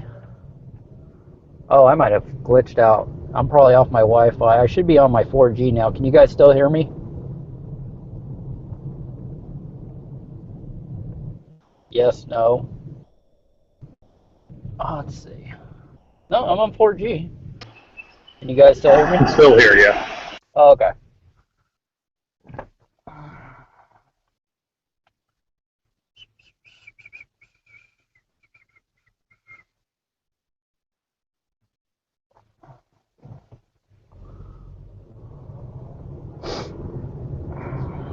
Yeah, I'm not a big drinker. Like, I don't hardly ever drink, but I do like to play pool, and I haven't gotten to play pool in forever, so I'll go get my ass kicked in playing pool.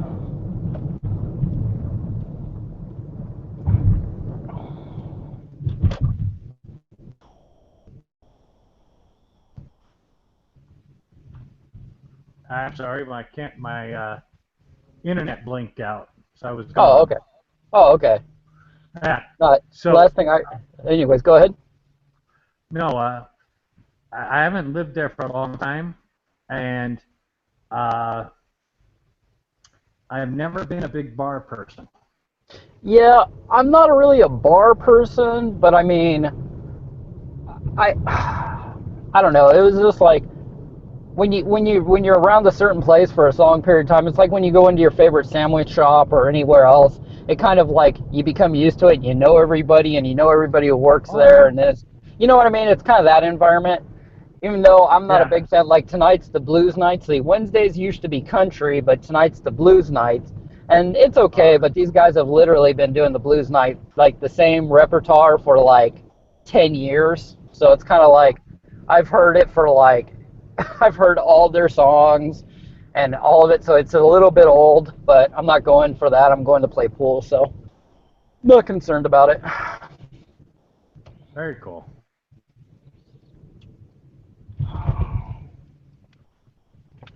Oh, But it's always good to go to a nice blues night. yeah. Yeah, I have no idea what you're saying because I just got back. Hi, everybody, I'm back. Hey, what's up there, Flips?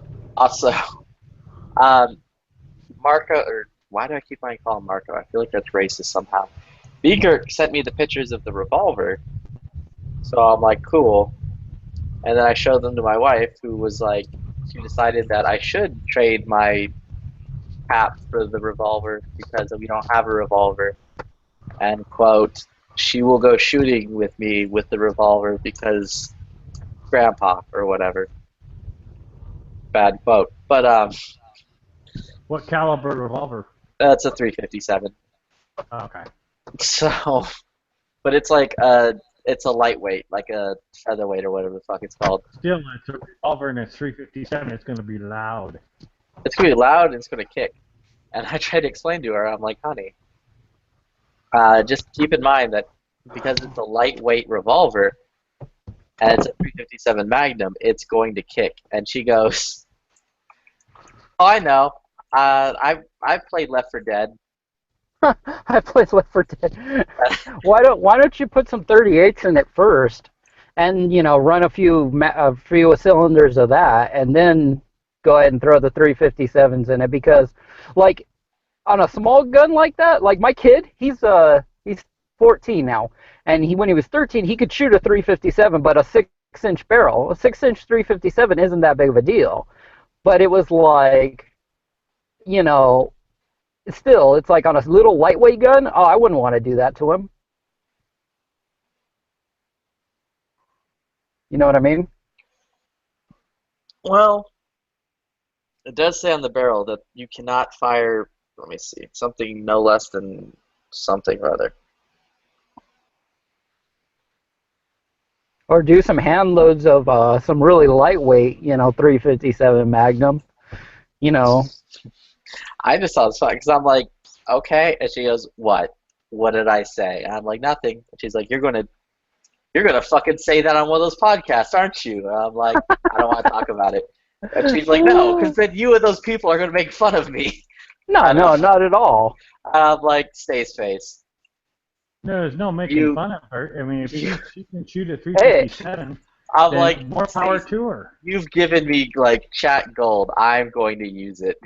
Oh no, like no one's gonna make fun of her for, like if she wants to do I don't 350. care. I'm making fun of her because she's like, "Oh, don't worry. I saw it in the video game, so I can handle it." And I'm like, yeah. I'm like, okay, and she's like, "What's with your okay tone?"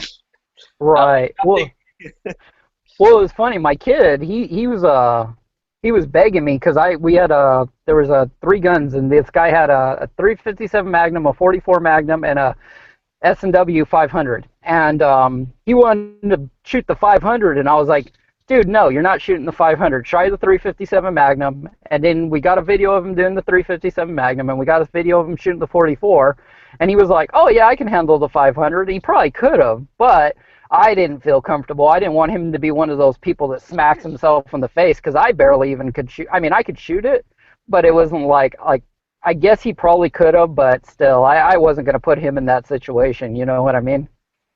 Yeah, well, fucking people break their wrists on that gun just shooting it.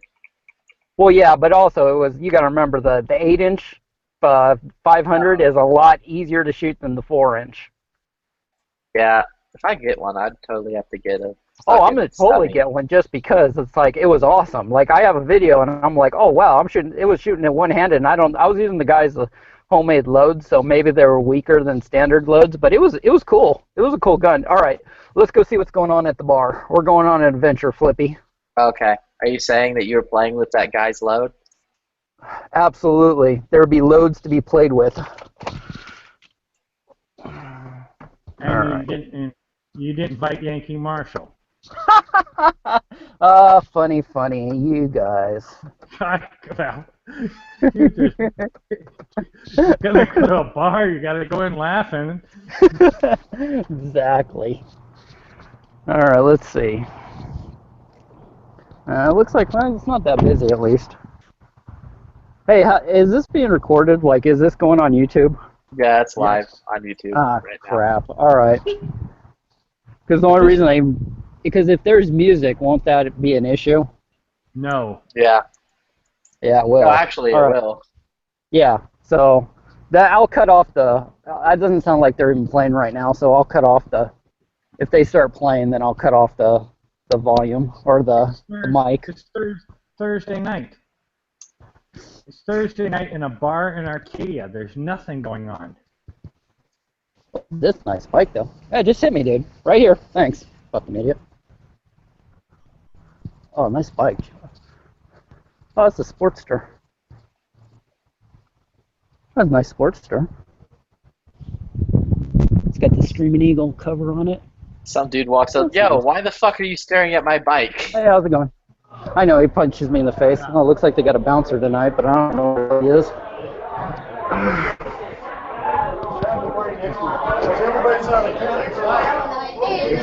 Good. Oh, there's Amy's. Amy. What's up, Keith? He's like, who the fuck are you? Yeah. Hi, Bo. Good. How are you? Hey. Good to see you. Good. How are you? Good. What can I get you? I want, I don't know. You got those Bud Lime things? Yeah, I'll take one of those. Yeah, the Bud Light. That thing's air drink. Yeah. What year were you born?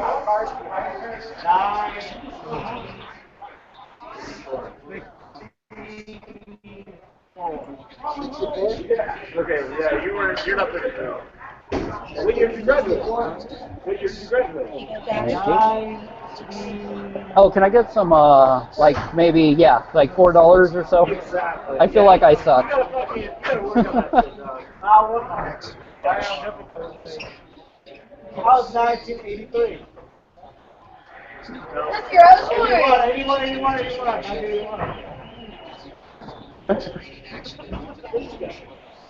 What have you been up to, Keith? Not much. Chilling here. You got to lie. I'm not lying. I'm fucking 35. You're 35? Well, I'm 35. I graduated in 99. I was 80. I was born in 80. So you're probably 30. No, I'm 35 because I was November 8th. Oh, okay. Yeah. Wait. No, I... Oh, I'm 35. Yeah, you're still 35. Yeah, I'm 35. Yeah. Really, you're gonna argue with me about how old I am? Yeah, no, I do. So, yeah, it's hard. Alright. Let's challenge this table here. Hey, can I throw my name up on the board? Alright, cool.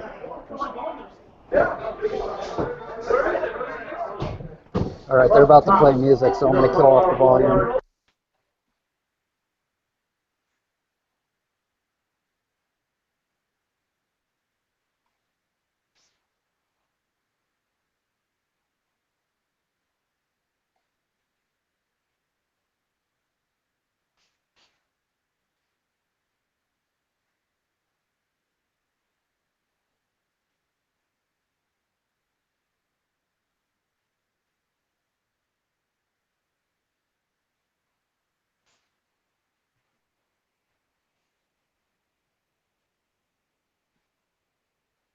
Hey, over on Rosemead in Colorado, is there still a pool there? Rosemead in Colorado? Yeah. Colorado Boulevard, just west of Rosemead, used to be a big pool hall. Let me think. You know what? Actually, I gotta go back there. Oh, sorry, man. Sorry. Yeah, I don't want to be around when that starts playing. So, Rosemead in Colorado. Because I used to live right off of there, so I know there was a bar called the Colorado that was right on Colorado and St. Gabriel. Right, but as far as Rosemead, this was just a pool hall, big pool hall. It was just west of Rosemead on Colorado, on the north side. God, not that I remember. Oh, They had let's play about Black Widow. 30 pool tables in there. It was huge. The only pool hall I remember really being in Pasadena was the one over on Fair Oaks and Washington. Oh, way up there? Yeah, there was one way up there, but I don't remember, like, the other ones. Like, I guess maybe when I was there, I was too young. Either that or I didn't. Fair Oaks and Washington is almost what, Altadena, right?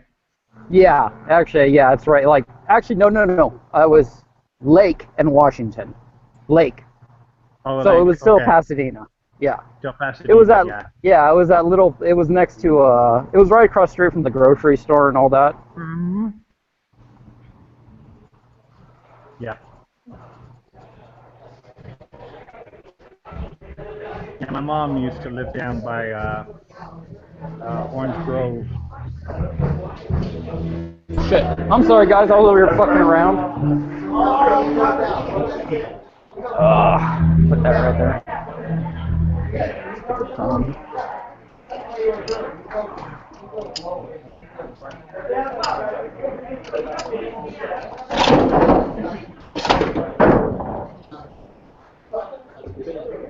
Alright, I'm gonna mute you guys while I deal with this, okay?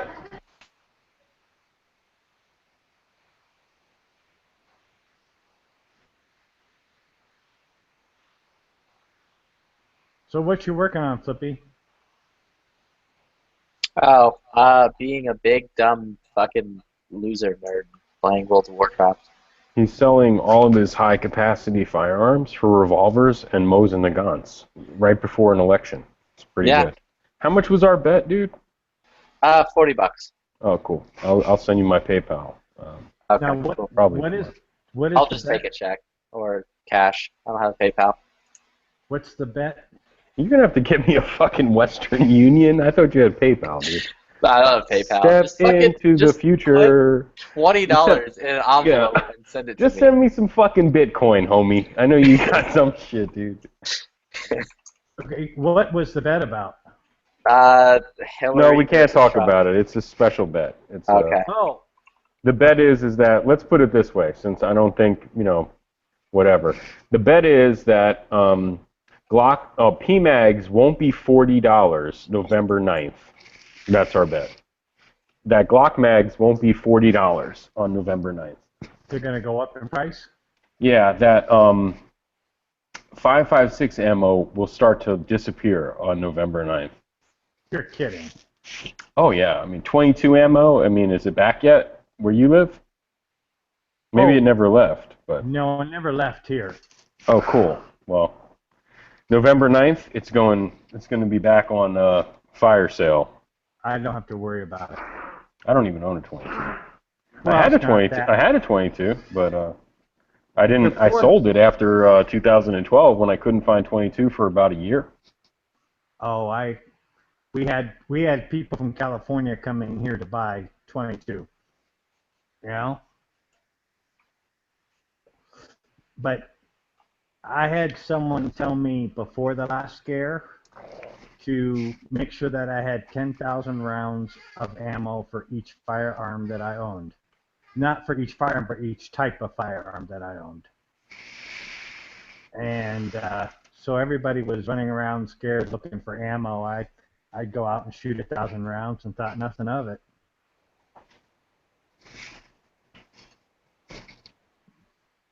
But I don't know. I don't think we're going to ever have the same ammo scare again.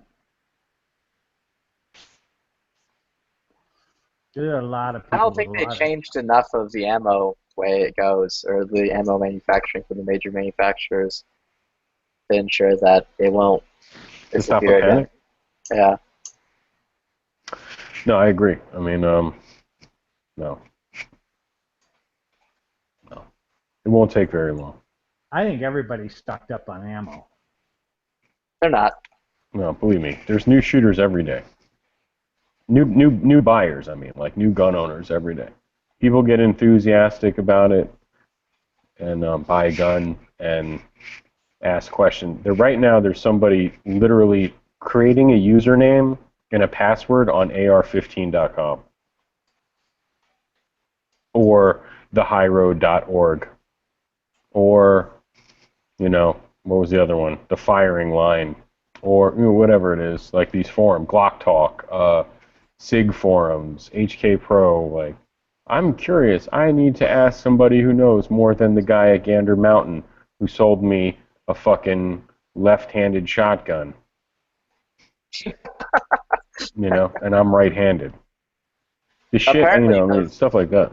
According to primary and secondary, the fucking left-handed shotgun is actually the shit, though. I never even heard. No, literally, that left-handed shotgun shit comes from the original primary and secondary, which is fucking gun channels chats from fucking 4 years ago. Where it was like some guy from Gander Mountain was in these chats, and he was telling a story about that someone, his coworker, sold a guy a left-handed shotgun, and the guy was right-handed, and I don't know if he knew about it or what. He just didn't give a fuck, and he told this story, and then he said something else about it, and some guy was watching the chat and called the Gander Mountain. He figured out where this guy was from by listening to the chats, and called the Gander Mountain, snitched him out, and got him fired. No shit. Oh, wow. And actually, Dano was like, Dano one night, this is not any fault of his because he's just being Dano. He was like, "What's your store number?" Like the guy was talking about the Gander Mountain or something, and Dano was like, "What's your store number?" And the guy was like, "Oh, 1405, store number 1405." And I think like the next day or the day after, the guy got called down to the office and was like, "You're fired." So, true story. Wow. That shit was fucking crazy. I felt bad for the guy. He stopped coming around here, obviously. Well, Dano was saying the guy actually sent him a message and was like, "Well, I fucking hated that job anyways. I was going to quit." Oh, so you knew the fucking story. Why didn't you just say, "Dude, I know what the fuck you're talking about"? Oh, because I knew the story. I didn't know what fucking other dude knew the story. I was talking to you, man. No, but I didn't know. You didn't know the story? So It's cool. no. Yeah. It's all good. But you know, do you think there's going to be another, No, crazy gun absolutely purchasing? not. Absolutely not. Absolutely not. I think everyone will just be content with what they have, and the fear won't set in that perhaps we'll get a Clinton ban again. I don't think anyone will be nervous about that, especially with all the rhetoric. I mean, because she's been pretty mild this time about gun control, so it's not such a high priority on her agenda. It's more about creating jobs and the $15 minimum wage and mandatory federal leave for parents and federal daycare systems. And so I don't think guns are. I don't think. Yeah, I just think people. When she gets elected, I think people will just be like, "I'm good. I got a Glock or a Sig. I got 2 mags. You know, 3. I got an AR with 4 mags. I'm good with that. You know, I don't So have you don't any think- ammo at all." You don't think she'll make good on her threat to do an Australian-style gun Absolutely. I actually feel bad. I At this don't point. honestly. Dude, he's just fucking like. No, being honestly, I don't sarcastic think. as can Honestly, be.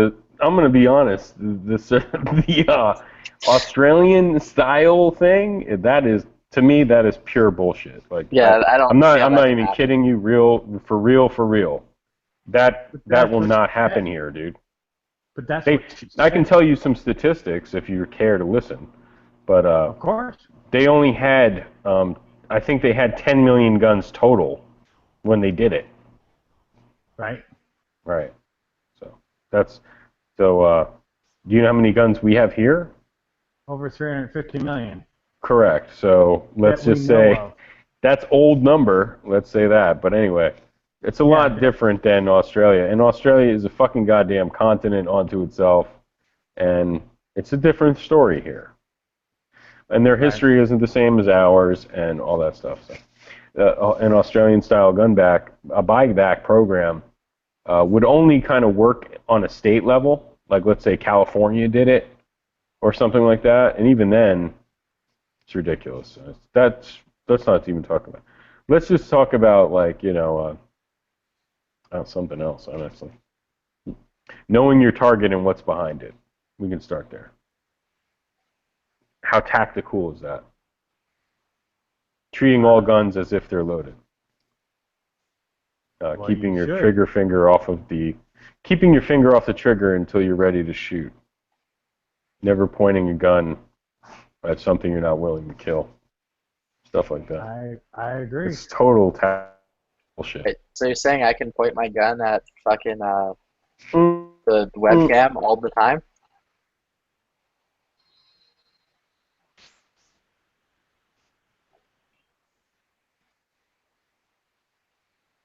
The guns on the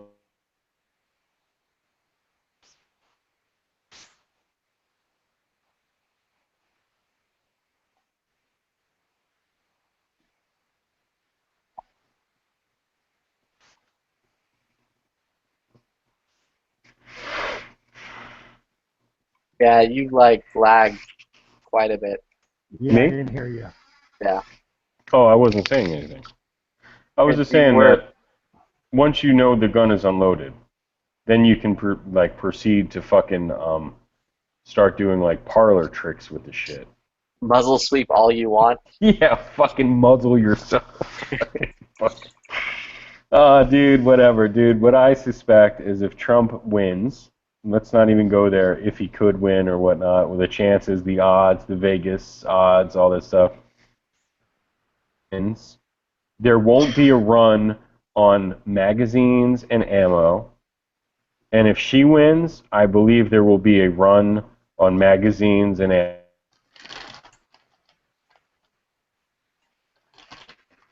Mags and ammo, like that's easy, and that could last anywhere from like a month to fucking 2 years, dude.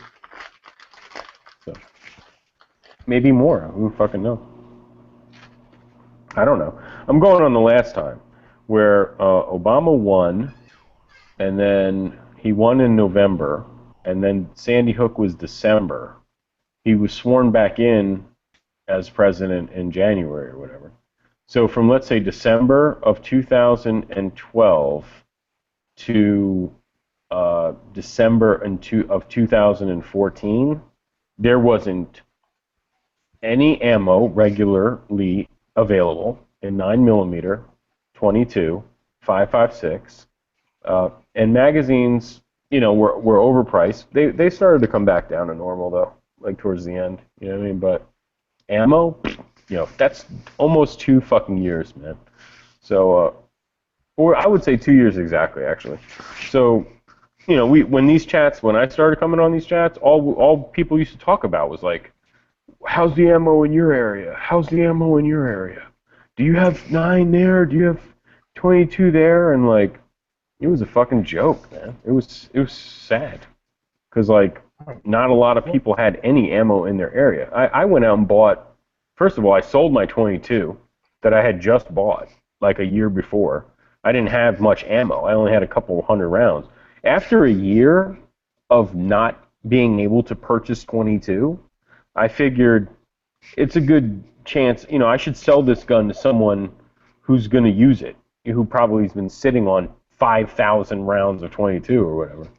So I sold the gun that shot 22, and I also had a 22 conversion slide from my Glock at Advantage Arms, which was awesome. But once again, I had no 22, so I sold that shit. And I bought a 40, and I'm not a big 40 fan, but I bought one because 40 was more available than 9 where I lived, and it wasn't much more, but it was definitely available when 9 wasn't. And I bought one, so that just because I was like so I wanted to shoot, and I was like, fuck it, I don't have any fucking 9. I had nothing, you know what I mean? So anyway. Well, I also did buy a 9 today. You bought a knife? A 9. I bought a 9mm? Yeah. What kind? The MP5K. Oh, sweet. The HK or the other one? No, I supported terrorism today. Oh, God. I only have a couple things I want to buy before the election. But yeah, I'm not super worried about it, because not only can I get another M92 PAP in like another week or 2, it's only like 500. No, So- yeah, the PAPs are around. Someone just sent me a link to a fucking PAP that took AR mags, and I started laughing so fucking hard. Oh, those aren't Yeah. around anymore. Those are actually gone. Oh, he just sent me a link to it, and I was Dude, like, what the fuck? Maybe it those was are- arms lift. They're not importing them anymore. Those are Okay, gone. Like, he the sent me a factory's used not one making then. Yeah. It's my friend. I was like, you got to be fucking kidding me. He's like, why not? And I'm like, no, just get an AR pistol if you're gonna do something stupid. I mean, they're Like fine that. guns. They're not terrible. Yeah, you know what? I'd rather not. That's like getting a fucking 9mm shotgun. Like I'd rather not deal with it. Get a fucking you want a 5.56 gun? Get a 5.56 gun. That's ridiculous. And then you're right. Like in 2 or 3 or 4 or 5 or 6 years, Good luck getting good luck getting any customer service from that fucking goddamn group. that monkeys. applies to fucking now. That applies to You won't anything get they any got. fucking Yeah. customer service now. If you got a private plane, you can fly over to fucking wherever the fuck Serbia. that shit is. Yeah. Good luck. Get yourself some of that really fucked up, creepy ass porn. I don't know. I mean, the NPAPs were cool. The OPAPs were better, and then How'd you go from ammo and guns to freaky ass porn? Because it always My goes to mind freaky goes- ass one. my mind goes to freaky ass porn whenever Serbia gets brought up. It's not quite. Is it Serbia? Mm-hmm. They're really, really into that, like, murder porn stuff. Serbia. The fuck are they, man? For real? Yeah, they used to be Yugoslavia. Okay, right. I thought Yugo. Okay, so it became Serbia. Gotcha. Yeah, Yugo was a fucked up place, right? Yeah. Under No, I Tito wanna and buy all these more cocksuckers. shotguns. Huh? I want to buy more shotguns.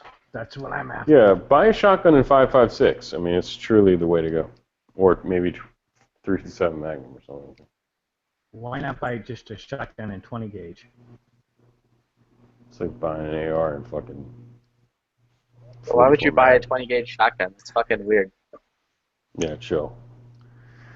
We're good, man. I just came by, say hi to you guys. I'm glad you're selling all your high cap shit for fucking revolvers, man. Sounds like a good, smart thing to do. Yep. I mean, I gotta get ready. Okay. You're committed. Yeah, hopefully she'll let you keep that. Is that what you're saying? No, You're like, no, I'm it's just a saying, revolver. I gotta prepare for the fucking Flippy for Right tour 2016. Well, yeah, you should. That's funny. That's funny. Even if you are right, which you're not, people won't know. So by like I'd say October through November, people are going to be in a full on, dude, having a full on. So Yeah, but then after why don't you wait if you really want to trade your like whatever the fuck high cap murder weapon for like a nice shiny fancy revolver gun for old men? You might as well fucking wait till October, dude. Oh, because I already talked to D-Girk and told him I'll do it. Oh, Girk. Yeah. He's got a revolver? Yeah, it's that fucking scandium frame thing that he got for like $500. Oh, okay, that's different. That's Scandium. That's Scandium. Yeah, you know. Is it an 8-shot or a 6-shot or a 7-shot? It's a 5-shot. It's a 5-shot. It's like the sniper's super. pistol? It's like Yeah. the air weight. Oh yeah. You're buying the fucking sniper's pistol that Bill Nice. Blowers held up in fucking in the chat. He was like, I got Yeah. a 340 PD. Is it Uh-huh. a 340 PD? It probably is that one. No, Yeah, it is the exact one, It's a dude. 360 PD. Oh, Okay, well I think that's what it's called. I don't know. He held one up. He said this is the fucking Tankers pistol or something. Endorsed by tankers everywhere. That's fucking awesome. Yeah, but that was right before he said, "You guys just fuck around on a square range." that was his gun. He turned his camera on. And he showed that shit. He was like, "This is my fucking sniper's pistol." Man, when we were fucking around the other day and just throwing links up, video after video of shit like that, when him and fucking Pat Mack, like, dude, I'm telling you, what, Sunday, I think, is the next big one for him? They had one tonight. It was like 6 hours. They're still on, I think, live. But you can't see it now. Their video fucked up or something. Oh, they had what's his face, the Marine guy. You know, they had a good guy on tonight. Like I tried to watch it. Pat Mack's supposed to be on Sunday, and it's it's like the fit one or what Yeah, have that's- you. That's the fitness one. And I'm telling you what, that's gonna be some shit, dude. No, yeah, the guy they had on tonight is like the Incredible Hulk. Big man, he's huge. Wait, are you saying Macho Man Randy Savage is going to be Mhm. on? He's gonna fucking rise from the TNS? fucking dead and rock and roll. Yeah, hoo-ah. He's like, wow, get your He's gonna yeah, snap into a PNS chat or whatever. dude, yeah. Oh, dude, I that joined dude would Panteo snap for that somebody shit. in fucking half. I'm telling you, that dude's pretty You know, fucking. Panteo Productions is I think $10 a month or like whatever it is. 19 man, bucks a month. I'm subscribed to their channel, man. I get some of their What? shit occasionally. No, I'm talking about the one you Oh, pay I know. for every month. Yeah, I know what you're talking about. Okay, yeah. So what I did was I would pay for it when they'd email me and be like, hey, we got a new Masada Ayub home defense video, a new Pat Rogers video, and whatever. So I'd pay the money, and then I'd watch every video I could watch, you know, because it's fun. It's just, you know, It is. it's tactical. I will definitely give you that. I mean, yeah, it's just they're just trying to sell you on the next video. So then I was just like, fuck that shit. So then when I'm done, I just cancel, and it takes them months kind of like to re-up. But they announced Pat McNamara pistol and rifle videos, and I joined up and watched those.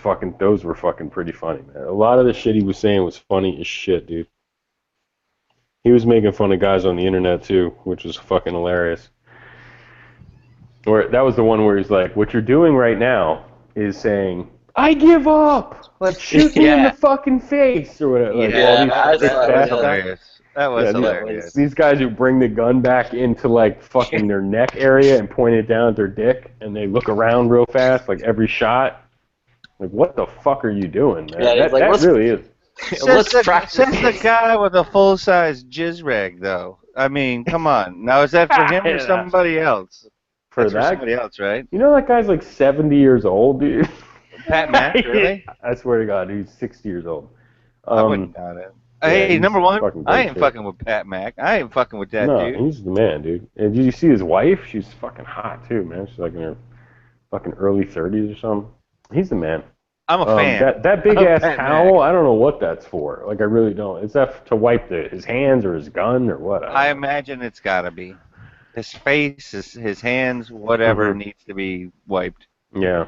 His story is outrageous, man. Like, he 'Cause, fucking dude, tore his arm out of his fucking socket and ripped all his muscle and tissue and shit, and he still, like, got back into shape. I mean, that guy's... Well, think about it. That was probably part of the rehab, and then after it was back to working, he's like, "I'm never gonna let that happen again." Yeah. Because now photos I bet you could almost not tear his arm out of the shoulder now. Look oh, at that dude. God, dude. Beast. He's beast. Oh, that's awesome, man. Props to him. Yeah, the fitness shit. Yeah, so whatever. anybody that out there is listening, yeah, that's supposed to be on Sunday on Primary and Secondary's Modcast. Just in case anybody out Tonight there was good as shit. This guy he had some sayings, man, that were incredible, man. Like, tonight, I can't even think of some of them, but, like, wow, he was so funny, man. He'd have these one-liners. He said something like, a guy with a single-shot 12-gauge. He was like, a guy who knows what he's doing with a single-shot 12-gauge can turn this fucking place into a car wash. I was like, what? Like, what? yes! What? A car wash? I never heard that shit in my What does that even mean? I'm guessing, like, it's fucking a mess. it's and a bloodbath? It's dripping from the ceilings, gentlemen. Yeah, That's a car the wash. walls, the fucking ceiling, coming up from the floor. Like when you were a kid and you drive through the car, they'd let you drive through the car wash. I guess that's what he's talking about. Now, I'm just trying to envision how hard that one master ninja shotgun single barrel user is going to have to be. Well, have He's you gonna ever have to seen be- Clint Smith run a fucking single shot H&R shotgun, dude? I haven't, He's but got here's a the thing. saddle, I ain't dude. fucking it's with vicious. Clint, dude. I ain't fucking with Clint. No, he is, dude. There's My whole plan videos, is to old have- school.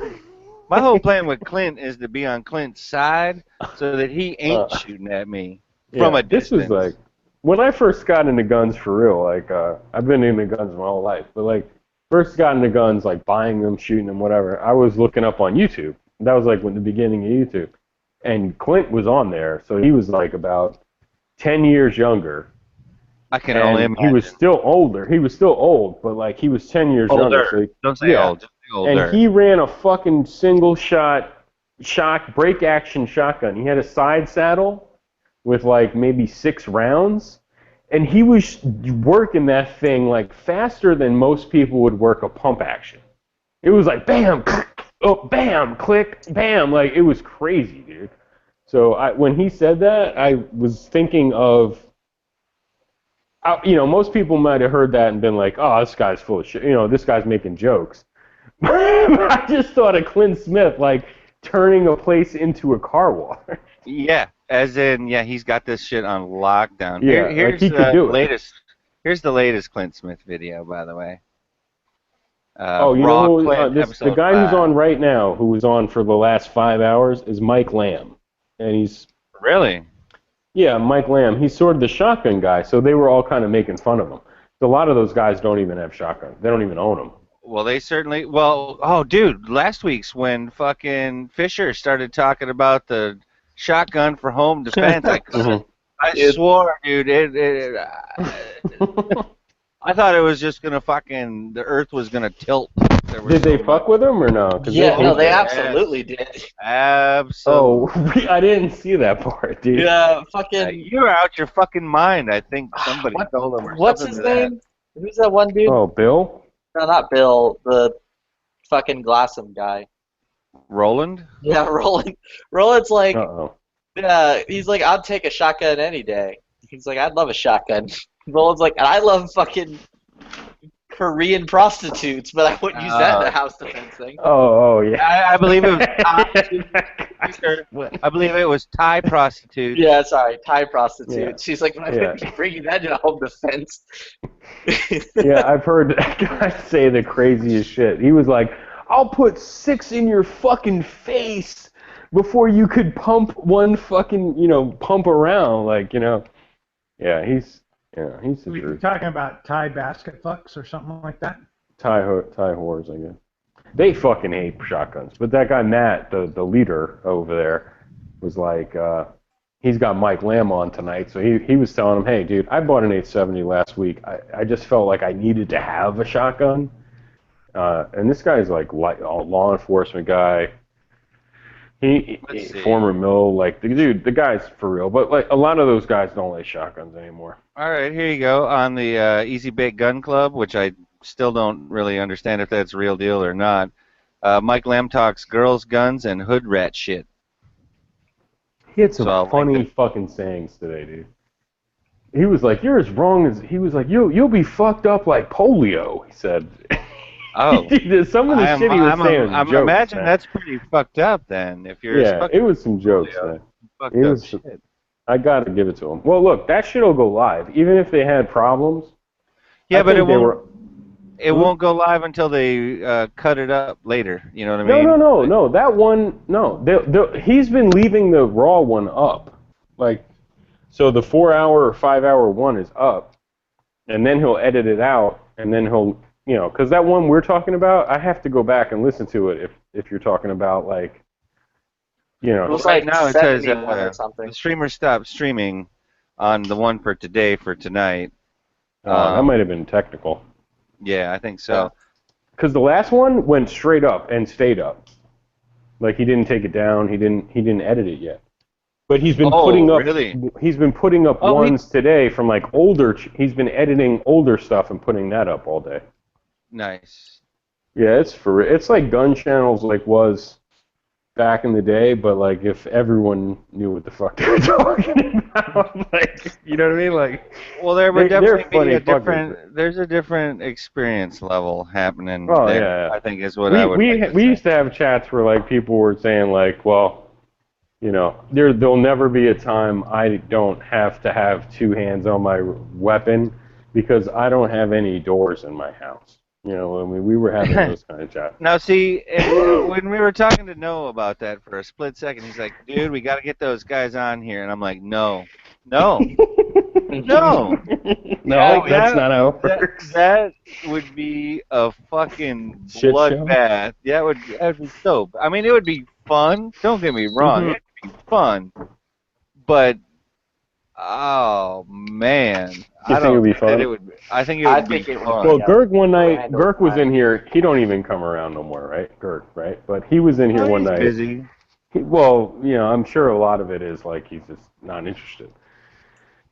He said one night, like, what the fuck, he came by and like no one was here or nothing like that. But anyway, he said one night he asked them, like, yo, I'd like to get on the show, like, what's up? And the guy was like, nah, dude, like, we have to vet you. Like, can you tell us some of your experience and stuff? And, like, what do you do for a living? Are you in law enforcement or military? Like, they really don't They don't want to have just like the average They show don't on there. want. They don't want Island Z Survivor coming on. Right, they don't want me either. But the They don't point want is Flippy that showing up. they don't want nobody, honestly. But the point is that that's fantastic because they don't get caught up in midget one night hooker porn. Well, no, not that. They do. I mean, they look get at caught Roland's up snake story. Like Roland's man, snake going for story the had belt. nothing to do Going with for the shit. going for the championship belt. Yeah, I mean that had nothing to do with nothing. I'm but gonna fucking drown this motherfucker. Fill that bucket up, Doc. yeah, that guy's a hero, bro. Like the other day, he always used to say like, "Well, what's your experience?" He would say like, "Oh, well, I'm this and that, Army, Special Forces, whatever," and then he would say stuff like, I don't know what he used to say something like asymmetric warfare group. And that night, when he was talking about when they introduced himself, he said, "I'm the founder of Asymmetric Warfare Group." So those are fucking stats, dude. Like that's great shit, dude. Yeah, they should be charging for those kind of chats. I mean, I know it's like, oh, that's all tactical shit. Because I watched Yankees video tonight with Matt, but I really watched Nothing Fancy's video about tactical stuff and like how a couple of days ago. Yeah, and dude, one of the funniest things to me was he's like, I'm going to roll in some footage right now. I took a class once, and they were all douches to me. And he's like, it could have been because the camera was on, which was funny in itself. But the other thing was he was like, I just rolled in there nonchalant, like, I'm not tactical. These guys are all fucking tactical tactards and shit. He was look at the video. He's the only one. They all had T-shirts on and maybe some like cargo pants. Dude, they were he fucking had wearing full kit. He had fucking bulletproof vest, Molly shit, plate carrier, multicam, everything. He had a dump bag attached to his fucking holster. It was crazy, dude. They must have been looking at him like, look at this tactical retard. He's the tactical retard. Yeah, exactly. Who is this guy? And then he busted out a Mini, and he's like, they were looking at me like crazy because I was busting Wait a out minute, Mini. he busted out a Mini 14 is what you're trying to Yeah, oh my god, yeah. And he's like, I was killing it with the Mini. I don't think they were looking at you because you had a Mini. I think they were looking at you because you had a camera on. I'm sure you didn't properly explain yourself. Or he was like, I'm Nothing Fancy from YouTube. And they're like, he whatever. specifically in that video was like, I didn't feel the need to explain who I was or tell him any of my background. Oh, I'm sure. So he just shows up. He's got cameras everywhere. He's fucking look what he's wearing, and he's making fun of people for being tactical. And it was like, dude, you're tripping. And then it was crazy because everyone in the class one guy was like fucking 60 years old. He had a T-shirt on. This guy was legit. They're wearing fucking polos and blue jeans, dude. Fucking shows up in a jumpsuit and a fucking like multicam everything, dude.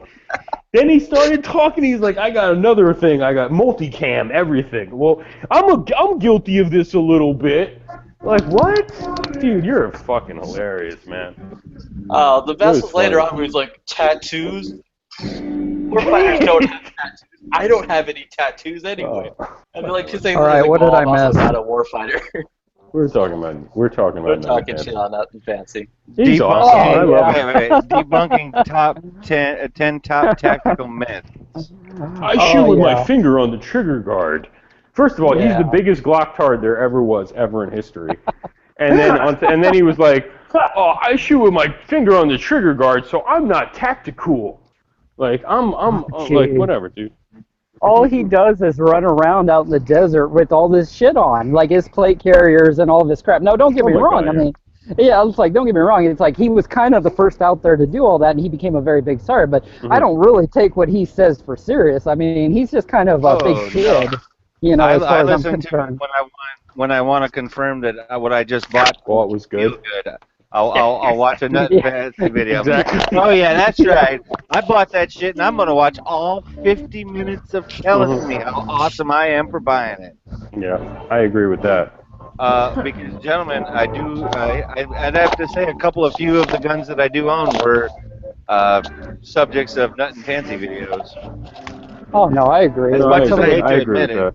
Dude, I've Actually, bought shit. Some of his videos I've watched like a couple of times. Like if he loved it and I bought it, and I totally get all that. I like him honestly. I think he's great. Oh, I've met some of my very first videos were because I bought that. You know how he was going on about the buck hoodlum? I bought the buck hoodlum because he went on about it so great. Oh, you're talking about a knife.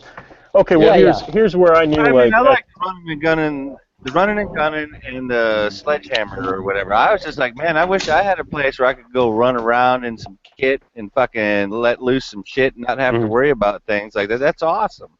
He's made me buy shit. Like, I can say this for sure, not for shit sure.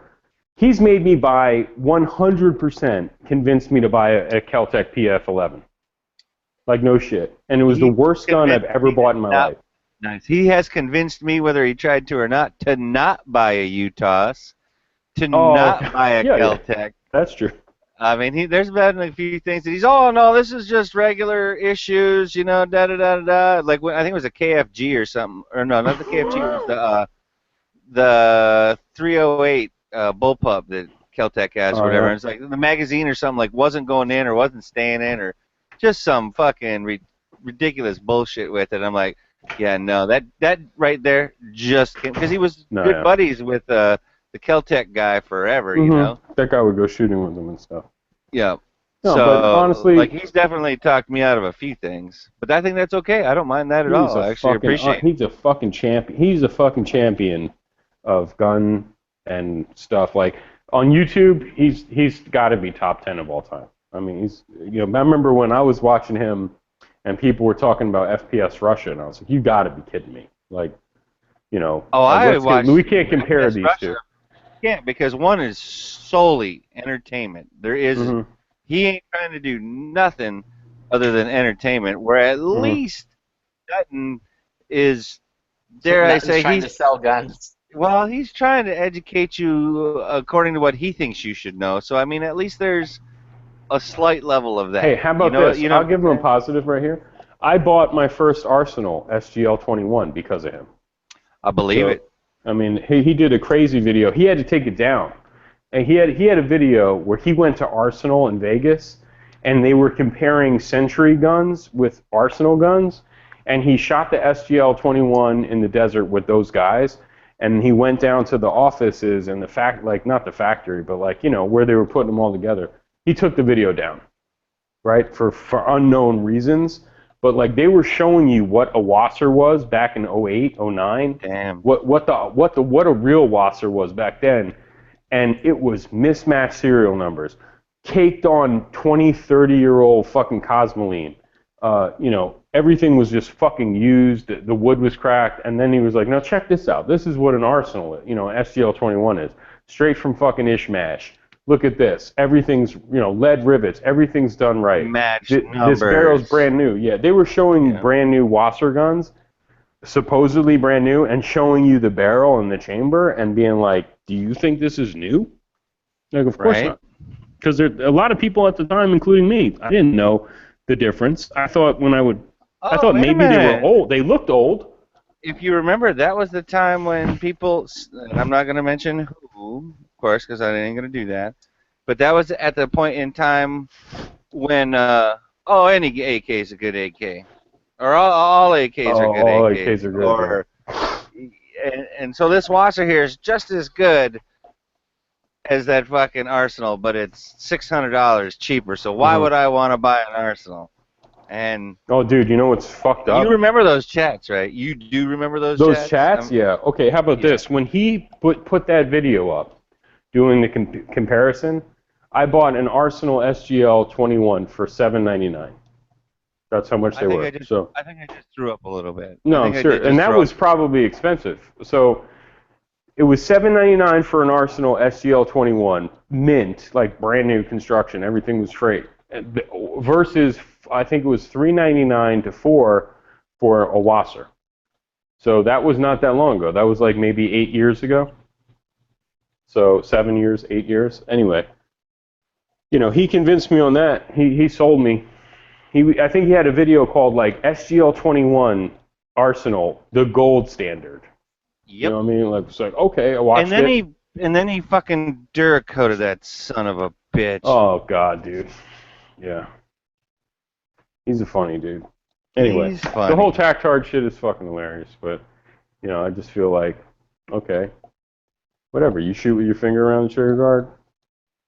You show up to like regular Fucking people classes in full kit.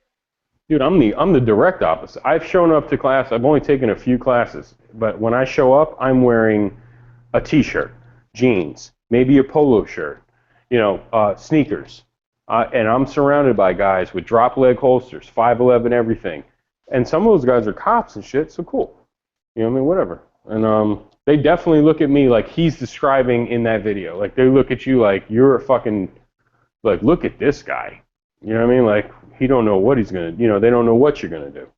They don't. You could come out and smoke a fucking bullseye at 25 yards, or you could like not hit your target once. The way Drop you're your dressed. mag. Wait, you mean drop your mag before your gun fires? Like the way I'm dressed.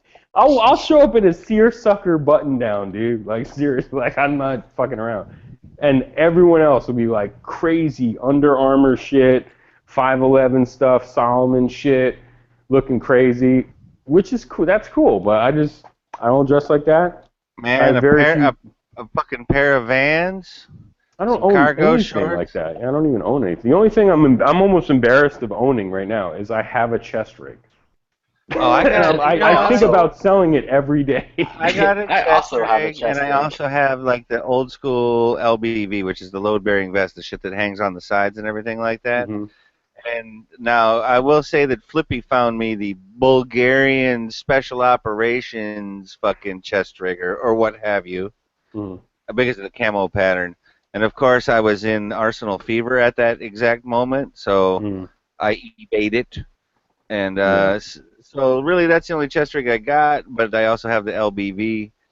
So one would be set up for the AR, one would be set up for the AK.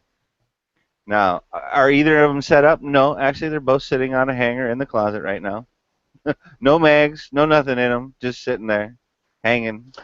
No, I was gonna say is that I have an SOE, micro rig? Yeah. Okay, I bought it when, you know, G-Webs, you know, me and G-Webs were talking. He said that's the shit to get. I trust him. I still trust him 100% on that type of stuff. Oh, hell yeah. I bought one. I was gonna take a class, a rifle class, and then the more I thought about it, I was like, I never have a rifle. I don't carry a rifle. Actually, the rifle, you know, I don't do any of that stuff for my job.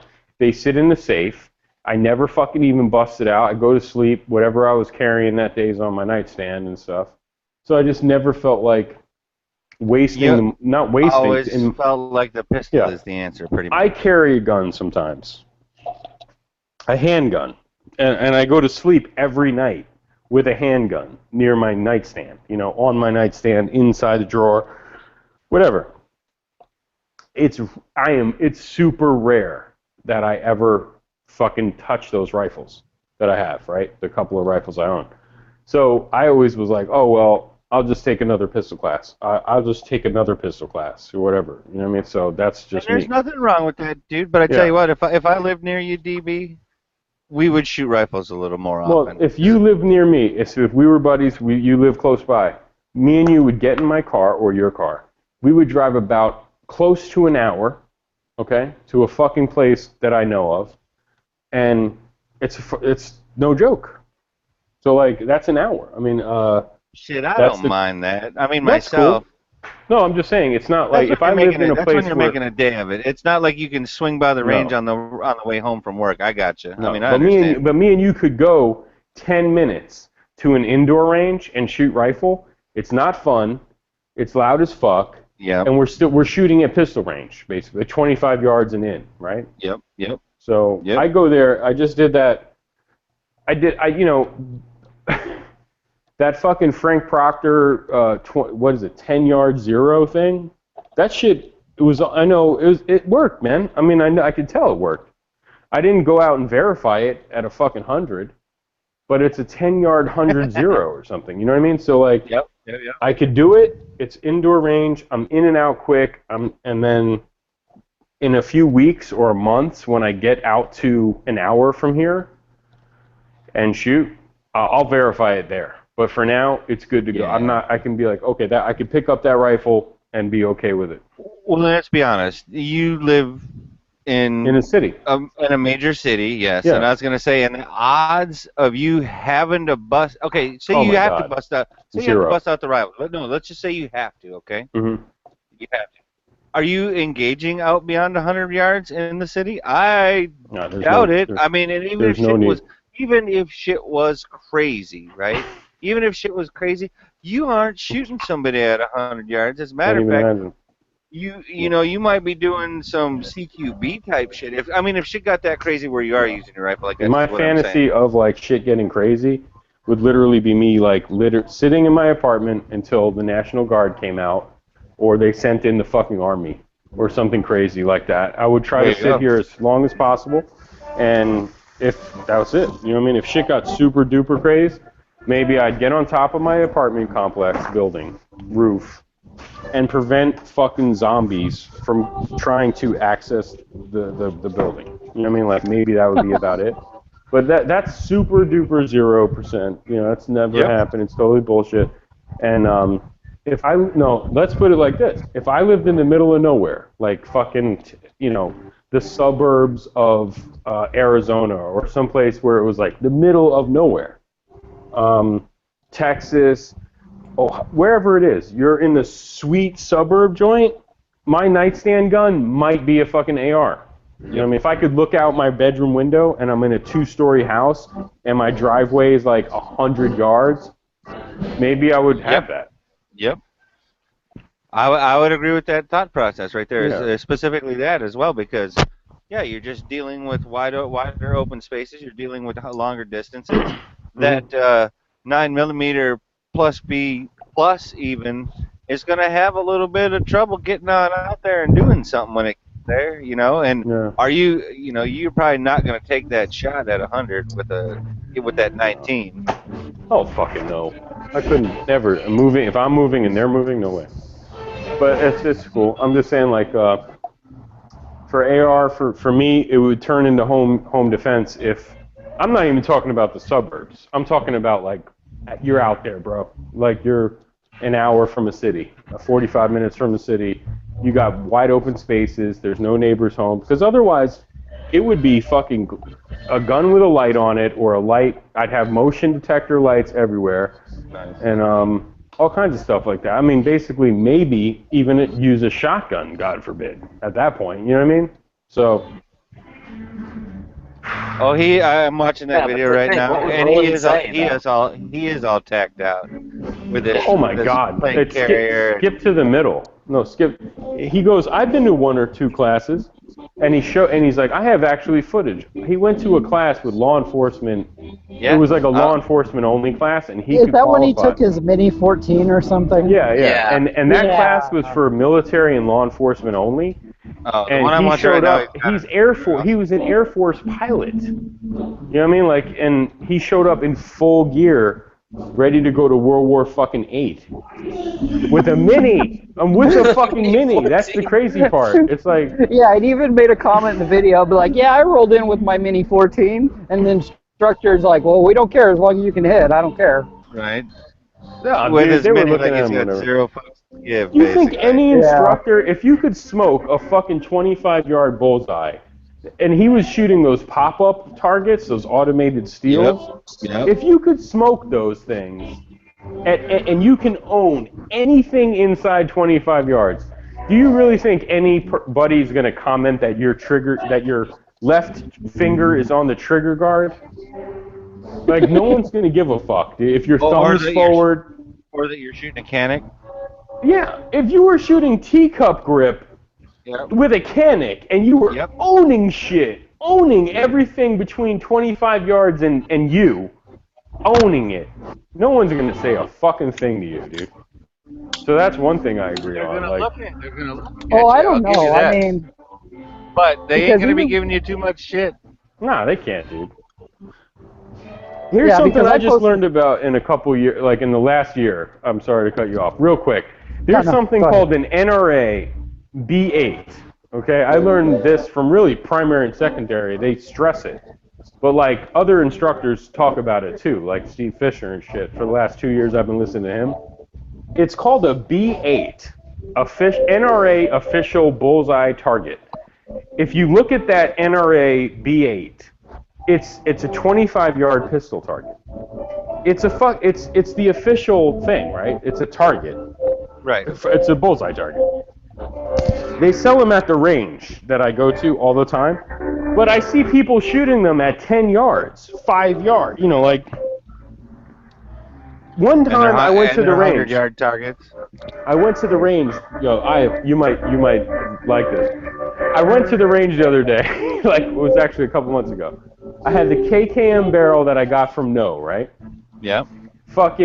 I had fiber optic front, blacked out rear on my Glock 19. I was doing that shit. Like, I was putting it at 25 yards. I was trying to see what I could do. I would load 10 rounds in there, because that's how it's supposed to go. It's a 100-round score, a 100-point score. So there's the X ring, the 7 or 8 or 9 or 10 or whatever. Yeah. The goal is to get 10 rounds in there and score 100 at 25 yards. And there's really no set time limit. So I'm doing it. I'm a mess. I'm a fucking hot mess. I live near Army bases. This guy comes in with a totally customized 92, dude, an M9. He had a fucking Barstow or KKM barrel, match-grade stainless steel barrel. His sights looked crazy. I've never seen anything like them, dude. They were like 2 inches high. The front the butter blade up on the top of his front sight, it was ridiculous. He put the shit out to 25 yards, that same target, and was shooting it one-handed, like they would shoot in World War II, like a Nazi officer. Like one hand behind his back, he was completely bladed towards the target, and was shooting that shit one-handed. And I was seeing what he was doing, and it was mind-blowing. Well, that's a bullseye shooter. Yeah, he was in full uniform, dude, full Army uniform. Oh, so and that gun was, so he's participating in their marksmanship like competitions. That's what I think. And I was just like, wow. You know what I mean? But me and him were the only people shooting past 10 yards in the entire place. You know what I mean? Like, my shit was a hot mess, cool. His shit was awesome, great. You know, so my goal is to be not as good as that guy, because that'll never happen. 25 and in, basically.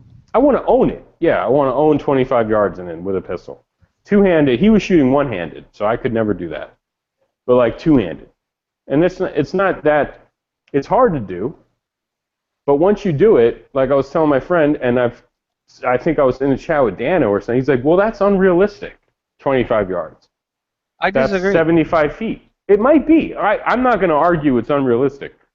My point is, it's like going to a basketball court, and if you just shoot three-pointers the first hour you're there, first half hour you were there, because I played basketball when I was a kid, and then at the end, you go to the foul line, it's going to be like butter. Like, it's super easy for you. Yeah. So if you can practice at 25 and get good at that, imagine what you're going to do at 10. It's going to be a joke. You know what I mean? Or fuck 5. Well, 7 yards, 21 feet. You bring it from 25 yards to 7 yards, it's going to be a fucking cakewalk. So well, you should be definitely putting it in a nickel, basically, almost. Yeah, you should be getting a sweet group. The first time I saw somebody shot a group that was like one hole at like 21 feet, 7 yards, I thought it was magic. And he was like, I've been shooting a long time. And I was like, and you're like, oh shit. He was like 60-something years old. Yeah, so I figured, shit, no doubt. I'll be good like that one day. I'm trying to get good like that in the next couple of years, man. And there's nothing I can read on the internet. Drinking milk, working out, and one day, yeah, you'll make Becky jealous. Yeah, fuck all that shit. I took that class with the sheriff or whatever, and he was cool. And I'll tell you, his shit was cutting my groups in half for sure. It's uncomfortable, to be honest. To shoot that way it's like not comfortable. That's not, but it works. I go to the range and I'm like, man, I just don't want it. It's like your body, everything is fighting it. Like the C-clamp on an AR. People are like, oh, that's bullshit. It's uncomfortable. It is. I've tried it. It's fucking uncomfortable as fuck.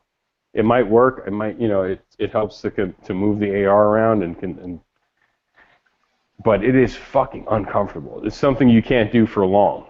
You can't shoot like, Sheriff of Baghdad for an extended period of time. If you're just fucking around at the range, eventually you're gonna like, whoa, I need to loosen up here, buddy. You know what I mean?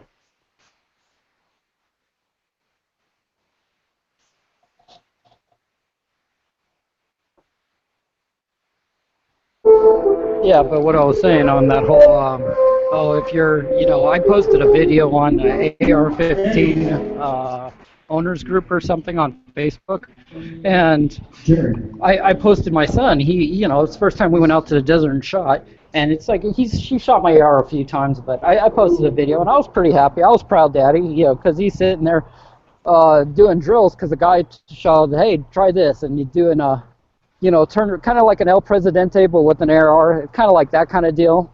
And he was doing it, and he's like 13, so I'm like, he's not super young, but he was pretty cool, I thought. Maybe it's just because I was naive, and I was like, oh, that's cool, and I posted it, and man, so many people talk shit. They're all like, oh, he's got a loaded gun, and he's facing you, even though the barrel's pointed at the ground, and blah, blah, blah, blah, blah. Just mad shit. Like, I was like, what the fuck, seriously? Like, I was happy that he was, gun was staying level, he was flat, he was hitting what he was aiming at, was taking out the targets and stuff, and I was like, I thought, oh, people would be, like, cool about it, but they're not. They're, like, totally fucking got their panties in a wad, like, bitching and moaning, you know what I mean?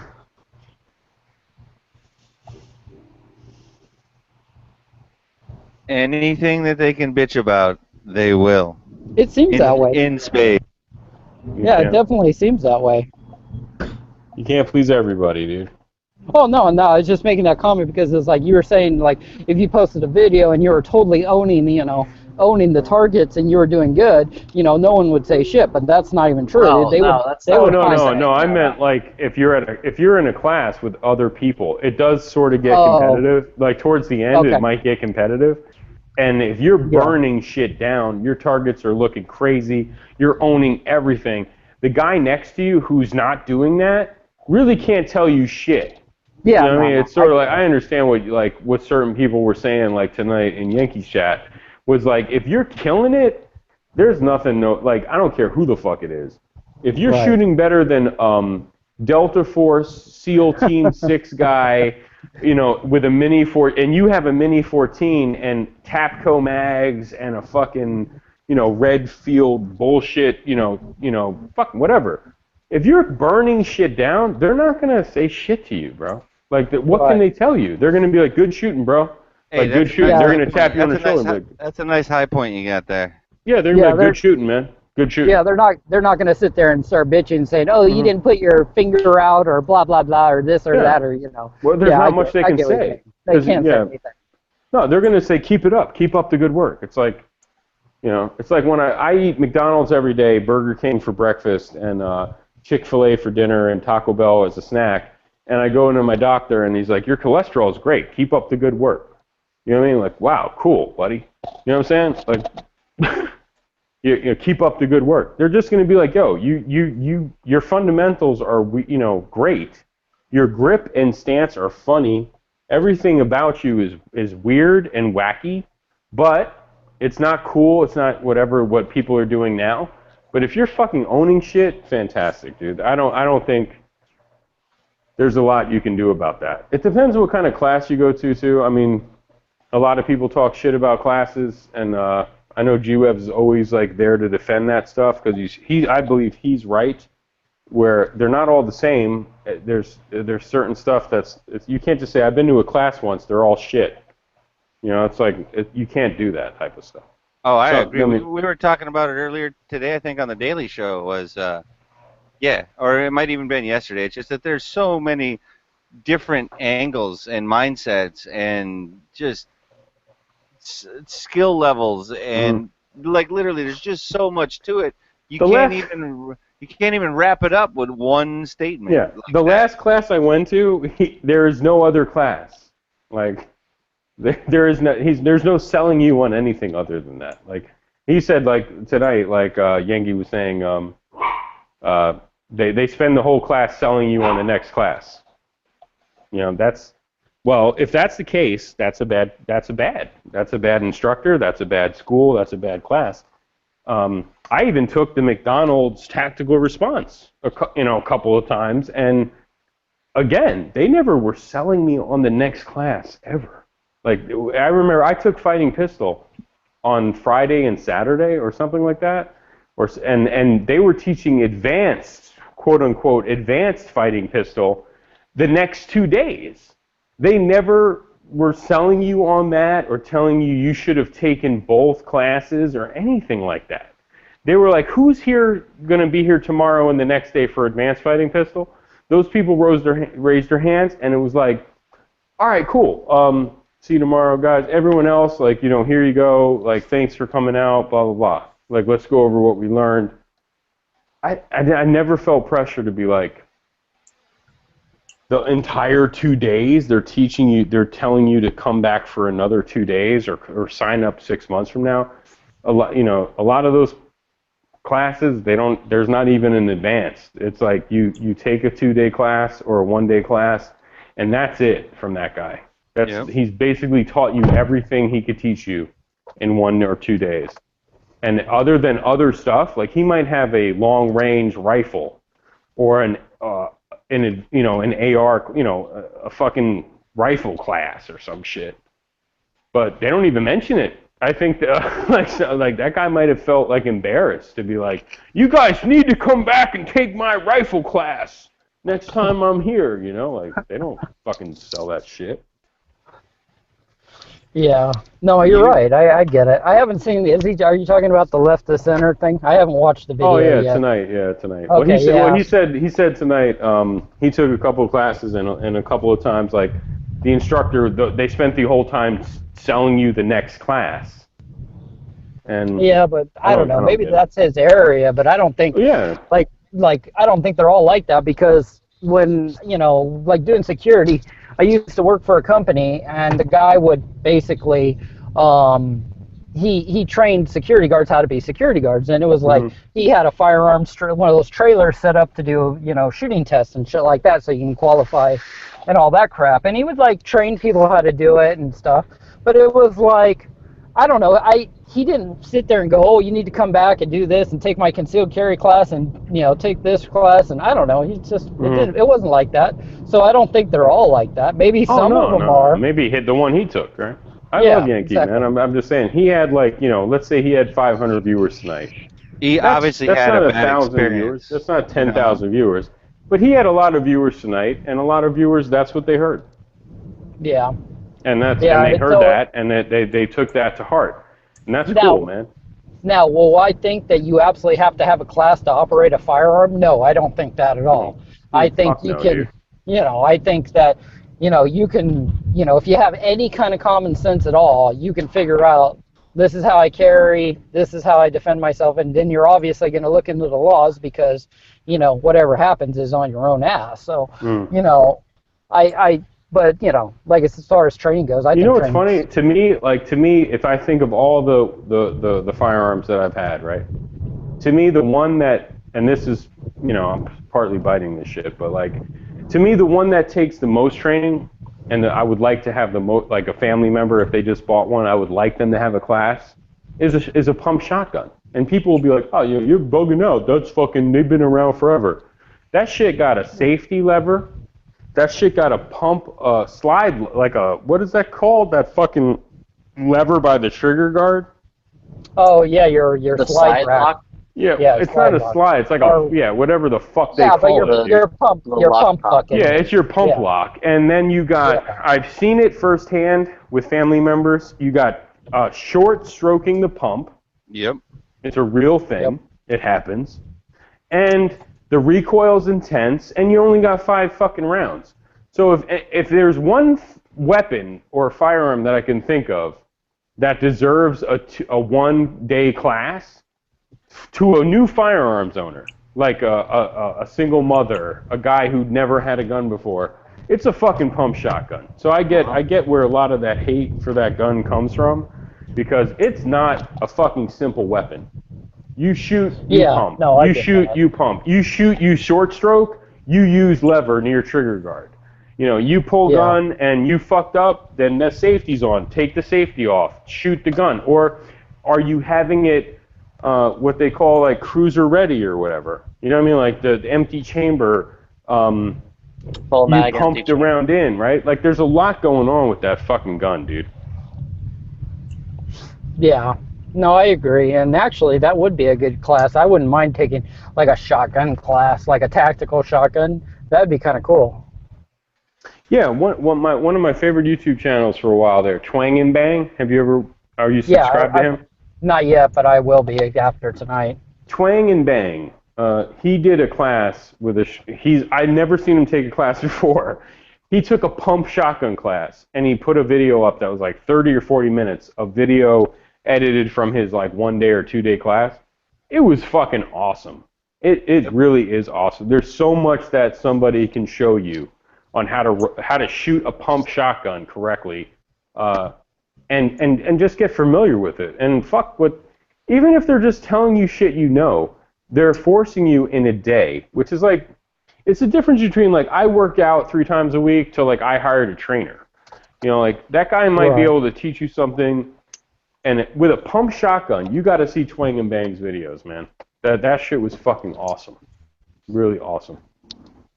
I learned a lot from this shit. I don't even own a shotgun anymore. So. Shotguns. They serve a purpose. Well, as many people think that they're awesome, home defense weapons, which, I don't know, it depends. I'm not going to say they're not, and I'm not going to say they are. I mean, they could be, or they could be the worst thing ever, depending on the situation. But, I'm trading for the best home defense weapon, a 5-shot Magnum. That's all you need. But But yeah, anyway. but it's coming from you. It's coming from you, Flippy, so that doesn't really matter. What 410 Taurus revolver with 410 buck? Yeah, a raging judge. PDX-1. PDX slug follow. It's like 4 rounds of ball buck followed by like one little tiny 410 slug. Yeah. Get I'll some. take it. Get some. Fucking dude. Trust me, at 20 feet, I know I'll fuck you up with that shit in the face. Now, does that mean you're going to shoot him or you're going to throw it at him? I'll fucking, at 10 feet, if someone breaks in my crib and I'm 10 feet away from them, I'm hitting him in the face with that fucking thing. That's messy. Yeah. Wait, Fuck it's that. a car wash. I'm going to be like, who is it? Yeah, I'm turning that shit. I'm canoeing somebody's head, dude. Let's trust me on that. Oh,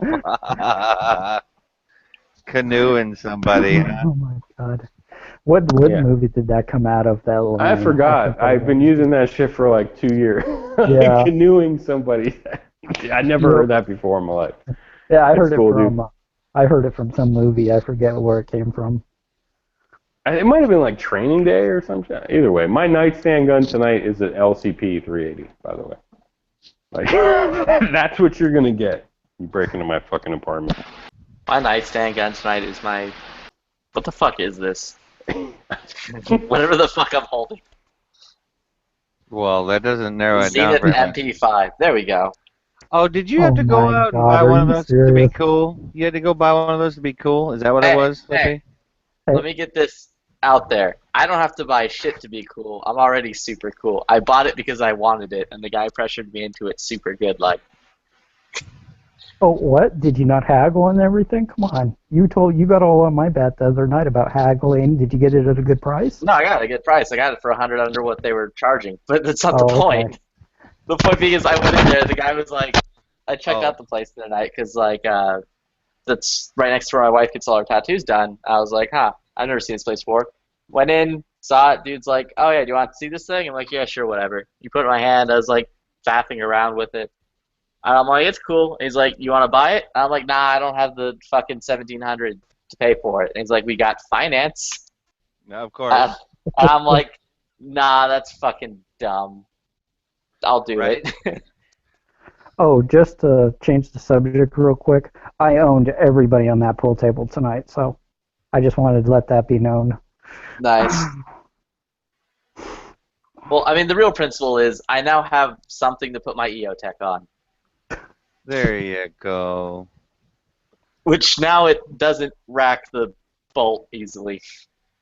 Now, I just thought it was interesting after this conversation you had just had that somebody had wanted to perform an intervention on you about some things that you then proceeded to go and buy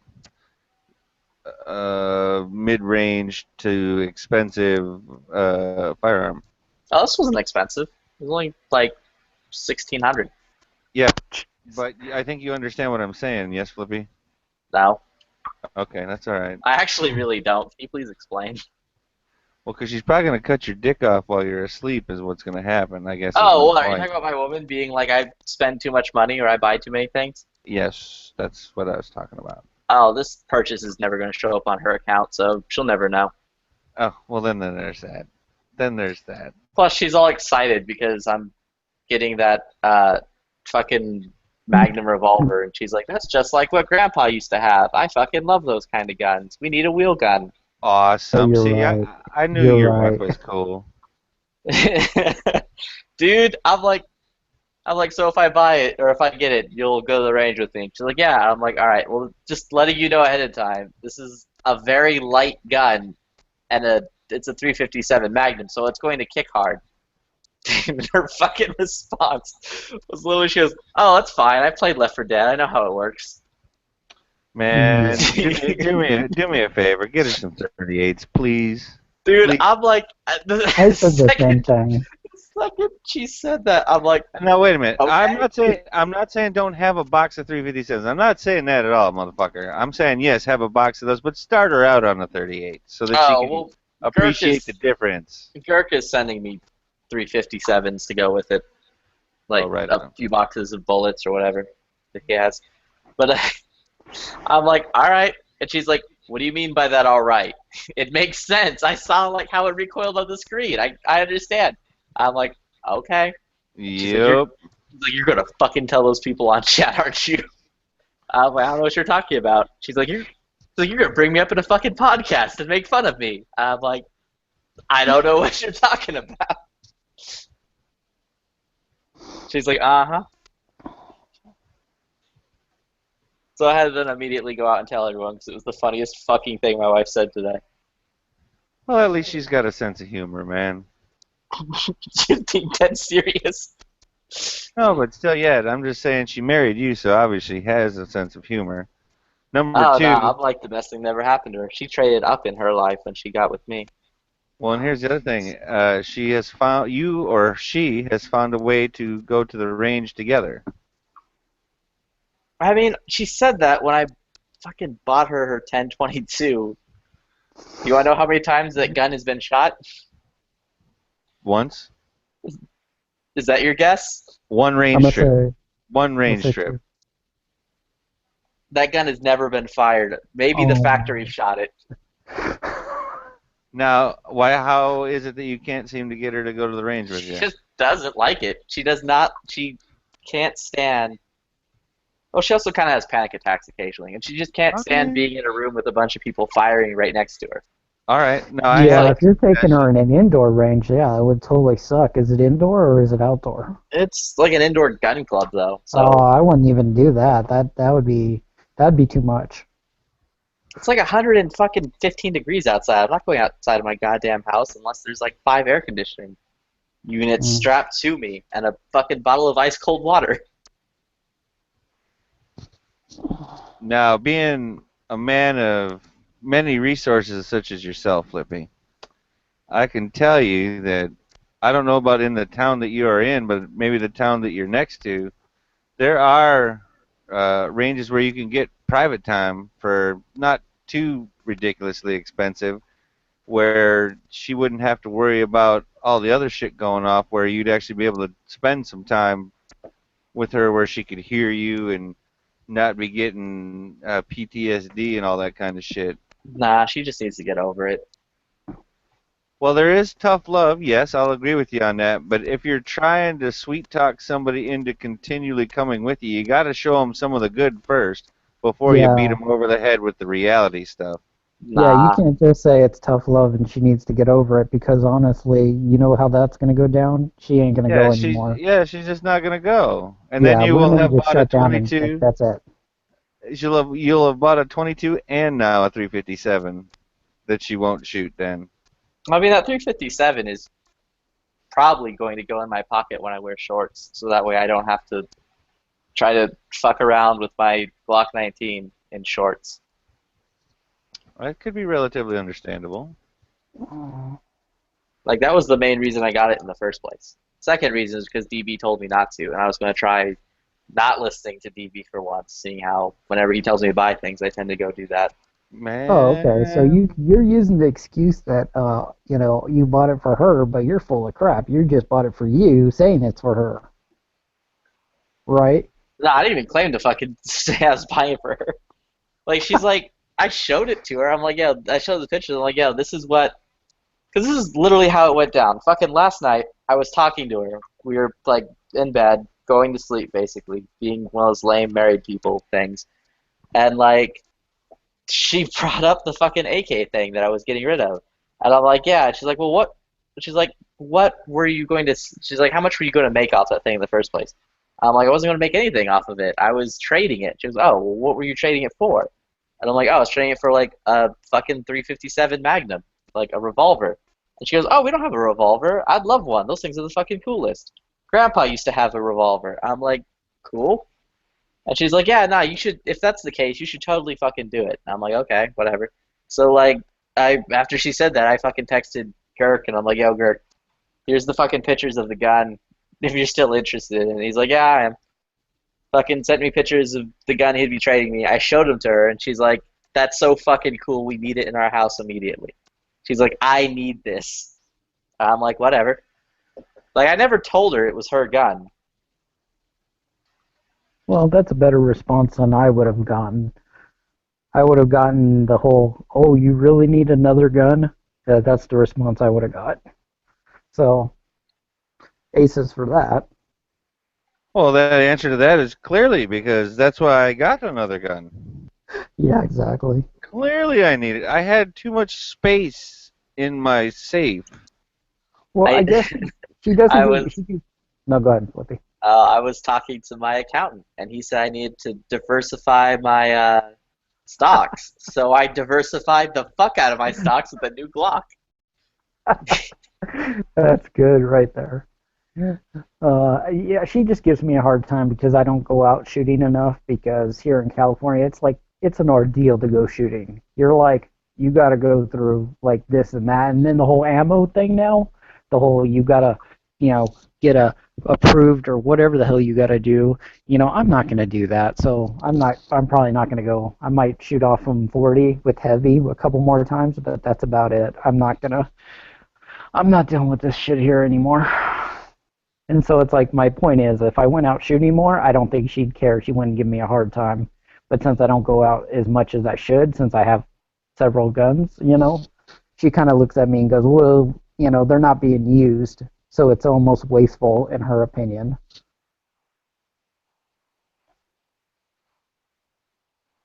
Well, you can always try and recycle them and give them to, or sell them to good homes, kind of a thing, if that ever comes up. Oh, fuck off. Why the hell would I do that? No, The California Rescue Plan? Nope. Trying to rescue these poor, mistreated California guns and bring them to free state. Oh, yeah, like Yankee and his Beretta. Yeah. Can't wait. Can't wait for, like, Lieutenant Governor Newsom. He's going to be the governor. I guarantee that. I'll take any bet. I'll bet any amount of money. He will be the governor of California in the next couple of years. You think so? Oh, absolutely. He's world. Why do I know him and I don't live in California? Do you know who my lieutenant governor is? Nope. Exactly. So, Lieutenant Gavin Newsom. I even know his first name. Like, if you can name one lieutenant governor in the United States other than Lieutenant Governor Gavin Newsom, I'll send you $1. Nope. Exactly. So he'll be the next governor of Cali, and what's great about it is that in 1992, California passed the assault weapons ban, and then in 1994, Bill Clinton got that done on a federal level. So everything that's happening in California, to me, it just shows me like how bad it could get Oh no, I totally agree. on a It's like on a Fed level. everybody says, "Oh, just move out of California." Which, don't get me wrong, I am moving out of California, but that's because it's not because of gun reasons; it's other reasons. But everybody says, "Oh, just go to a free state." Well, everything that happens in California, generally, the rest of the country, or at least New York and some other places, start following suit. So, do you really want to give the anti-guns a whole state to just go and do whatever they want Let's with? be specific. Absolutely It's really not. just New York, Massachusetts, New Jersey, California. That's pretty much it. So, like, yeah, and Connecticut. I guess Connecticut. And Hawaii, too. Okay, Hawaii, let's yeah. include Yeah, that. but no one cares about Fucking It's Hawaii. not like, oh, well, the rest of the country follows suit. The rest That's of the okay, country dude. I followed care suit about in Hawaii. 1994 with the Clinton assault weapons ban bill that was tacked onto the crime bill in 94. But all that Right. shit was based on the Cali bill, except it expired in 2004. Yeah, because so- when I bought my lower, I think it was 2000. But if you were like, yo, I'm going to stay here and fight, you've been staying in California and fighting since 92, let's say. Yeah. And that's a long time. Because if you had a baby in 1992, that kid would be like out of college already. Yep. Yeah, it's just too much. It's like I love the state. It's a beautiful state, and you can really do a lot of stuff here. But for the most part, I can't deal with the crime anymore. I can't deal with being unarmed, and I can't deal with how expensive everything is. It's like if you're not the elite, or at least have a really good hustle going on, you're kind of slumlord. You're slumming it. Where is this again? California. Where in California? Southern California. But South Park told me that California is good for the homeless. Yeah, there's a lot of those too. Not that I have a problem with them, I really don't, but it is kind of annoying with every single overpass you go to and you got somebody hitting you up for money and you're like, dude, really? I don't know. It's like... Yes. I came back from Brazil on a business trip, and someone asked me what it was like being in a third world country. And I said, just like Los Angeles. And exactly. that weekend, I went on told my wife, I said, I'm just tired. I need to just go with her and go spend some time. So we drove up and we went to Reno, Nevada, and said, for shits and giggles, let's look around for a house. And we found 10 acres and the place and everything, and put a deposit on it and bought the house. Yeah. Yeah. So I know exactly what you're talking about. It was up here, people, down where you in Southern California, you open the door for somebody, you're afraid of getting hit. Up here, it's common courtesy. Yeah. What, to open the door for people? Yeah. Nah. Well, not even like that. It's like when you do open the door, because I open the door for everybody, nobody says thank you or even gives, they just look at you like you're a scumbag and they walk by. It's Yeah, I like, know. not that I care that anybody needs to say thank me, but at least don't be such a douche about it, I always say thank you, and I always have people always say thank you. Up here in Nevada, it's so different. Yeah, I actually had a lady start hitting me with their purse. I opened the door for her, telling me, what, you don't think I'm capable of opening a door by myself? Oh, man. I was like, holy shit, I was going through. I let you go through first. What's wrong with that? Oh, fuck. Yeah. Yeah, that's a bit nuts. Up Yeah, here, everybody is like polite. It doesn't hurt Oh. you to be polite. Oh, it killed me at when I went to Kansas. I went to like whatever restaurants we were going to. It was like the people were nice, and the fast food joints, they were all nice. People weren't pissed off. They were just like, "Hey, how's it going? How can I help you today?" And it was like they weren't douchebags. They weren't like hating life. The only time that people were a douchebag was when I went to Kansas City Zoo, Oh my God! In Missouri, they were pissed the fuck off. Like every employee was just mad as fuck about being at work that day. The name of the state is Missouri Yeah, exactly. or Missouri. Yep. Yeah. I was born in New York, right? And I was, I'd say half my life I spent in New York City, right? And if I would have spent the last 10 years staying around and fighting, that's a long fucking time. But even then, even if I was older when I was born, let's say if you grew up if you were born in 1970, let's say 8, right, in Manhattan, in New York City, or in Los Angeles, and you were fighting for your fucking rights, you'd be fighting for a long time. You'd be fighting your whole life, and your fucking children's life. And at some point, it's time to cut and run.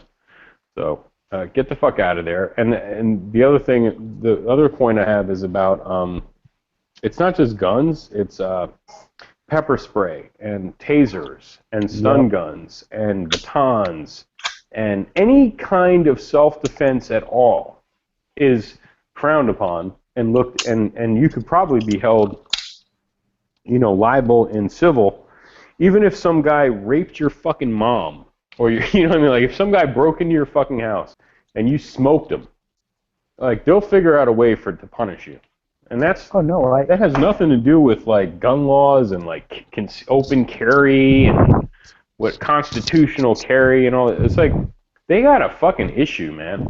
Those people who run your state, they got an issue, and when they realize that they can't lose their job no matter how fucking radical they get, that's a problem. And Gavin Newsom, the fact that I know his first name is a scary thing because he literally got famous from anti-gun shit. It's scary. Yeah, well, it's like I can't even buy pepper spray now. I can because of jobs I've had, but you actually, to do security, you actually have to get permitted to carry pepper spray. To carry a taser, you have to be permitted for that. To carry a baton, you have to be permitted for that. So it's like, yeah, I can go buy this stuff, but if I didn't have those stupid permits, I wouldn't even be able to buy the shit.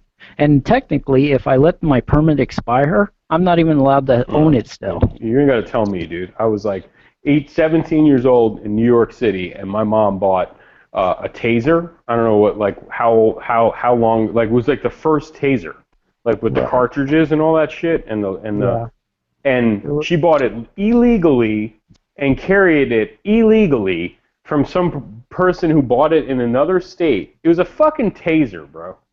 And if my mom would have got caught with that fucking taser, she would have got in trouble. She would have got arrested. They would have fucking charged her with something. Even if she prevented an assault on herself or a rape or a murder, like, it don't matter. If some dude pulled a fucking butterfly knife and stuck it to her throat and she hit him with the taser, she was going to get arrested that night. And that was 20-something years ago. So the fact is when you hear these people talk about, like, stay and fight and all this shit, it's a losing fucking battle, man. It's been a losing battle for decades, man. Decades and decades.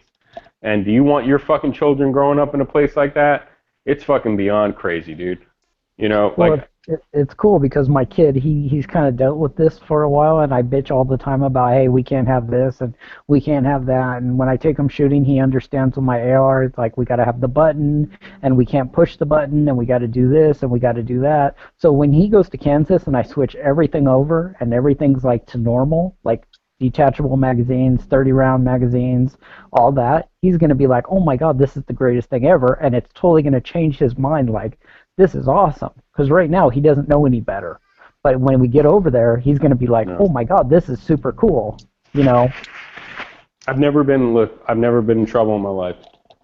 And maybe not yet, maybe next week. But the point is that, like, when I move to a place where, like, that my government, my local, state, and federal, like, not federal, but let's say my local government, state level, and city level is giving me rights that, like, I could never in my entire life enjoy growing up where I'm from. It makes you feel weird, man. Like, it's like, wow. Like, let's say you waited until your son was like 15. I don't know how old your son is, right? Well, but he's like 14. He's like 14? Okay, so like when he moves to a free state in the next year or two, he'll realize, maybe, he'll realize, like, wow, like, this is weird. Like, the fact that the other state that you moved out of didn't give you these freedoms, it's weird. It's like they don't trust anybody. Like, you know what I mean? Like, we're legal people. We're, like, law-abiding citizens. We've never done anything wrong, dude. It's crazy, man. You know, when I moved up here, none of the guns that I'd ever had, I'd ever purchased myself. Okay? They were all gifts and things like that. And I was afraid to buy guns because I didn't want to register a gun or have any guns registered in my name. And finally I talked to this cop and he's going, we don't have registration in Nevada. You can buy what you want. There's no gun registration. And I checked it out and found out there isn't. So I was so used to California where everything is so regulated, everything is registered, that it's like a whole different thing to say, oh, I'm just going to go to the gun store and buy a gun. I don't have to worry about everybody knowing it's my gun. Well, yeah, that, and like where I'm going, I still Yeah, can I do. just went and registered. I went to the police station yesterday and registered a new firearm. New to me, anyway. Oh yeah, I was going to ask you about that. So those laws haven't passed yet, as far as your permit and all that, where you have to be on that list, or are you just going along with that? There's a couple of pending lawsuits, but technically the law is supposed to go into effect at the beginning of the year. We'll see if there's an injunction Oh, okay. or two. So you're still good to go until that happens, and then once that happens, then what? If it if it goes Shit, through. man. Like I said, we already had mandatory registration here, so anything that I did have, I followed the rules and jumped through the hoops. So technically, they already have my name, address, height, No, weight, I know, eye but color. that whole list thing, and you got to pay the $75 and all that bullshit. I don't know that it's $75 because I haven't seen anywhere that it said $75. I have heard from one particular person Yeah, that it's yeah, I $75, have too. but I have not heard that even from the gun shop that I was in yesterday. So we will Oh, see what okay. it ends up being. I am glad that the Hawaii Rifle Association and there was another group that was trying to put in some lawsuits before it goes into effect, like either injunction style or actually, just full on. You can't do that. That's clearly a violation of the 1986 Firearms Owners Protection Act. I mean, clearly. So we'll see. I mean, Right. I don't want to be on any more lists that I don't have to be on, but what am I going to do? Well, the way things are going, you have to look at, sometime, for me anyway, and I'm of the age, okay, that I have to say, what are my final gun purchases for the rest of my life going to be? And I may have to do that this year and never be able to buy a gun again. I'll be stuck with only what I own.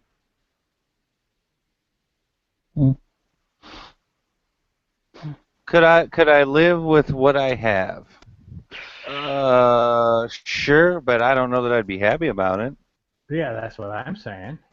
Yeah, not me, not with what I have. I mean, I got enough, but there's more different type. I want some more. I want smaller guns, like I want a Glock 19, and I want a 26, and there's all kinds of stuff that I want. So I would not be I could live, but I wouldn't be happy about it. Like there's more stuff I want.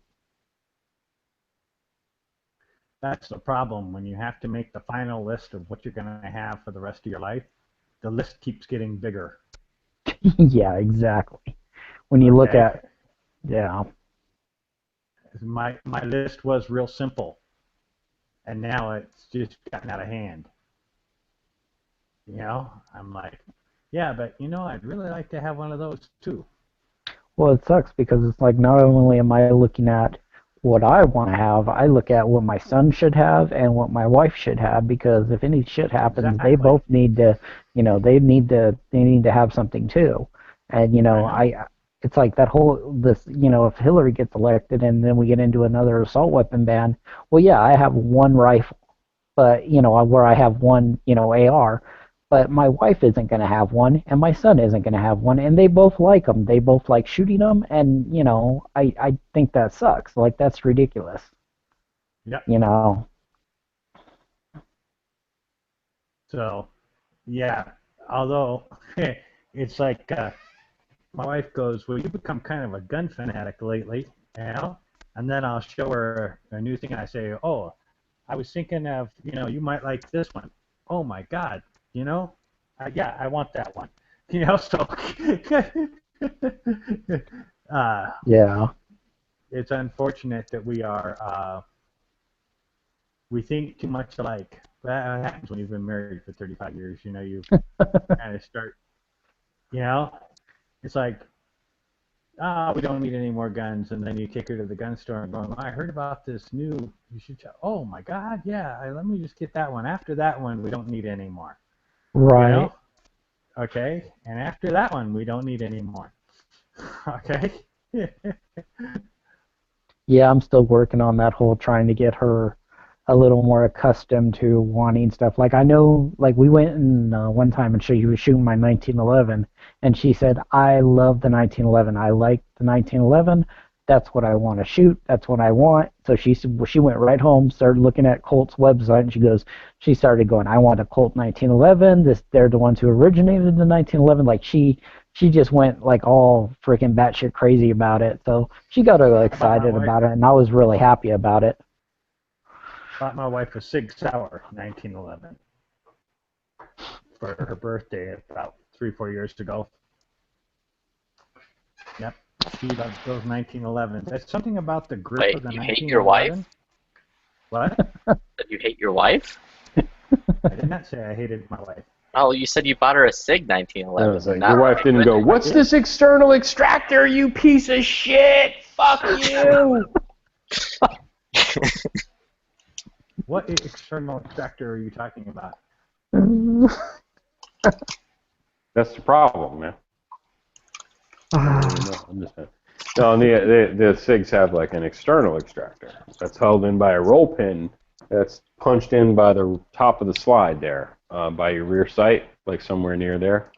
And when you look at the side of it, it would be the left side of the SIG 1911. You can see the exposed extractor, just like a modern gun, like whatever. A 1911, you wouldn't see that. It's held in through the slide stop in the back and whatnot. It's not pinned in. It's just held in by a slide stop. Either way, the SIG 1911 is fine and dandy. And it's pretty too. The truth of the matter is that I don't know how to take down her firearm. I have no idea. She went on YouTube and learned everything about it, and she breaks it down, cleans it, and does everything. Okay? But that's her firearm. That's what and she loves shooting it. Well, that's good. I mean, but I would definitely make a point to learn to take down that weapon. Like, any weapons that are in my house, I have to, regardless if they were my wife's or not, I have to know how they work, just for my own knowledge. So I would suggest that you get out one night and have her teach you how to take it apart. And I don't mean that to sound demeaning or anything like that, but I mean, you should, that's something you should learn on that particular weapon. Well, she doesn't know how to take down my Colt Woodsman or anything like that. Well, she should. Well, there's a takedown and then there's like a detail. But if she can take the slide off the gun and take the barrel out the slide and clean it all up and good and grease the rails and whatnot, whatever the fuck, that's to me is like, that's probably good enough. Yeah, but if you can't even do that, I had my best friend for years couldn't take the slide off his 1911. Like, he was too scared to do it. So I agree. Like, that's another level of like whatever. And you know what? Honestly, my first I had a Glock or whatever it was, and I was like afraid to take the slide apart, like take the firing pin out and all that, take the, the firing, the plunger, like the firing pin block, plunger, and all that. I was terrified of it. So I totally understand. But like, if you can clean the gun, take the slide off the frame, and take the barrel out the slide and clean it all up. Oh, when I broke down you're my halfway first there. gun, I broke down my first gun. I thought I actually broke it. I Oh, I was like, did well, break one of the guns. I'm like, well, this fucking Mossberg 500 is a piece of shit because I can't put the goddamn thing back together. Clearly, it's fucking broken. I was just putting the rails in upside down. Jesus Christ. No, I actually, when those XDs came out, those Springfield Armory XDs, I bought one, and it was like when they first came out. And the big blocky looking thing, it wasn't the M or anything like that. And I bought one thinking, my wife wanted it. She's like, oh yeah, this is going to be a cool gun. I like the way it looks. It feels good in the hand, blah, blah, blah. And I took it apart, and I went to put it back together, and I don't know what the hell I did, but I just dicked it up. Like, I went to put it back together, and the slide part way just jammed up. Like, it jammed up just part way, and I couldn't take it apart.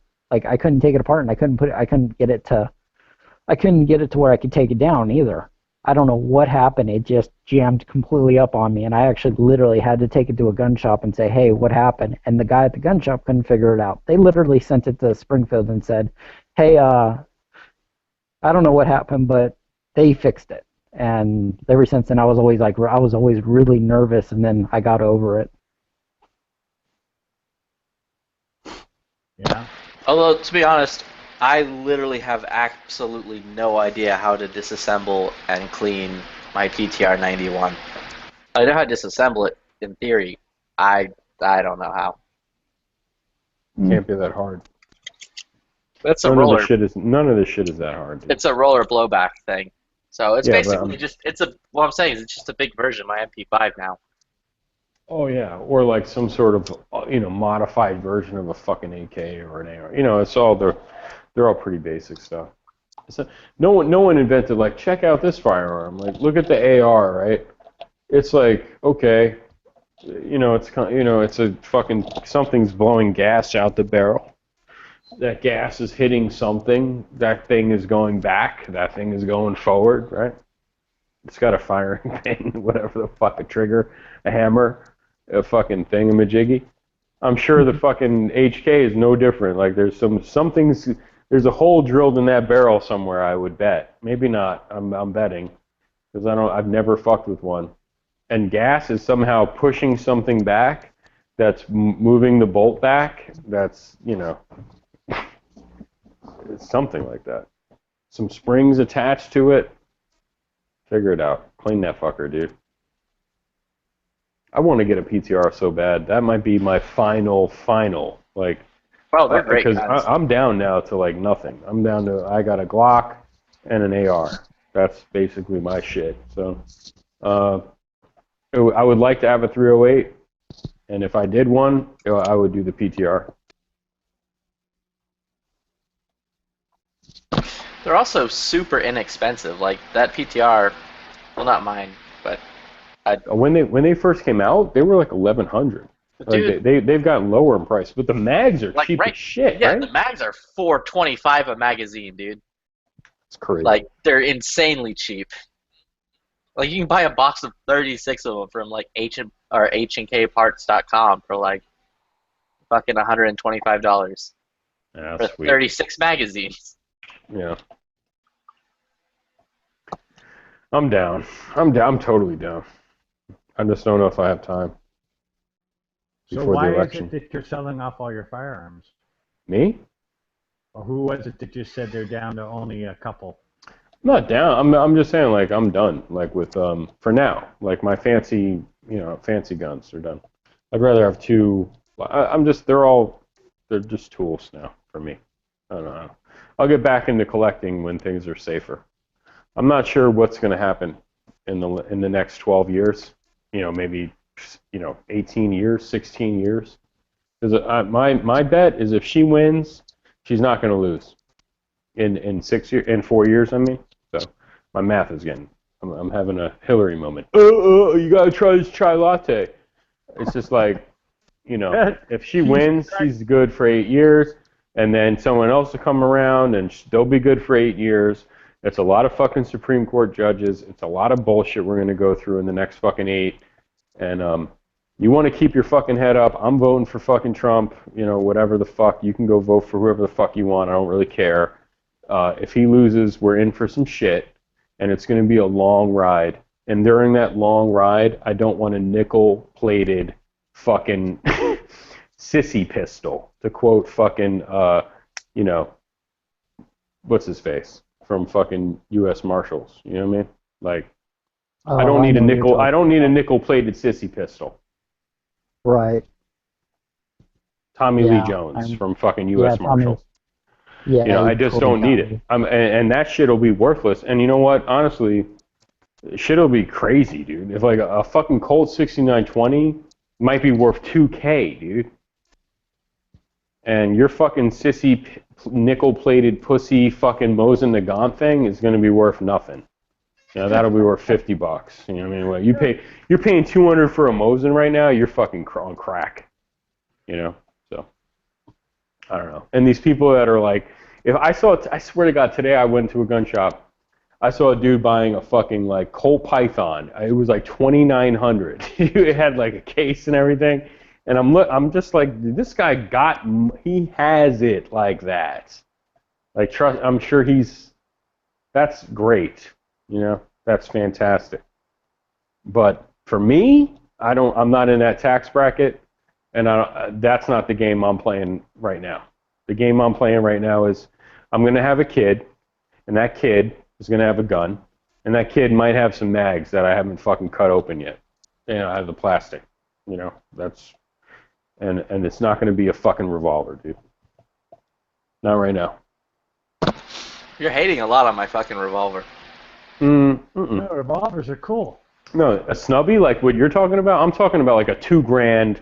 If you're buying a fucking $3,000 revolver, like you're bugging the fuck out, dude. Well, dude, this shit must be squared away, dude. I gotta be fucking prepared. I need that like fucking A Rick snubby, Grimes gun, dude. No, fuck no, dude. An LCR or what you're talking about, a pocket 38, you know, or pocket 357 shit. That serves a purpose, bro, and that's not that much. RR8, dude. Like what? Dude, you're fucking crazy, dude. I need the SWAT gun, dude. Like nothing fancy. It's like this is a SWAT revolver. I need it.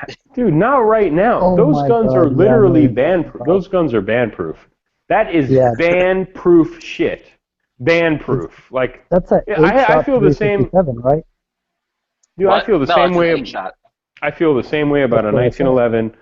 It don't fucking matter to me, dude. I'm serious. I would love a Les Bear right now. I would love a fucking a Thunder Ranch Les Bear or another Colt 1911 or a fucking Dan Wesson Valor or whatever the fuck. But this is not the time. Yeah. For me, I might have children, dude.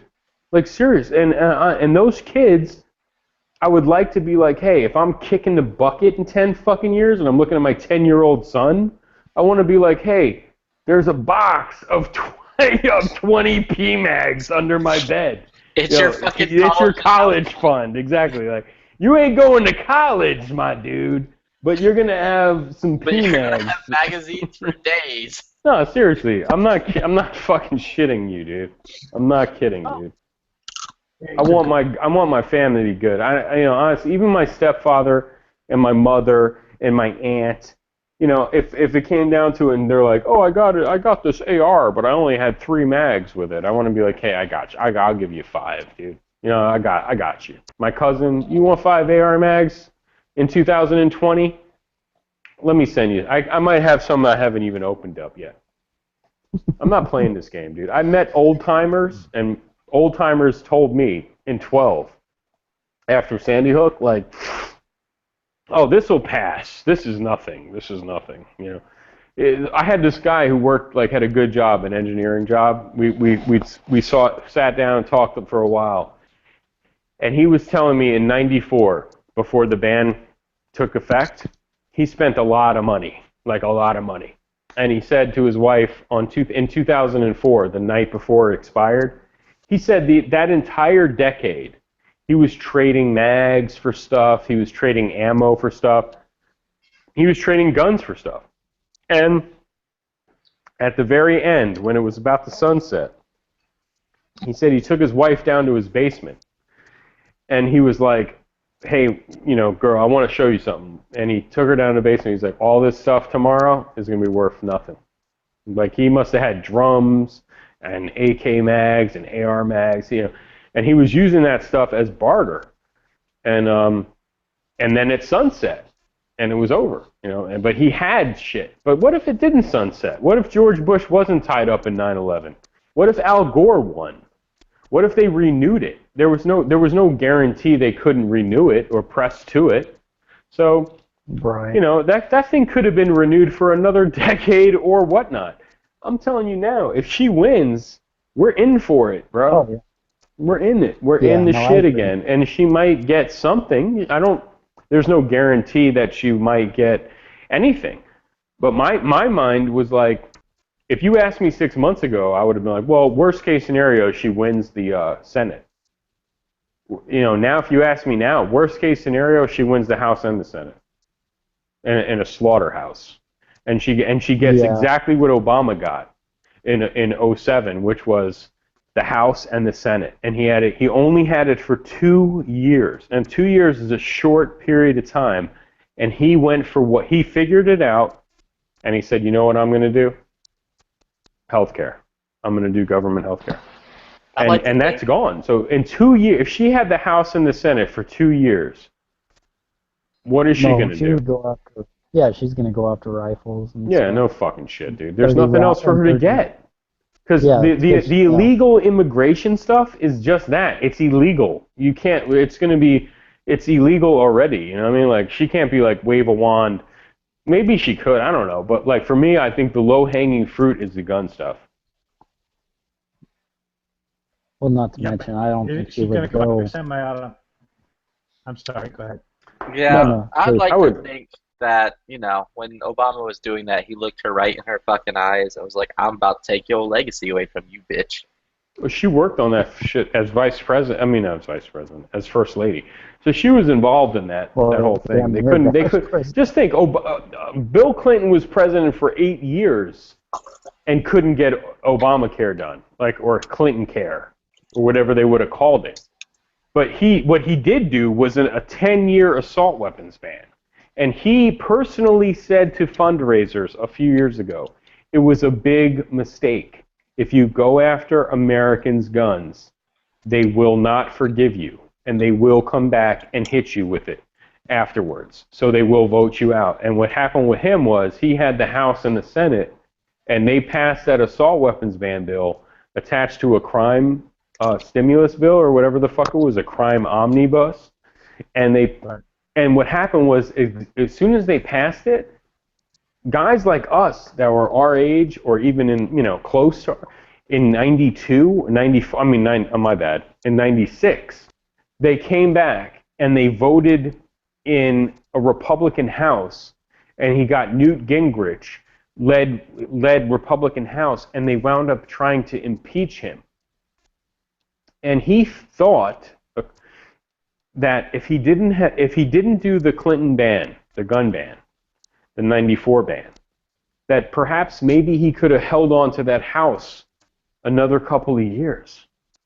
Maybe there wouldn't have been the fucking Monica Lewinsky scandal. Maybe they wouldn't have tried to impeach him. Either way, he felt that it was a dumb move. But now for her coming in, this is a long time later. We didn't have Sandy Hook when Clinton was president. Yeah. We didn't have these things like constantly happening. I know it's like, oh, it's the media lying to you. No, actually a club of gay people got shot the fuck up and mad people died. I mean, it happens now. But crime is overall down. Even Obama will admit it, that crime is down and shootings are down, all this stuff. They know the statistics. They don't want to fucking listen to it. For them, it bothers them that we're allowed to own these weapons. These are weapons, in their mind, these are weapons of mass destruction. In every single household that has an AR, that's a weapon of mass destruction. And they're going to do everything they can to do away with that shit. So 10-round mags, whatever the fuck they're going to do. But it's coming. And my point is this: the fancy chrome, nickel-plated sissy pistols. If anything, you'll be able to buy them again. Even if she won and passed an assault weapons ban bill, you'd be able to go out and go on Gunbroker and go buy another Colt Python in nickel for $4K. If you sold it for $3,800, you'll still, that's not a banned weapon. It's still going to be okay. Yeah, You no, don't all think she's those are gonna going to be after all fine. semi-automatics?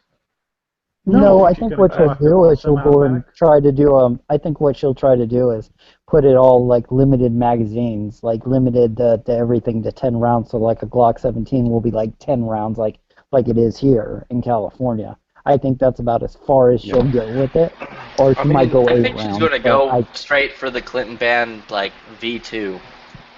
That's my opinion. Oh, yeah. Is that why would No, you I go think- further than your husband did in '94? There's no need to. Because she wants to sign on to the UN Small Arms Treaty. No, that's all. No, there's no Yeah, I need don't to go think that's- past what her husband did in '94, except the expiration. Making sure that doesn't Yeah. expire is the Yeah, the it won't play. be dude. like 10 years. Yeah, instead of 10 years, it's there until you can overturn it. So, and that would only be if she had the House, the Senate, and could do something like that. But dude, talking about like banning and confiscating and sending in the armed guard, the armed forces, it's all fantasy bullshit, dude. The UN, are you fucking kidding me? Like, come on, dude. No way. Let the UN go into Kentucky and try to take everyone's fucking pump shoddy that's sitting inside the door, dude. That's not going to happen, dude. Trust me, it's not going to. We're not Australia. We're nothing like you England. Dude, or, the fucking UN couldn't even go into Rwanda and stop motherfuckers with machetes from like murdering people when they had fucking guns. How the fuck are they going to go into an armed populace and stop them from doing whatever? We're literally the universe's nightmare in terms of like gun confiscation. Like it's if the UN actually took control of the entire planet, and there was some sort of like fucking prime minister of the United Nations, and they were like, we need to get America's guns. Like it would be a nightmare. It's the nightmare scenario. So no way, no how. 18 million NICS background checks. Last month or some shit. Last month, dude. Dude, we're every selling more fucking guns. month. Every month, it's like just fucking getting larger. Like I swear to God, I think it was 18 million NICS background checks last month. I swear to God, it might be. I gotta Google it. That's more fucking guns than Australia had when they banned it. It's almost in a single twice. month. Yeah, it's almost twice as much Yeah, in but a Australia- month that they had in a year in their entire thing, dude. But to be fair, DB, you're skewing the numbers. I mean, these are just like 5 people buying all of these. It's not America's. No, they say that like, well, the average gun owner in America has like 7 guns, or like 5 guns. That's the average or whatever. Okay. Oh, cool. So I'm above average. Here's the statistic from last week. So I don't want to totally be talking out of my ass, which I do all the time. So July was the 15th month in a row with a record number of background checks, according to the FBI. I guess that's a government organization. The agency's National Instant Criminal Background Check System processed 2.2 million requests in July. Okay, so I was totally off. That's the 18 million number is for a whole year. So the National Instant Background Check System, that's NICS, processed 2.2 million requests in July, which is about 66,000 more than June, and a 37% jump from last year's July numbers. This is according to the FBI. Well, so I we're guarantee doing 2.2 million a month, right? It's a lot. That's why I think the 18 million. I had this 18 million number in my head. I think that's last year's like total. It's a shit ton, and it's been that way since forever. So we're Yeah. Now, Well, what do you every guys month do? that You we have- get closer to the election, well, I guarantee you, it's going to go up in background checks. The more every time she opens her mouth, we sell another 1,000 guns. Mm-hmm. I mean, Here's the same article. Gun manufacturer Smith & Wesson share price increased to a record $30.59 per share on Monday, following the FBI's announcement. The stock reached its previous record of $29.37 last year. Sturm and Ruger, America's largest maker of firearms, stock rose to $69.40. So that's a record for them as well. So I'm just, I'm almost willing to bet that almost every gun manufacturer, has gone up in stock. Yeah, but you know what? I guarantee when they pass bans and when they're gonna. That's it. Like, if anything, it'll go down or it'll stay the same. Why would you invest after she's like, we need smart gun technology or some dumb shit? It's just whatever. Yeah. Well, I think another thing she'll probably start pushing is the private transactions. That they're already kind of going on that little bit. Mm. Here's some bad news. A gun control initiative in California is gaining ground. Financial backing, according to the Los Angeles Times, they raised $3.8 million in support for the safety. What is this? For the Safety for All Committee, led by Lieutenant Governor Gavin Newsom. So that's almost $4 million. Man. That's a lot. Soundly beat the two opposing committees, who only managed to raise $400,000 total. So yeah, but he raised $4 million for his anti-gun efforts, and the pro-gun opposing committees had only managed to raise. That's 10%. If he raised $4 million and they raised 400, that's 10%. Yeah, that's about 10%. Yeah, but you got to also look. Yeah, you got to also look at though California. $4 million is not I know it sounds like a lot, but it really isn't a lot when you take in consideration all the anti-gun, very famous rich people that live here. It ain't that much. This is for public ballot initiative, so that's $4 million just to get it on the ballot. And then also once it's on the ballot, to promote it. So they have $4 million to promote. Once it's hey, on November whatever or whatever it is, the date, please go vote yes for ballot initiative 4.656. They have that kind of money to promote it, where the other people to say hey, go vote no, this is bad, don't do this, don't vote yes. It's bad, yeah. It's not. It's public ballot. So when they leave it up to the people, we're fucking screwed. Oh yeah. I mean, we're really fucking screwed because they literally will do push polls and they'll have news organizations go this ballot initiative is going to prevent criminals from owning guns. So and then they'll have local news do stories on that shit. Who the fuck isn't for that? I don't want criminal. I don't want criminals to own guns either, honey. I'm gonna go vote for this shit. Fuck it, whatever. They don't fucking know. Well, the funny thing is, it's they always say that shit. They always try to push that, and nobody here seems to investigate it far enough. I know gun owners that don't understand what the fuck they're talking about. I know a guy that he has a little fucking, I don't know what he had. He had a Beretta or something, and he goes, "Oh, it's in my safe." And he goes, "But why do you need 30-round magazines? And why I don't want criminals getting guns and blah blah blah blah." And I just look at him criminals are going to get guns either way. Whatever laws they're passing it's going to make you a criminal. It's not going to do anything to them.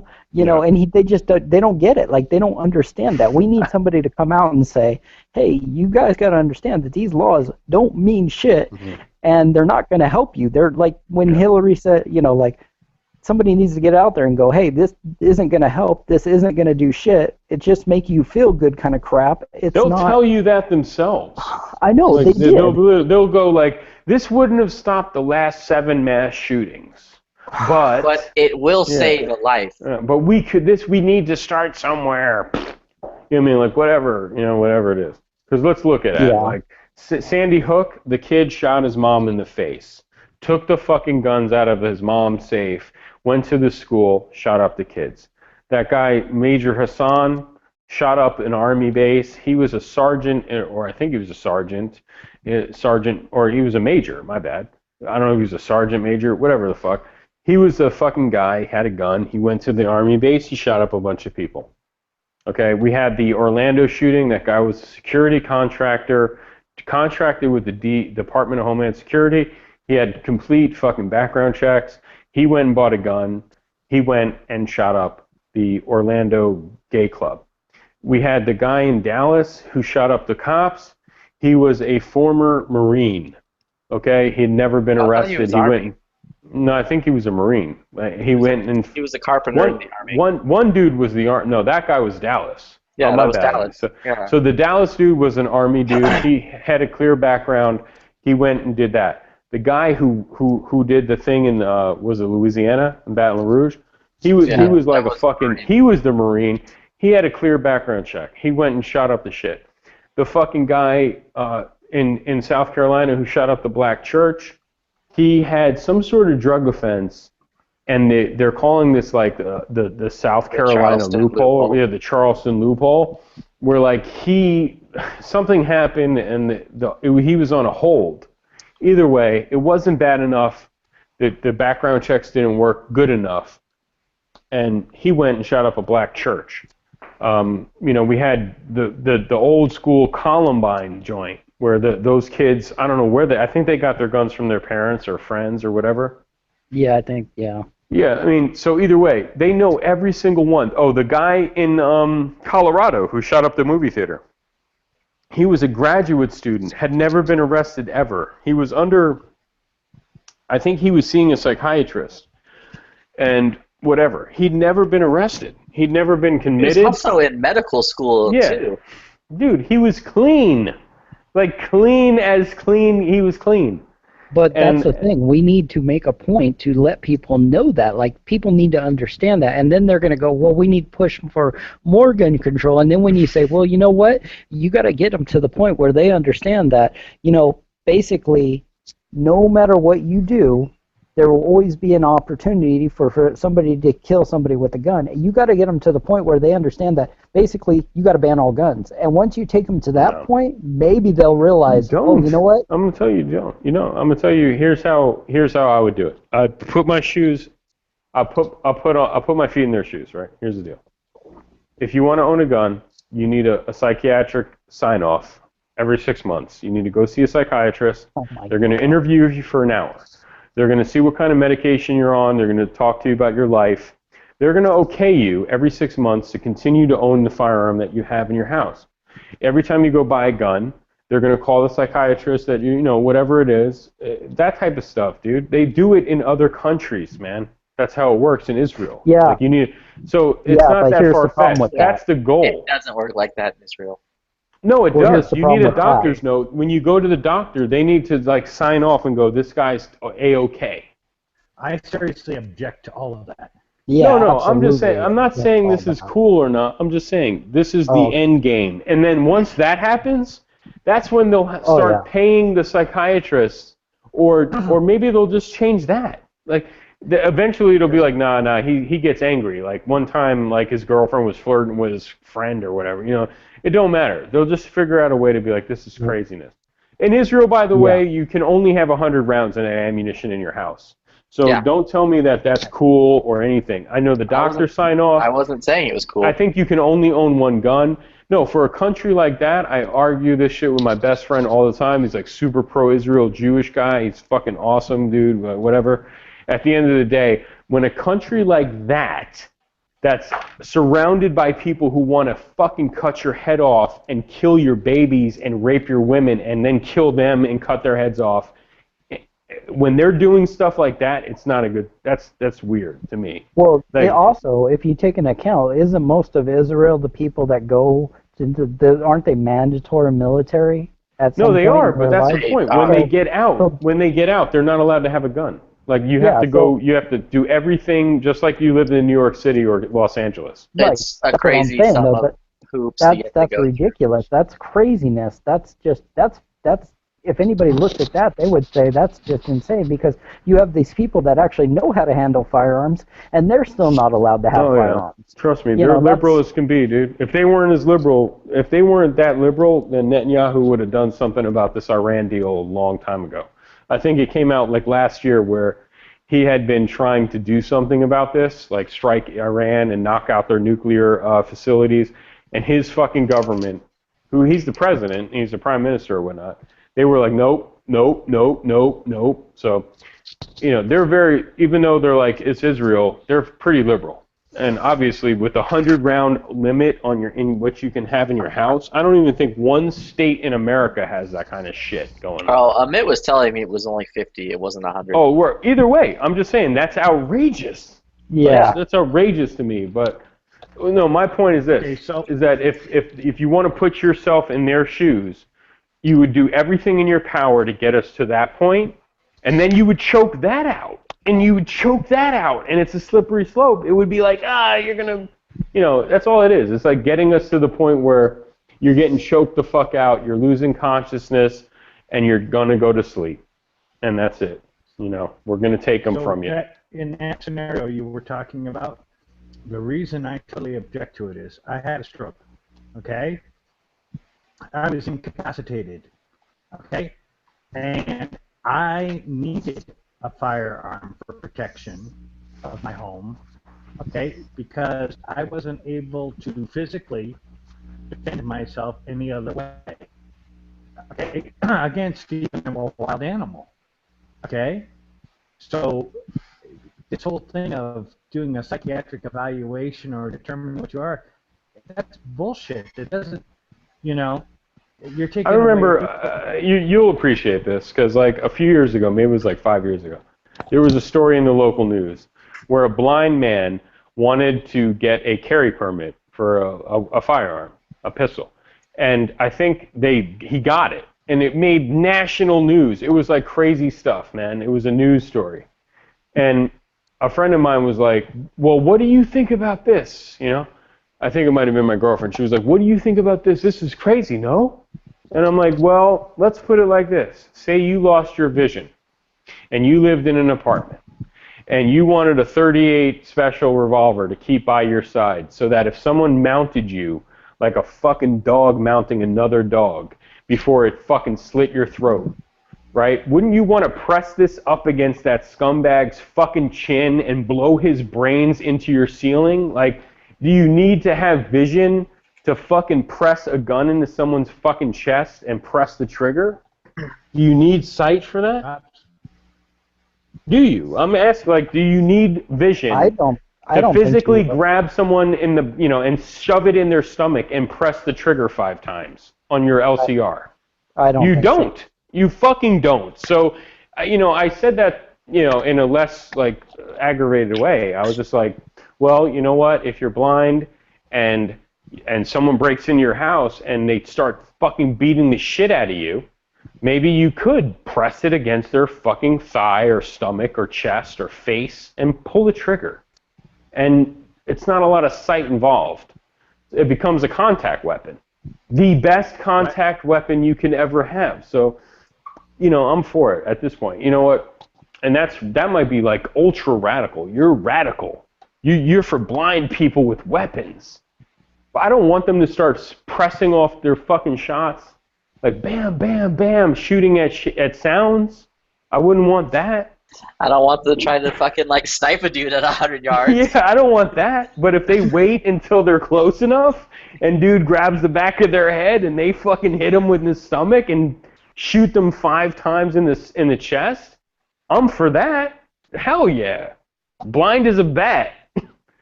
So I'll tell you. How can you argue with that, dude? Like, what other? You could be like, no, they should get a taser. Well, fuck tasers, batteries die. That shit is bullshit. Tasers.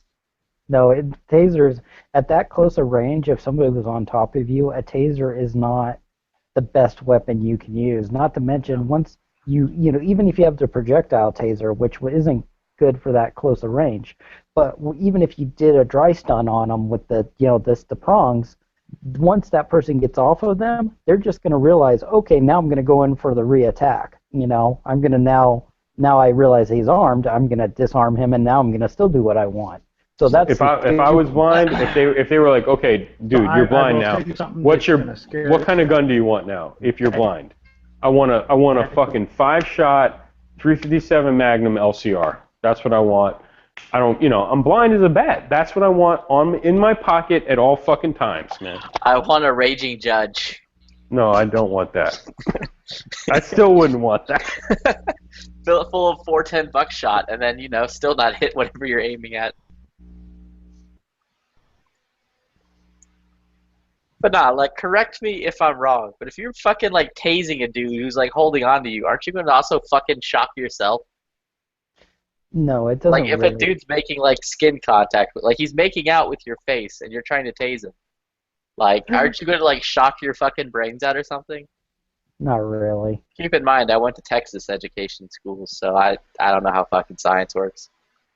Yeah, it's like there could be a little bit of a contact, but it's not. It's not. What if he pisses himself? Is that going to like magnify it? I don't Like, if think he's so. pissing on you while you're fucking tasing him, are you going to die? Is this kind of some kind of sexual fantasy you have? Yeah, I want to be like getting tased while I'm fucking pissing on a dude. Well, you did say you do asphyxiation or whatever. Real quick to gunshot. Autoerotic So this asphyxiation. fucking guy says, okay, so is this Dead Horse or Robbie? I'm gonna slap somebody. That's fucking dead It's horse. Robbie. Like, No, it says PTR is like the high point of 308. yeah, that's. Wait, I swear to God, I thought PTR bought HK Heckler & Koch equipment from Germany, had it shipped over here, or maybe it was from like another country. No, it that was from had- South America. But, Okay, so yeah, they had it was their- Heckler and Koch though equipment that they And bought. then they were, what I heard, and this was a long time ago, this was like 6 or 7 years ago, was that their guns were better than HK guns. Because it was like, they were more accurate, they were better built, especially if you bought a fucking Set-Me or one of these Century Arms monkey guns. C308s? Yeah, fucking monkey guns, dude. No. Yeah, Dead Horse is just fucking tripping, dude. Like, those PTRs are fucking, they're gold. They're literally made of gold. Monkey guns. I don't want monkey guns. Yo, what the fuck? A Technics $9,000 turntable? At one point in my life, I had two Technics SL1200s, man, and I had the 1200s, man. They were the shit. I think I had Mark IIs or Mark IIIs. Either way, they were expensive. $9,000 for a Technics turntable, bro? Fuck no. And it's belt drive? What the fuck is this, dude? I'm saving this shit for the rest of my life. What the fuck is this, dude? $11,000 for a turntable? Come on, bro. I don't understand. What does it do? It plays a piece of vinyl that's shaped like a Yeah. dinner plate that music comes out of, dude. You don't know what the record is? Holy fucking turn down shit. for what? I gotta save this. I'm bookmarking this shit right now. This is for real. I'm gonna find one of these at a flea market and be like, I'll give you $20. This is a fucking turn. Do any of you have the real ID yet? What? Does any of you guys have the real ID yet in your state? Instead of your driver's license, you have to get the real ID. I don't know what the fuck that is. I have a driver's what the license hell and is I have that? a It's the concealed carry first license. federal ID, and you This can't is enter a fucking federal crazy. building or anything. Wait, what? A federal ID? A star on your driver's license? Yeah, it's called a real ID. It's mandatory. In 2 years, it's totally mandatory, but right now it's voluntary. Christ, man. In 2 years, we won't have anything anymore, dude. Don't worry. Iran's gonna nuke us, hopefully. We'll be done. Roland was talking about planning on someone it. fucking glassing us. With my commercial debt, I hope that fucking Iran nukes me. That's the only way I'm getting out of this shit. I went 2 weeks ago to renew my driver's license. Okay? And this will scare you. I did the eye test, and they said, okay, you're blind in your left eye. You have 40% in your right eye. Okay? Mhm. And your driver's license will be there in 8 to 10 days. Yeah, well, let me tell you, 40% vision in your right eye, you could smoke check somebody any day of the week, dude. I'm with you on that. I want you to have a gun. I can see to shoot, Okay, but I want you I to- have no peripheral vision. No That don't peripheral matter. vision to drive. Yeah. Oh, you don't need that. Just turn your head. And they said, so I went to their first visit, said, okay, and then they went and did my photograph, and they went through all the paperwork, and they said, okay, it says here, 0 vision in your left eye, 40% in your right. Okay, your driver's license will be there in 8 to 10 days. Wow. But you know Scared what? the You, shit out of me. yeah, but realistically, I still want, if you got 40%, you could still, I think you could still drive, because when I had a pretty bad eye infection where I had to actually wear an eye patch over my left eye, I could still ride a motorcycle, I could still drive. It was just a little more, I had to really pay attention to how close I was to stuff, but Well, did you at no least learn your vision. lesson about consuming all of that fucking cake farting porn? motherfucker, what? Got an eye infection, bro. You get that shit by like people putting their fucking buttholes on your eye. Yeah, Is this a that porn happens. comment again? Unless you fingered your own butthole and then rubbed your eye, that could be something else. Nah, you have antibodies against your own like butt juices. It's other Stop. butt juices. Stop wiping your ass with the, With your eyeglass cleaners. With your eyeglass. Fuck you. Seriously, this is a problem for you.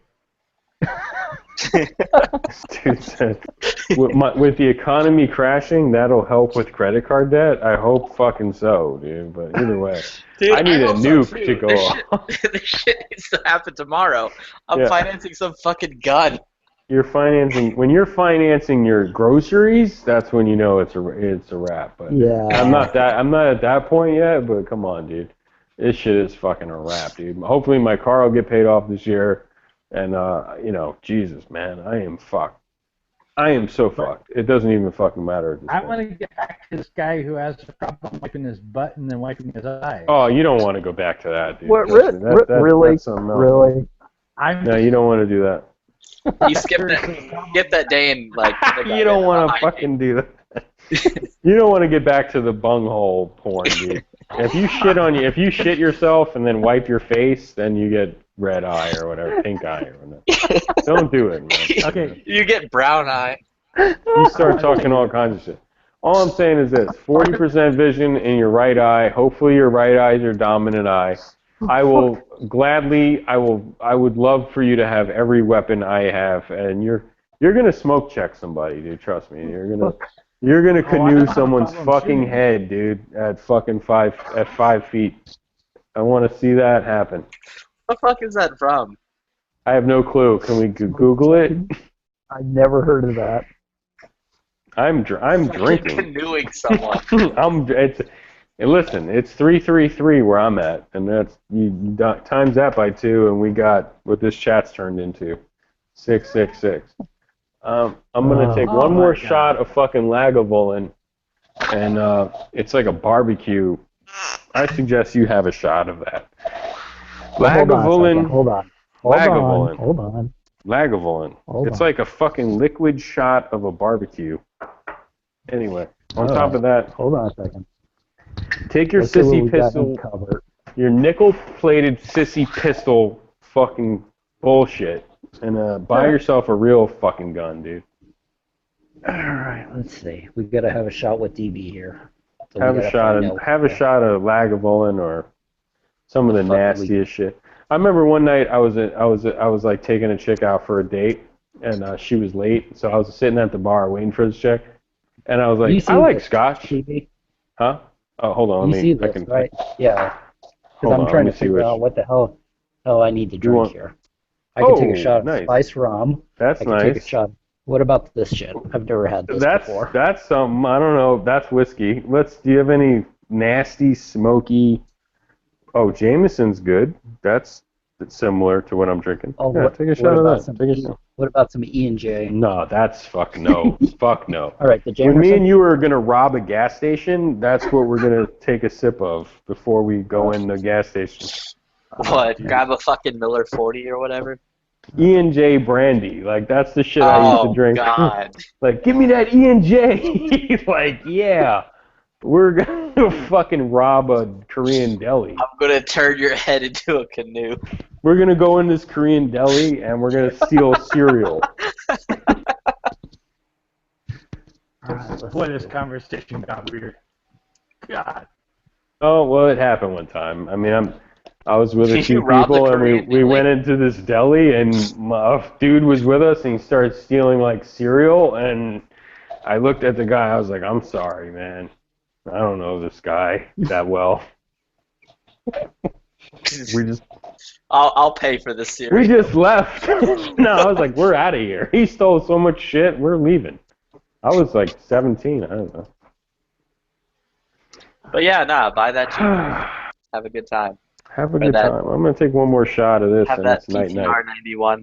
PTR 91. I heard they were good, but to be They're great. honest, that was 7 years ago when I heard Yeah. they were good. So shit could have changed, man. I mean, I have one. I shoot it a okay chunk. Yeah. I don't clean it because I just learned how to tonight. I asked somebody you, who knew. baby. I asked somebody who knew, and they were like, "Oh, PTR, good purchase. You know, good purchase." But the HK G3 was like his favorite rifle of all time. So one of his favorite rifles. Well, that according to fucking PBR, that rifle's shitty and overpriced. You know what? And I'm going to say this. 7 years ago, when I heard they were really good, they were more money. So like now, they've come down quite a bit in price. So I think like 7 or 8 years ago, those things were about 1,000, 1,100, 1,000, and now I could probably get one for like $7.99.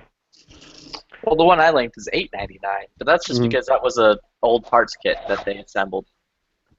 Well, that's the issue. I mean, I want something good. You know what I mean? Oh, you want one of the $1,200 ones that can? Do they shoot still make fucking- $1,200 ones? Yeah, dude, they make fucking $1,500 ones. Oh, I didn't know that. Yeah, they I make. just thought that. They're fucking at the point where you can shoot like the cock off of a fly at like 100 yards with one of those. Oh, what the fuck are those called? Like matches or something? Like PTR match or something? I'll pull it up. Mm. Yeah, It's flaggable and smells they're like legit. a fucking. Oh my god, I'm drinking something that tastes like a pork fucking barbecue, man. It's disgusting, but delicious. Yeah, here you go. It's a $3,000 fucking rifle. Sorry, What are they- $2,700 rifle. What's the like model number? It is the PTR MSG 91 Oh. SS. All right, here comes Google.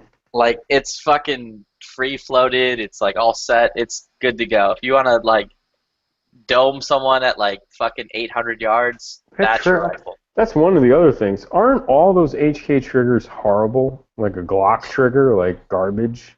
I mean, my fucking not H&K MP5 fucking trigger's fine. Well, you have an AR, right? Yeah, I have an AR. So how do you compare your PTR 91 to your AR? Honestly, I have my nicer mil-spec one, the fucking BCM one. Mhm. It's not the same level as each other. Really? Yeah, Okay. the That's take what I up is wanna hear. the take up's a little less, but the reset's a little farther out, if that makes sense. Mm-hmm. Okay. Because that's the only thing I ever heard was like, oh, the HKG3 triggers, they're like shit. Not like a Tavor or anything, but like bad. So. Yeah, they're pretty good. Like, I really liked mine. Also, mine was free. I feel like I have to state that. Yeah, but that doesn't matter. Would you have paid for one? I mean, if you wanted a 308? If I wanted a 308, probably not. Because I like flashier things, I probably would have bought a fucking, what the fuck's that one? A Scar? Oh, a Scar H. Yeah, I would have bought one of those because...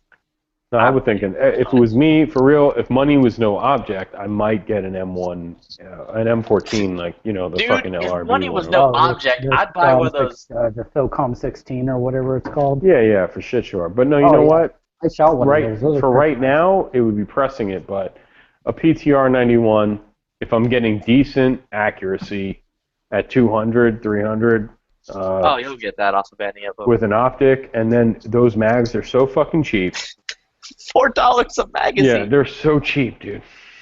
Like, That's fucking crazy. Yeah, that's Hell, pretty if you wanted, fucking, I'd pay half. You could pay the other fucking half. I'll pay you the shipping. You can go to your house and you just split the box with me, and I'll take more. You want to split the cardboard box in Yeah, half? we'll cut Okay. it in half. You'll take the upper, I'll take the lower. Nah, I was thinking more like Solomon style, like down the middle. Yeah. Okay. I at least I'm want just saying. some Here's a flappiness. match. Here's a PTR match barrel. What is this fucking thing? I could probably get this thing for 904. And it's 8 minutes left there's 8 minutes left. Yeah. Okay. So this guy's a fucking idiot. I gotta bookmark this fucking moron. He says here, buy now, $12.50.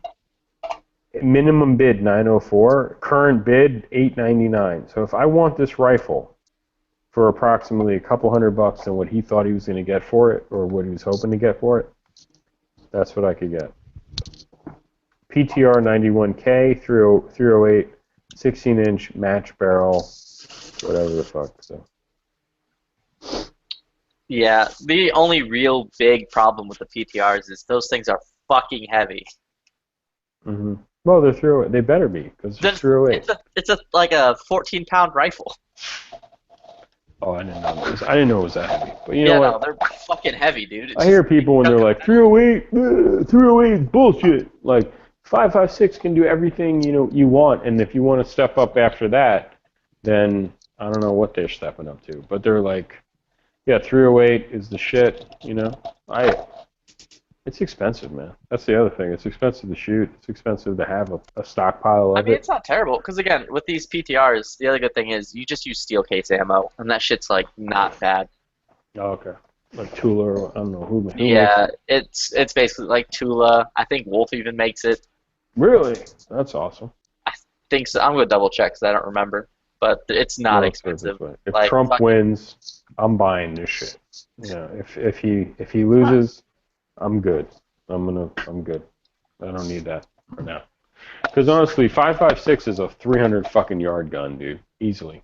So, and you pop someone's melon at 200 yards, you're good. At 300 yards, maybe. 308 pushes it out, like to what? Like it's a 500 yard gun, 1,000, maybe not 1,000. It's like a 600 to 700 right. yard It's a gun. 600, 700 yard gun. And at that point, I'm getting back in my car, dude. It's not worth it. You know what I mean? I'm going home. I'm going to go to McDonald's. If you're 700 yards, 600 yards away, I'm going home. It'll take you a while to get to me, so I'm good. 300 yards, man, you could probably, I know people who could run that, who could run 300 yards with a switchblade and cut me in the face in like 10 minutes. You know what I mean? So I might blow you at that point. Pause. Shit, dude, that's Not blow you, but like blow you, like canoe your face. I meant canoe your head over. I'm gonna blow you so you don't fucking My bad. cut me. I said pause, man. I'm talking about canoeing someone's head, dude. I don't know what I'm talking about. Anytime you say pause, you're forgiven. Dude. You're forgiven. Nah, dude. Yeah, it's like doesn't not, Dashi it's do no that all the homo. time? Huh? The forgiven Dashi? is not Like no pause. homo, dude. No homo is the same shit as pause. It's just Yeah, better. you just go no homo, and then like whenever I'm you gonna blow said you. he's no longer fucking gay. Yeah. I'm saying, if you're at 300 yards, I'm blowing you. It doesn't mean I'm blowing you. Pause, man. No homo, whatever. Pause is better because it's not offensive. Fuck. All right, up on SG Ammo right now. It's 40 cents a round, or sorry, 35 cents a round for steel case Tula, 308. For what, 308? Yeah, That's not bad. like that's about AR-15 prices or 5.56 prices right there. Yeah, because 5.56 where I am at Walmart, the Tula is, I think for a box of 20, it's about $5. And that So shit it- was like that shit will run steel case all fucking day long with like no issues. Yeah, I don't think it would have an issue with that. I mean, there is a bit of a problem, and like some of the rounds with the weaker brass, it'll destroy the brass. It rips it out so hard. So would you get? Let me ask him. Would he get the tactical, or would he get like the extended barrel, like the long barrel one? Oh, what, the fucking 20-inch bull barrel that's free floating and ready to fucking like take on Nazi space Hitler? Wait, is he talking to me? Yeah. I guess. Oh, no, I would get the 16-inch. I'm looking at one right now. I can maybe turn my camera around. Yeah, like the I'm looking at- 16-inch isn't terrible. I have an 18-inch. That thing's fucking heavy. I know they're heavy, but you know, if you're gonna get Here, a here we 308, you might as well get a fucking 308. You know. Yeah, here we go. Here's what I'm talking about.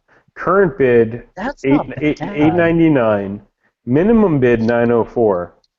There's 8 minutes. There's 8 minutes left. What- This hold guy on, what does thought it he was look gonna like? get. This is a brand new fucking gun, dude. What the fuck are you talking about? No, I'm It's just a brand new asking. gun. It's a That's brand new gun, dude. It's a brand new. Yeah, that's weird. No, he thought he was gonna get No, what's weird is $12.49. the PTRs they weld a Picatinny rail to the top of them now, all of them. Well, okay, well this might have been new old stock, but this is still. It says here, like, you know, it usually says, condition. I guess No, it might I be still an see them older all the one. time. You know who has them? Who has all kinds of them? CD&N. They have wooden stock ones. They have polymer. I've seen the one with the rail. You don't fucking honestly. I don't. A rail would be nice. How would you put a light on this gun? I have no clue. Duct tape. Yeah, you duct tape that fucker. I don't know. You do what the fucking Germans did. You just So you put a giant fucking mag light on top where like covering the sights. mhm. No. If they made one with a rail, that would be cool. But I mean, dude, let me refresh this page. They make them with rails, but like 1 minute left. 1 minute left, and this guy's not going to get his bid. So this will go back up, and he's down to sell it for $904. oh, You is know, I was that the talking all that reserve? tactical shit about like knowing your target and what's behind it. How tactical is that, dude? You That is so, tactard, like- tactical tactard. But honestly, I'll buy this shit and not have a light on it. I don't give a fuck what my target is or what's behind it. I mean, It's you're not fucking using fine. it as like a defensive rifle. Yeah, I'm going to the fucking range in the daytime. And I'm gonna shoot a fucking paper target. It's cool, but like, Dude, I gotta go to Fallujah with this rifle, alright? Fallujah ready, man. Is your shit Fallujah ready? Like my fucking pants, my multicam pants. My go-to-war gun, he always says. Yeah, my go-to-war gun. It depends on your POU, but I'll tell you this. Knowing your target and what's behind it is going out the window with this fucking gun, because there's no way to get a light on this thing, dude. Well, I mean, look at Carl, dude. Carl fucking got like blatted through a deer with that round. Robbie says there's PTRs have quad rails. Well, You could buy. There are versions that come with quad rails. There are versions that come with M-Lock. There are versions that come with I'm dick saying, mod. I think knowing your target and what's behind it is so fucking overrated, tactical, that I don't need it. I don't need it. Dude, you don't even need your sights. You just like take those Yeah. away anyway. So Treating all guns as if they're loaded is so tactical. I don't need that either. nah, you gotta Knowing your target and what's behind it is such bullshit. For the new hundreds of years, no one knew their target or what was behind it at night, ever. So, who cares? It rocks into like the darkness. Oh my god. You know how you would know your target and what's behind it? You'd be like, "Who the fuck are you?" And then they'd be like, "Fucking Bob" or whatever. And you'd be like, "Is there anybody behind you?" And then you hit him with that 30-30 lever action, dude.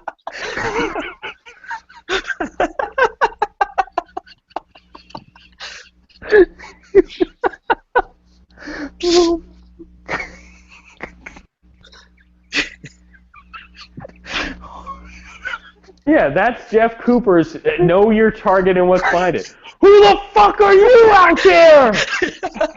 You better fucking answer me! And then you just, bam, hit him with that flintlock, dude. It's a wrapper on that fucker. Nah, you don't fucking hit him with that flintlock. That's the point. The first shot goes off, you just fucking muzzle him, scare the Oh shit yeah, out you of hit him. him with the tracers. Like you start You got 5 seconds to answer me down there. God damn it! I'm reloading. I got a minute. Do you have 1 minute? Yeah. Tell me. I'm not carrying no fancy tactical light on my shit. Who the fuck are you? Oh fuck! Oh fuck! God damn it! I'll grab my lantern. I'll fucking throw it out there. Oh my god. I'd be fucking pissed. We have to go get it. Oh fuck.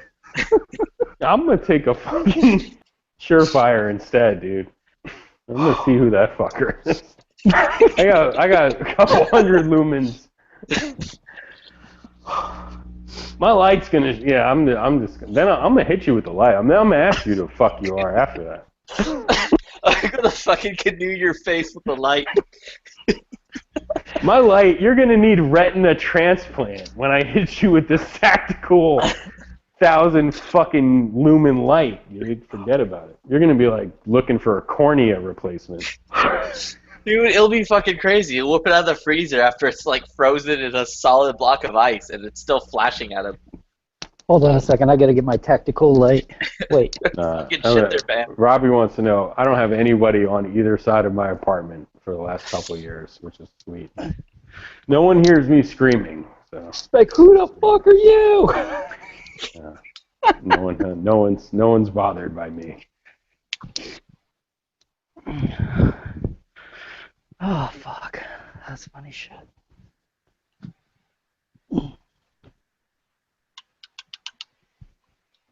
Well, it's been fun. You guys have a good evening. Hey, Yeah, you too, man. Later. Oh fuck. So DB, what category does this fucking MP5 pistol fall in? Do I need 5 mags or do I need like 10? No. Oh, is it a pistol or a rifle? It's right now a pistol. 5? Okay. I gotta find 5. I would start with 5. A good place to start. I would probably, I wouldn't use all 5 either, so. If you had a son or a daughter who's into guns, like in 10 years from now, maybe 15, 16 years from now, it would be nice to like say, hey, check out this this stinking Pakistani Islamic terrorist gun I want to give you. Son, remember that fucking country that tried to nuke the Earth? This is a gun from them. They made this back then, before they all fucking died out. Yeah. Remember these stinking savages that wanted to kill you? I have a present for you. It's a gun from them. You know those... If you think about it, the Germans wanted to kill us in the fucking 40s. I just bought something from someone who wanted to kill us in the 2000s. It's not so bad. Dude, the fucking, commies wanted to kill us in the 60s. I fucking have shit from that, too. I'm saying, I would do 10 for that. I would consider that a rifle. I would do 10, a minimum. And those mags might be cheap right now, I don't know. Oh, no, they're not. They're like fucking $70 a piece. Oh, then I would go back to the 5. Like 5. 5 is good. Yeah, 5 is fine. I probably would only use 1 or 2 of those 5, and then the rest would just sit minty. In mem condition. Yeah, mint.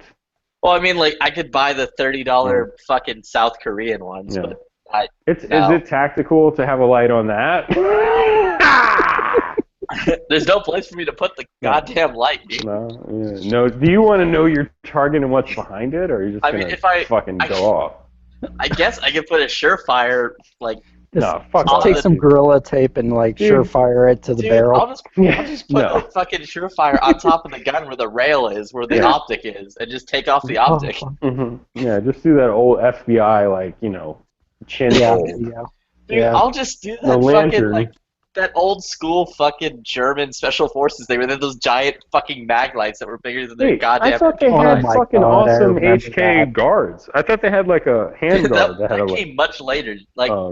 Initially, they had these big fucking mag lights. Yeah, they look like giant fucking mag lights that were bigger than an bigger optic. than the fucking gun, and it was sitting on top of the sights. And they were Like, oh, remember in Terminator 1, it was like his laser, how a giant fucking laser it was on the long slide 45? Like, big ass laser. Remember that? That was fucking ridiculous. It was only like 200 lumens, maybe 150 lumens. Yeah, fuck all that. Yeah, you don't need an anything. incandescent bulb and shit. Anything the size past of 10 Texas. lumens, anything past 10 lumens is tactical. That's my 10 lumens is fine, dude. No, I got 9. I'm good. If they can see you, but you can't see who the fuck they are, that's totally awesome. Yeah, you got it. You nailed it. That's the way to go. There's like a keychain light out there somewhere. That's why I'm going for the 5,000 lumen joint. Man. I'm telling you, man. I'm setting somebody on fire with my shit. Oh, dude, you got to get that Streamlight. There's a Streamlight HL that's 600 lumens now. Yeah. Or no, 8. No, the new one's 8 because we use them for airsoft, and and it's 800 lumens. It's badass. That's what's up, dude. Yeah. I'll be like, yeah, because And it's like I this want little them to, tiny weapon light. I want to look at them like fucking like a deer caught in the headlight. Like they're just gonna be like, ah, like, yeah. My You're on eyes, fire, my dude. goddamn And then I'm eyes. gonna scream at them, "Who are you?" Yeah, because I Who's use behind you? Yeah. What's behind you? I'm I gonna have start a, spraying lead at you. Because I have a 600 lumen light that I keep on my AR, and that's pretty much the way it is. Yeah, that's what I'm talking about. I don't even fuck around, dude. I'm like, it's cool. Burn their retinas out of their I don't have fucking one. skulls. Yeah, I You don't don't even carry have no to shoot fucking them. shit. I carry a light every day. Even when I can't carry a gun, I carry a light. Oh, I got my little light. Where the hell is it? I love my light. I started I got my carrying a little- light like 7 years ago or something, maybe 6 years ago. And man, it's so awesome, dude. It's like it comes in handy all the time, dude. I'm leaving the movie theater. Sometimes I'm leaving the movie theater and I would like hit it on and be like, "Man, you forgot your purse." Like, you know what I mean? Like, people don't even know, bro. Like, I've dropped shit and like found it in a heartbeat. Other people have dropped shit and just as Or you got to shut specifically some in- kids up at the movie theater. Oh yeah, you got crack dealers on your corner. I have crack dealers on my corner. I just shove it out the window and hit them with that shit. It was like I had like an 800 lumen. I gave it away, but like, man, they thought a helicopter had arrived on the scene to hit them with a. They thought they were under helicopter spotlight, dude. These crack dealers. They started running. One time, I had some dude was twerking, like literally twerking. And screaming and yelling, was drunk. I don't know, And I hit him with that spotlight, and him and his friends flipped out and ran like as fast as they could, dude. They were like, "What the fuck?" People They're get like pissed off. Like if I was like when I used to do security a lot. Well, when I used to do like different stuff, I would walk up on a car and I'd hit them with the light, and while they're inside the car, like doing whatever the fuck stupid shit they were doing, they would just freak the fuck out. Get that shit out of my face, boy! I can't see. Oh, they would just lose their fucking. Oh my God. I gave one to my girlfriend, right? She went out with her friends one night. She told me, right? This guy came up, was being real kind of rude and nasty, right? At the bar, and they were just like having a girls' night out. She said it was like it was like a 200 lumen light. And he was getting fresh, right? She said she just walked up to him and hit him with the 200 lumens in his face, and he was like, "What the fuck was that?" or something like. He was, she was like, "Get the fuck out of here. We're done with you," or something like that. And then she told me, she said like, he said something afterwards, and she was like, "Do you have a daughter?" And he was like, "Yeah." And then she said, "You should get your daughter this flashlight." This was years ago. But like, he couldn't believe it. After he was like, what the fuck kind of flashlight was that? Because it was so tiny, with 200 lumens in it. And she just said something to him like, "You should get your daughter this. That's the kind of light that is. Because you're being fucking a scumbag." Yeah, I used to have. My wife used to carry a Cork 47's Cork AA Tactical, I think. And like I tried to get her to carry it with her all the time, but I can barely. Like she just carries it in her purse, but that's good enough at least. At least I can get it for her. But she won't put it in her pocket. Like I want her to have it in her pocket.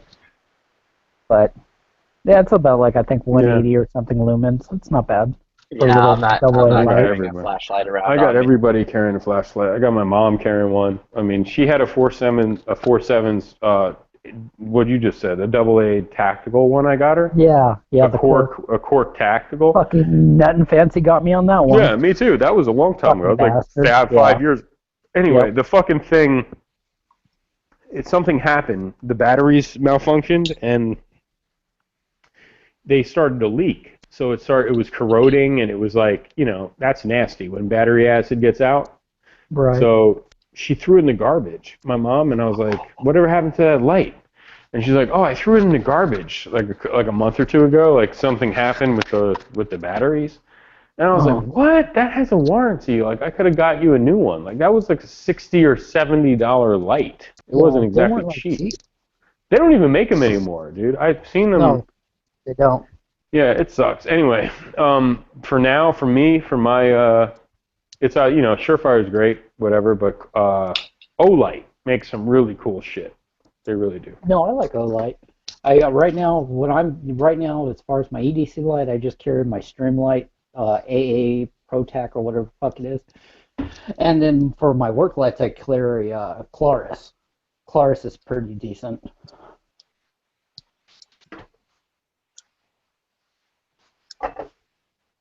Okay, so the Claris, I have given my mom that one, and the XT, I think 11 or 10, and I gave my girlfriend the XT11. The Yeah, XT11 the has XT11 like is sweet, 900 or 1100 lumens, and she Yeah, carries that's it. the new one. Yeah, she carries that shit. And my Yeah, mom I got have the old original one. Yeah, they're awesome. They literally they're are awesome. like one of my favorites ever. Hold on a They're second. This one of is my the favorites XT. too. I've never had a This is problem the- with the. Which one you got? This is the XT30 right here. Oh, that's the big boy, right? Yeah, I don't have this that. is the XT30. But I got So the what is that? XT11. That's like I what, love it. 2,000? How many lumens is that big one? That's like, it's the brand new one that just came out, this model. This is actually an old model. This is like 700 or something, but the new one's like 900. It's not bad. No, I got a little one. I got the XT. It's a double CR123. Yeah, I have that one too. Okay, yeah. That one, I think, the one I bought was like 800 or 900. But it's Yeah, very see- small. That's got a big head. That's a thrower, I guess. Yeah, that's if you look inside here, it's got a real smooth reflector. So, yeah, this is a good throwing. Like this gives me the distance, where the other one gives me more of an area light.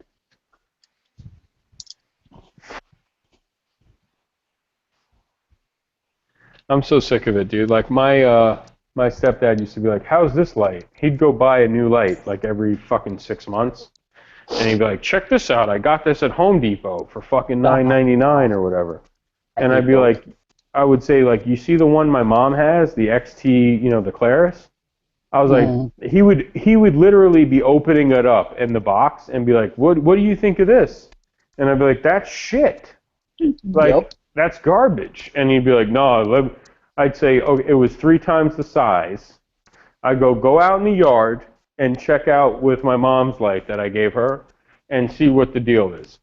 And Right. her shit was smoking his light. Like no matter what size his light, he could never buy a light that was that small, that was that powerful. Yeah, well, actually, I used to have friends, like, I had partners and stuff, and they would always come to me and go, "What light should I get?" Because they were using the old Streamlight, like the old school Streamlights, and they would be like incandescent bulbs and shit. And I'm like, no, switch this. And then they'd switch to like a Claris XT30 or something, and they'd be like, "Oh my god, this is the shit." Like they would have to deal with cops, and the cops and them would be like sitting there, like comparing lights, like dick comparisons or shit. It was fucking Yeah, it was hilarious. bad. The best thing about the Claris was the button system that they had. Yeah, was- because they got 2 buttons. Yeah, that was perfection, dude. With the Yeah. it had the button, the circular button, and the half moon mode button underneath it. It was so fucking awesome, dude. Like switching that- from that high, was- medium, low, and then if you just hit the mode, it would go to strobe. Yeah. It was perfect. Yeah, that is the best. That's the easiest way of doing it. Instead of having one button, like they have one button, like they have a new one, but it has a one that they have the 2 buttons on the back, and then they have a button in the front, and I'm like, that's lame. That's 3 fucking buttons. If you just have them both in the back, then you can just sit there and be like, okay, switch the strobe, switch the high, medium. I'm low. over I've it. done Honestly, videos and shit. with strobe, I'm done with all that shit because, I gave away those lights. But I see the point of it. I've shown the people I've given them the light. This is how it works. But I want my light that I carry now most of the time. I turn it on. It hits them with the 500. Bam, in your face. So, and then that's it. And then if I hit it again and it goes to low. So if I'm in a movie theater and I drop my shit or someone drops their phone or something, I just press it against my thigh or whatnot. I hit it and then I hit it again and it comes on with a 15. Yeah, the moonlight shit. That's fucking awesome. I don't need a strobe. I don't need it. Well, it's like my little one, my EDC light that I carry. I programmed it already. So what happens is here. Let me switch to the other camera. Okay, so basically on this one, what I do is I hit it once, and that's my moonlight setting. So if I hit it twice, so I'll go here, then I got my brightness setting, which this isn't that bright. This is a very little single AAA battery light, but this is just the one that's in my pocket. But yeah, it comes on in moonlight first. So when I'm in the movie theater or something and I'm walking out, I can see where everything is and all that bullshit without blinding people. Oh yeah, that's important. I don't even know. I love my Olight. That thing is so small. It's a 1CR123 and it goes to I think 400 on turbo. It only lasts in 20 minutes that'll kill one battery. But you would never have it on that bright for 20 minutes continuous. There's no way. You turn it on, you see what the fuck you're looking at, and it's ridiculous. You know what I mean? Yeah, but are you also using 18650s or are you? No. This is literally the CR. It's the Olight S1 Baton, or the small tiny one. It's the size of the battery. It's so small. It's one battery, 1CR123. Oh wow, that's awesome. It is fucking awesome, dude. I love them. Because it's I need a light that's a little bit brighter than that, because I would like to have a little bit more light, but I would like it to be rechargeable because I just can't deal with buying 123s, even though you can get 123s at fucking Walmart now. You can get a 2-pack for $5, where before you couldn't get that, but... Yeah, fuck all that shit. Yeah. I got a light on... I carry a light all the fucking time. I just feel almost like the Uber prepared guy. Yeah. No, not even. A light to me is almost as important as anything else. A cell phone. No, absolutely. The fucking light thing is crazy, man. I just love it. It works all the time in situations where you never think about it.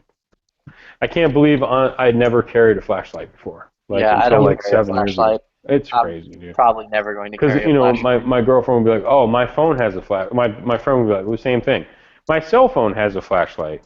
Yeah, okay, but cool. usually What the if cell you phones don't are have dead. your phone? Well, yeah, exactly. Or if your phone is dead or whatever. It doesn't matter. Your flashlight on your phone isn't any comparison to the light I got. And then, even then, there's no way. There's just no way. If I'm carrying a 500 lumen Surefire Defender or a 400 lumen tiny Olight, there's no way your fucking phone is competing with my shit and identifying what your target is and what's behind it. There's just no fucking way. And even if it wasn't even about that, at night, I don't know. It depends where you live, I guess. But for me, it's awesome. You ever ride an elevator and the power goes out? It's happened to me once. I've been in a shopping mall, like a mall, and the power went out one time. This was years and years ago. And it was pitch dark in there, man. And you could turn your cell phone light on and make it out of there, I'm pretty sure. But I could see so far with my light.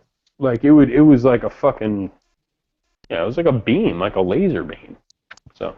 Yeah, because the regular LED that's on the flash on your phone is only an area light. It is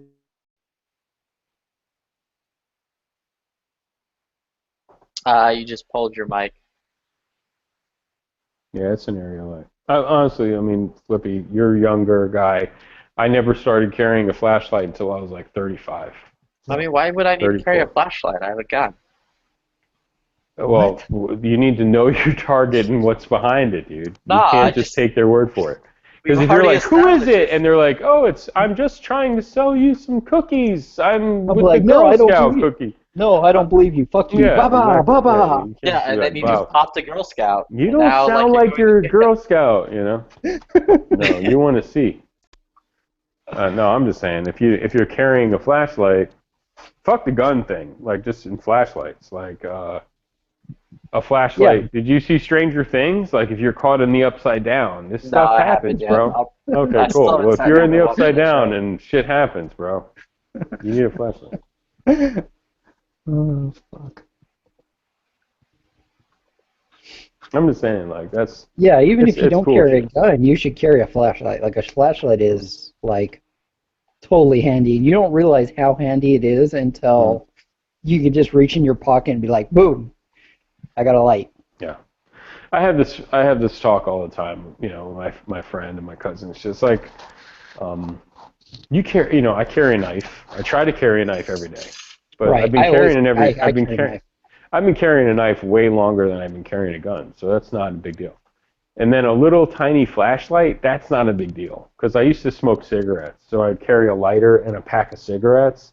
That's a big deal in terms of like pocket space. Yeah. So, you know, if you're not smoking cigarettes and you're not carrying a lighter, you should be able to carry a tiny pocket knife and a light and a gun. It's not a big deal. And a cell phone. That's not a big Yeah. deal. Well, my standard EGC, what I'm carrying on like an everyday now is my little tiny flashlight and my what is it that multi-tool. I forget what it is here. I have all my shit over here. It's that little Leatherman Wave or whatever, or not Wave. That little fucking tiny bastard. This thing. It's a Squirt. The Yeah, PS4. that's pretty cool. I carry that. I carry my Benchmade Barrage, my light, and I always carry a lighter even though I don't smoke anymore. So it's like I always carry a lighter just because it's fucking handy as hell. Like you'd be surprised how often you'll use a lighter when you don't even smoke. Oh, yeah, I don't even fucking do that. Like in all my, even though I quit smoking, I got all kinds of lighters in my car, in my backpack, in my messenger bag, in my range bag. Yeah, I got light. I mean, that's fire. You know, like these people on YouTube will be like, here, check out my fire starter kit. You know, like, just buy a like, fucking that's cool. My fire starter kit is a lighter because I washed that motherfucker. Those big a lighters. waterproof I bag, washed- right? I washed the fuck out of those big lighters. And, Really? Like, I've washed And it. they I've work? washed that. Yeah, I've washed that thing. It's Okay. gone through washer and dryer, and it works like a motherfucker. Oh, like you're I'll right. pull it out and go, and it'll light. Okay, I've had the same experience, but have you ever dunked one in water? Like, what happens then? If you dunk it I don't in know. water, it might be Let's dead find for a out. while. Let's find out. It probably be dead for a while. My point is this: they come sealed in a bag that's waterproof. So, like, and then if they don't, you could put it in a waterproof bag. Yeah, just duct tape up a Ziploc bag. Hey, you could have a waterproof container with Bic lighters and never worry about like being caught out there without fire. I mean, Not that either I'm in way, the my wilderness. everyday carry is a cell phone, a fucking wallet, and a Glock 19, and Yeah. sometimes my car keys. That's cool. All right, hold I'm on. not going to knock you on Let- that. I let's would see. suggest acting, you know, honestly, if you can get away with it, an Olight S1 baton, $49, right?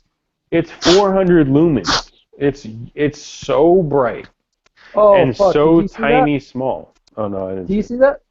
Oh, He you didn't submerged see his it. lighter and then lit it. I fucking after, like he blew literally. on I it. fucking dunked it in this water and I just left it there and then I just lit the motherfucker. Like I blew it on a couple times and lit it. Oh, there you go. Right. So, So it's trust fucking me. badass. That's cheaper than a fire starter kit Oh yeah. any day of the week. I'm trying to convince this kid to buy a fucking Olight. Oh yeah. But no, yeah, get the Olight S1 baton, dude. It's awesome. actually It's only probably gonna- $49. Yeah, I'm probably gonna get that one because like I like my little light, but it's not quite as bright as I need. I don't know. I think I need to put all my money in an M600 IB Scout Light from. Well, no, Surefire. you're not going to carry that every day. And you might not carry the Olight every day, but you might carry it every other day. But you'll never carry anything else. I'm telling you, like the big lights are a pain in the fucking ass. But this fucking thing is the fucking bomb, dude. I'm telling you, like this thing is so fucking small. Let me see if I see it. You can't even. This thing is so tiny. It fits in your hand. Like, and it's got a pocket clip and a reverse clip, so you could like put it on the brim of your baseball cap. Oh, and right. I'll shut the light off and see, because that's my bathroom door right there. Hold on. See, so that's. Oh, Hold on, wait. So that's low, right? You can kind of see the doorknob. That's medium. That's some horror movie shit. That's some bright shit. This is medium. That's turbo. That shit is bright as fuck, dude. I'm telling you, like, seriously, for something to be in your palm, that's a size of a fucking battery. This is literally burning my fingertip. I swear to God, dude. That shit is so bright, it's burning my fingertip. It's fucking awesome.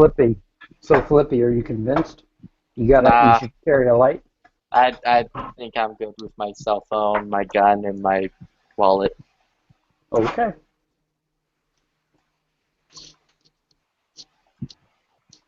I mean, don't worry. In like a week or so, DB will tell me to buy a light again, and I'll be like, all right, fuck it. I'm drunk. Whatever. I'll buy a light. Yeah, exactly. You'll get drunk, fucking order it off Amazon or wherever the fuck you order it from, and then you'll fucking get it and be like, oh yeah, this is cool, and then fucking it'll be awesome. Everything will be good with the world. Where the fuck is my holster? Fucking can't find You didn't buy a holster for me, did you? Huh? I'm selling mad holsters. I got NSRs for sale. I Raven, bought that Raven Bravo. concealment or whatever the fuck it's called. Did you get the Morgan or the Yeah, I got the Morgan. Oh, you did for a 19? Yeah. Oh, fucking awesome, dude. Oh wait, no, I $49 fucked up. right? Not the Morgan. The Eidolon? Eidolon. Yeah, oh the shit, $60 that one. might even be better. That might be better. I bought, essentially, it's like $40, so I'm like, I overpaid. No. The Eidolon is like 70 minimum. Did you get the clips? The little overhook clips? I bought it Oh, with every sweet. fucking thing I could put on that goddamn thing. Oh, you bought the kit? Yeah, huh? And how much was the kit? Like 100? I don't know. We see. So it's like 109, I think. For the Okay, never mind. I paid whatever $60 gets me. Oh no, 60 is just the hooks. So you got the hook, the overlook. Okay, so overhook. what do I need to buy? Where are you telling me to buy now? Nothing. No, nothing. That holster is the shit, dude. I don't own one. I have a couple of Ravens, but not that one. That one is fine. If it works with your belt, you have an SOE belt, right? Yeah, I have an SOE Yeah, belt those two and a clips. If you're belt. going to carry a 3 o'clock or 3:30, it should be perfect. If you're going to carry appendix, it should be perfect too. So I was gonna ask you. So you have that SOE belt with the fucking Cobra Velcro and all that shit? Yeah, dude, I keep finding myself playing with my fucking Let belt me ask you because a the question, clippy bits are because- fun.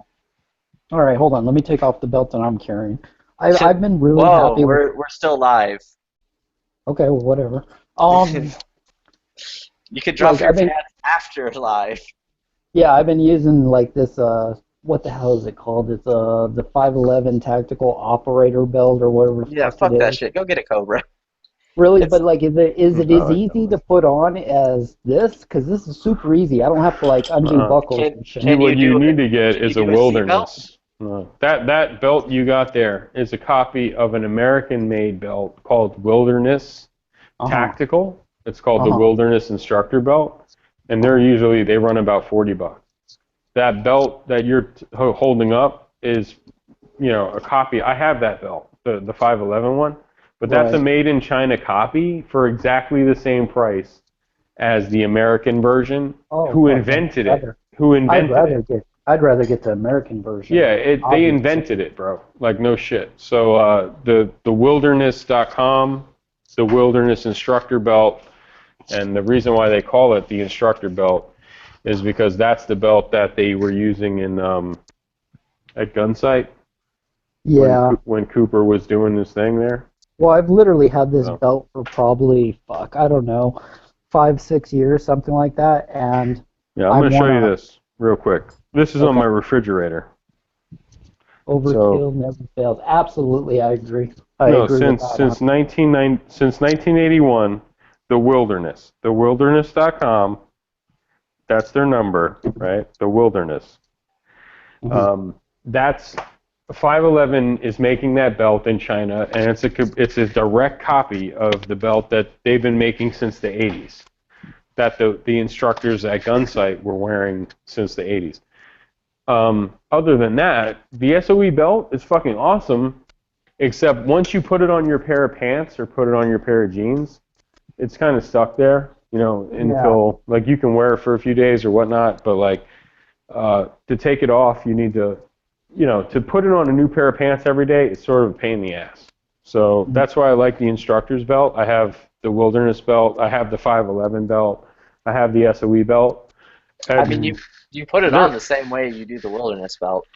No, the Wilderness belt you undo and pull it off. Like the other one, you need to undo. You need to clip the thing in, undo I don't it. think you do. There's a side on. There's a side on it. You can lift up, pull off, and then you can pull it off. As far as I know, at least. No, on the SOE Wilderness belt, there's like Velcro. There's a strap Yeah. you literally pull up, and then as soon as you pull that off, you pull the entire thing right out. It slides right out. Right. To put it on another pair of pants, you still need to take the buckle off, undo that Velcro piece, clip that piece, that metal piece on the Cobra to the other part that clip it in, and then you would you still have to thread it through your the other belt is like there's no clipping, unclipping stuff. No, from what? No, you don't have to unclip it. Yeah, you don't have to. Like From legit, what I you just understand- you just put like the two parts together the way it comes. You pull the Velcro tab out, and then you just slide it through your belt loops. Slide the Velcro tab back through the thing, same way as the Wilderness, and then stick it down, and then good. You're set. You're ready to go. Yeah, you don't even have to unbuckle it. Yeah. No, what I understand. unbuckle it? Yeah. Dude, I have one right here. Let me show you. I'll show you right now. Dude, this is you're tripping, dude. So let me see. I'll turn this light on, and then you tell me, because this is on a pair of fucking jeans. So here you go. So you see this belt? No, you I don't see this is anything. the SOE belt.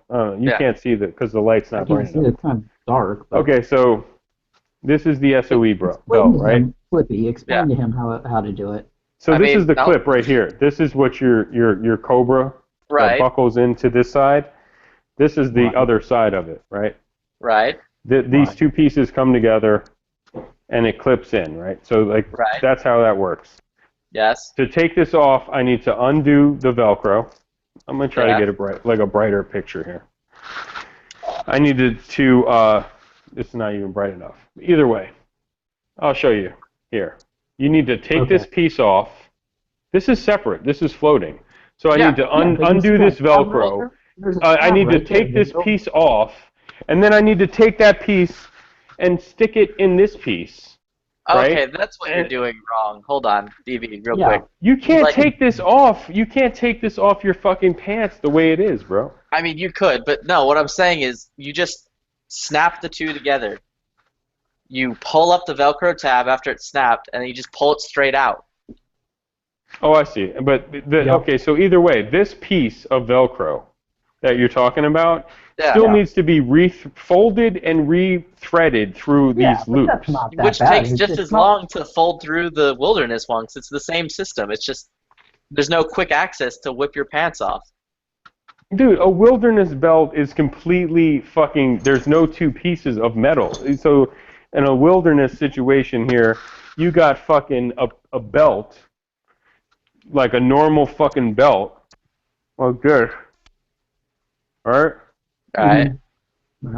You undo that fucking Velcro thing and you pull this side through and you do it over again, like to another pair of pants. There's no like little bit that needs to come off. Well, And then there's no rethreading that fucking. There's like another piece of Velcro that needs to be fucking threaded through your jean loops. Well, no, you literally trust me, could it's do it the twice same as hard, exact. dude. You do it the same exact way, like literally. You're doing the same thing. You're pulling the Velcro and you're sliding it right out. Hmm. Yeah, because that's from what I've understand is you don't. Like, I originally thought you had to pull that buckle all the way through all your belt loops and all that bullshit, and I was like, No. You don't. But- I'm not saying you do. I'm not saying that at all.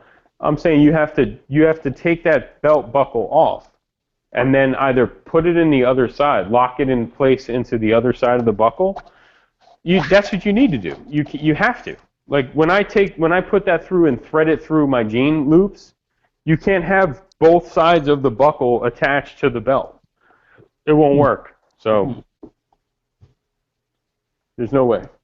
All right, well, I'll have to wait until. Because I'll show you. I'll show you right now. If you take this thing off, right? I don't know if you can see this because my Your fucking camera's not on right now. Okay. If you take this part off, right? This little belt buckle, it's too dim, right? You have to slide this fucking thing off. When I slide this thing off my fucking jean, like this thing will come right out, and then you're stuck with this fucking buckle. Okay? And if you listen to fucking John Willis, if you lose this fucking thing, you can't thread this through your fucking jeans, dude. Yeah, There's no but fucking way. You leave it hooked to the fucking other side. Right, so that's what I'm saying. You still have to take this off the fucking thing, and then you put it in the other side. You lock it in place. That's what I do. You lock it in place. So you're saying in order to, okay, so you got to undo the buckle, then take off the thing, then put it in the other side. Yeah, and then you gotta fucking pull this out of your right, and then you gotta do it all over again. And don't forget, there's this other fucking little swiggly thing of Velcro on your belt, and then you need to. I usually hold it and fold it while I'm threading it through my jean loops.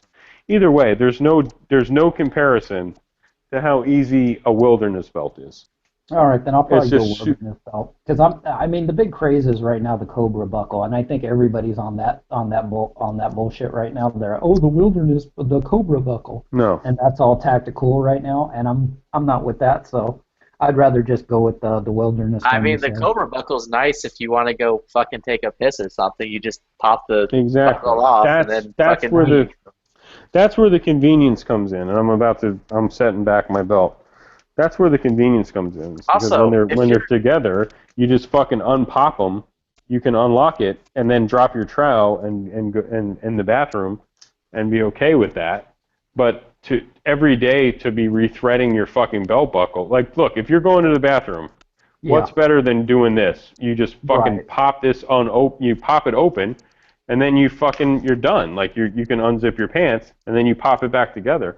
But I to guess the way rethread I it through do a new pair of pants every day or every other day, it's a pain in the ass. It's not a pain in the ass. It's just nowhere as easy as a regular belt. It's literally the exact same thing that, like, look, hold on. You come home, instead of unbuckling your pants, you just pull the tab up and then pull your belt out and then throw it on the floor and then drop your pants because you're done with your pants for the day. You're home. Then you just slide it back through any other fucking belt the next day, or slide through any other pants the next day, and then just stick through the sides, Velcro down, and you're good to go again. Don't lose that little buckle, that other side of the buckle, because if you do, I know what you're saying. You're saying leave it clipped in, undo the Velcro strap part, and pull it through the second buckle part, and then you're straight. Like the belt buckle's connected, and then you can pull it through your pants. Right? Right. It's the same thing. Right, but a wilderness belt, you don't even do that. You just basically undo the flap and pull as hard as you can, and it's out of your pants already. You know what I mean? So it's easier. On the wilderness belt, is it as thick, as rigid, and as thick as the operator belt? The SOE belt is triple the thickness of any other belt I've ever owned, and that creates a problem for me when I'm using clips, any kind of clip, because it makes the clip protrude outward and can get caught on your clothing. Yeah, so everything's sticking out a little farther. Exactly, yeah.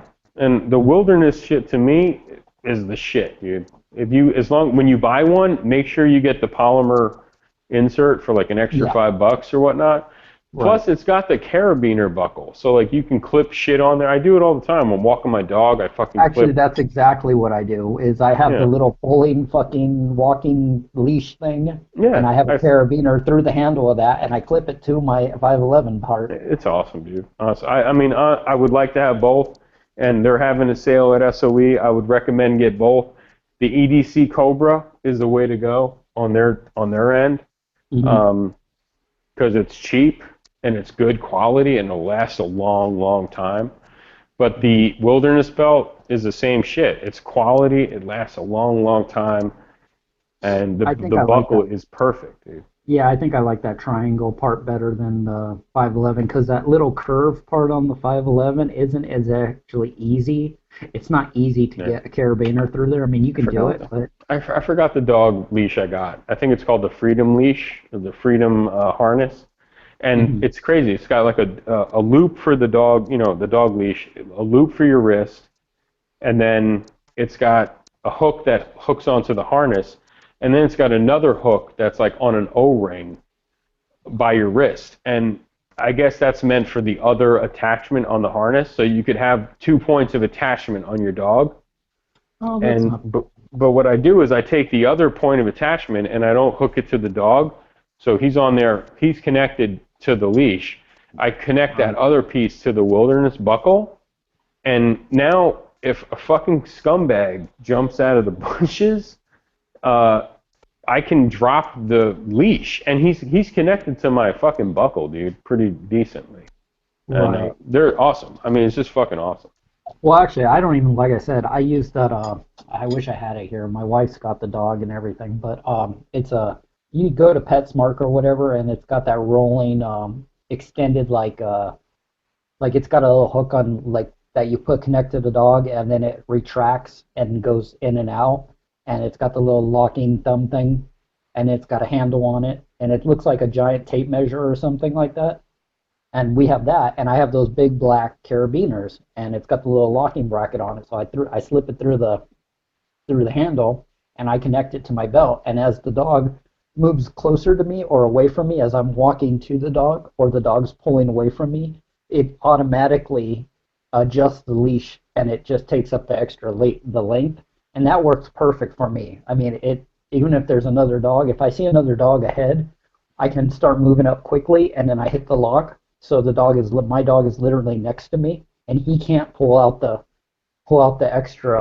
extra leash. I guess it goes out to like 16 feet or something.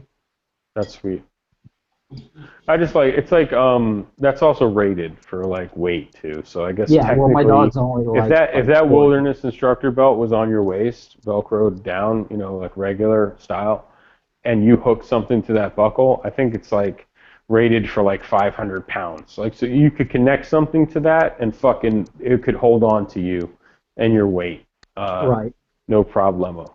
But either way, they're the two best belts you can buy, and I own both of them. I don't give a fuck. They're both awesome. All right. To be honest. Yeah. When you're when you're regular, like what he said about the SOE belt, the best thing about it is you can clip it and fucking undo it's like quick, fast, and undoing your pants and zipping your trunk. I can take off because when I take off my normal belt, I just slide, I undo the Velcro, slide it back through, and then reattach it to the Velcro so that little arm isn't flapping around, and it's not that big of a deal for me. So I could do the same thing with the Wilderness belt. If your carry holster has loops too, if you're carrying anything with like loops that go underneath the belt and up and around and snap, like the pull the dot snaps, the fucking SOE thing can hold. It's so much stiffer than anything you can buy. Like, it's fucking stiff. I don't know. The leather belt I got from Nathan is actually more stiff than the SOE. Really? Yeah, So it's like how a long perfect is that gonna circle? stay? Yeah, exactly. Like, the more you sweat into that shit, the weather, whatever the fuck, humidity, after a few years, it might not be. Either way, the SOE belt. And that's It's not the- saying anything bad about Nathan's quality. It's just every leather belt will eventually get floppy. Yeah, I have a polymer insert in the Wilderness belt, and there's no way it's not as stiff as the SOE belt, and they're both about the same. They're like 3 or 4. They're about 3 years old, so Okay. They're fucking good to go. All that 'Cause shit is good. I'll probably just buy the Wilderness one because like the Velcro on that one is just letting go. Like it's not gone yet, but it's fraying. I've literally had it for like 5 years. Yeah, just measure your waist, call them. They're awesome. It's just, to me, I bought the 511 when I didn't know about Wilderness. Yeah. And when I found out about them, I'm like, wow, so this is a direct copy made in China by an American company, and it's the same price. And then this poor company in Texas who invented this shit, literally like invented this shit. They're getting hosed, right? Yeah. So, and they're No, not, they don't raise their price. Yeah. Either way, SOE's awesome too. But yeah, you know what? A good leather belt, like I think I just saw Crossbreed Holsters makes leather belts, and they're not that expensive, and they're stiff as shit. So yeah, I mean, a good leather belt when it's brand new it's really good. But like, yeah. you said, like, you know, fuck, I agree. Like if you have them for 4 or 5 years, my 511 belt's 10 years old. It still works. It's still as good as the day I bought it. I just bought the Wilderness to have to get that one instead. I could keep wearing that shit if I wanted to. Well, I do. I still wear it just because I don't really want to like get rid of it yet. But it's getting to the point where I need to get a new belt.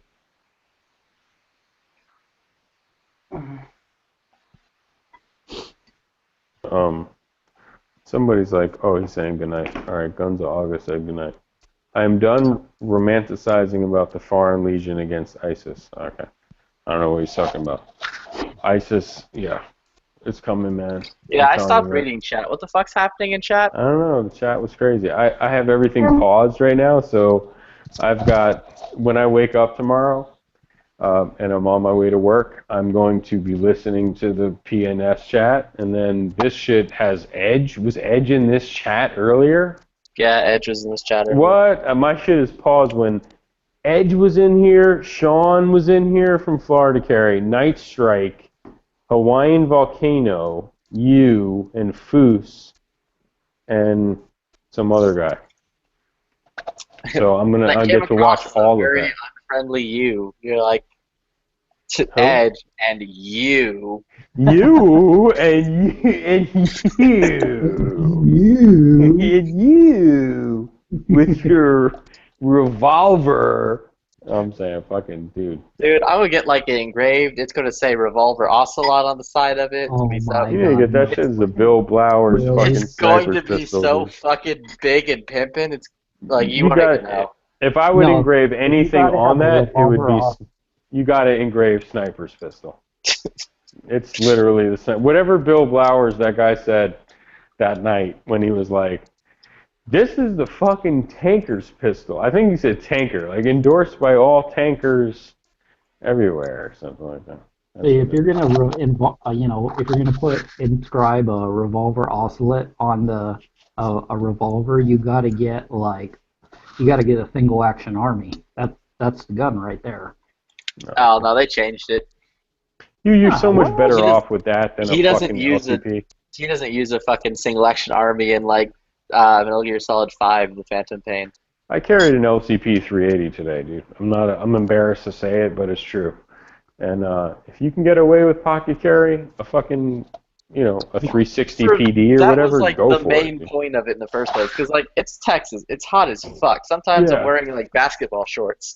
Mm-hmm. Oh, it was I 90 can't- degrees today. Yeah, I can't fucking like concealed carry and No. Glock 19 in fucking basketball shorts. Nope, I agree with you. You can't do it every day, man. There's going to be days where it's like, I need to put something in my pocket. And if you can do that, go ahead, man. I've done all kinds of shit. For me, it's like the LCP 380 is just so fucking small and light. When I used to smoke cigarettes, a lighter and a pack of Marlboro Lights, right? It literally is the same weight as an LCP. Like, there's no difference. I'm used to carrying that kind of shit in my pocket. It's literally the same size, too, man. So, for an LCP 380, it's like a non-gun, dude. It's like a contact weapon. It's like literally like, get off me, I'm going to punch this in your face type of shit. It's not like, oh, I'm taking shots at you. Even though I got a video on YouTube of me shooting that shit at, I think, at 21 feet, and I was killing it that day. So, It, and I remember people being like, "Oh, wow, I can't shoot that shit at all," but I can shoot it, but whatever. So, but I would much rather have an LCR in 38, a 642 in 38, a 360 or whatever the fuck that is, an LCR in 357, a Glock 43. But I tried to pocket carry a Glock 43. It was just too heavy, man. It just felt like a brick in my pocket. Like supposedly this thing like weighs like nothing, like it floats. So it's like Yeah, it's scandium. scandium and titanium. It's all the aniums. It's light. It's fucking light. But you know what that means? Don't let your wife shoot that shit. It's That gonna shit, fucking, it's gonna like, kick like a Talking mule. about, she knows what to expect. She saw the video game. Yeah, dude, she's played Left 4 Dead. She's got it. She understands. She's fucking operator, dude. She's gonna listen to this fucking chat, and she's gonna be like, "You fucking motherfucker." Oh shit. I'm like, whatever, babe. I mean,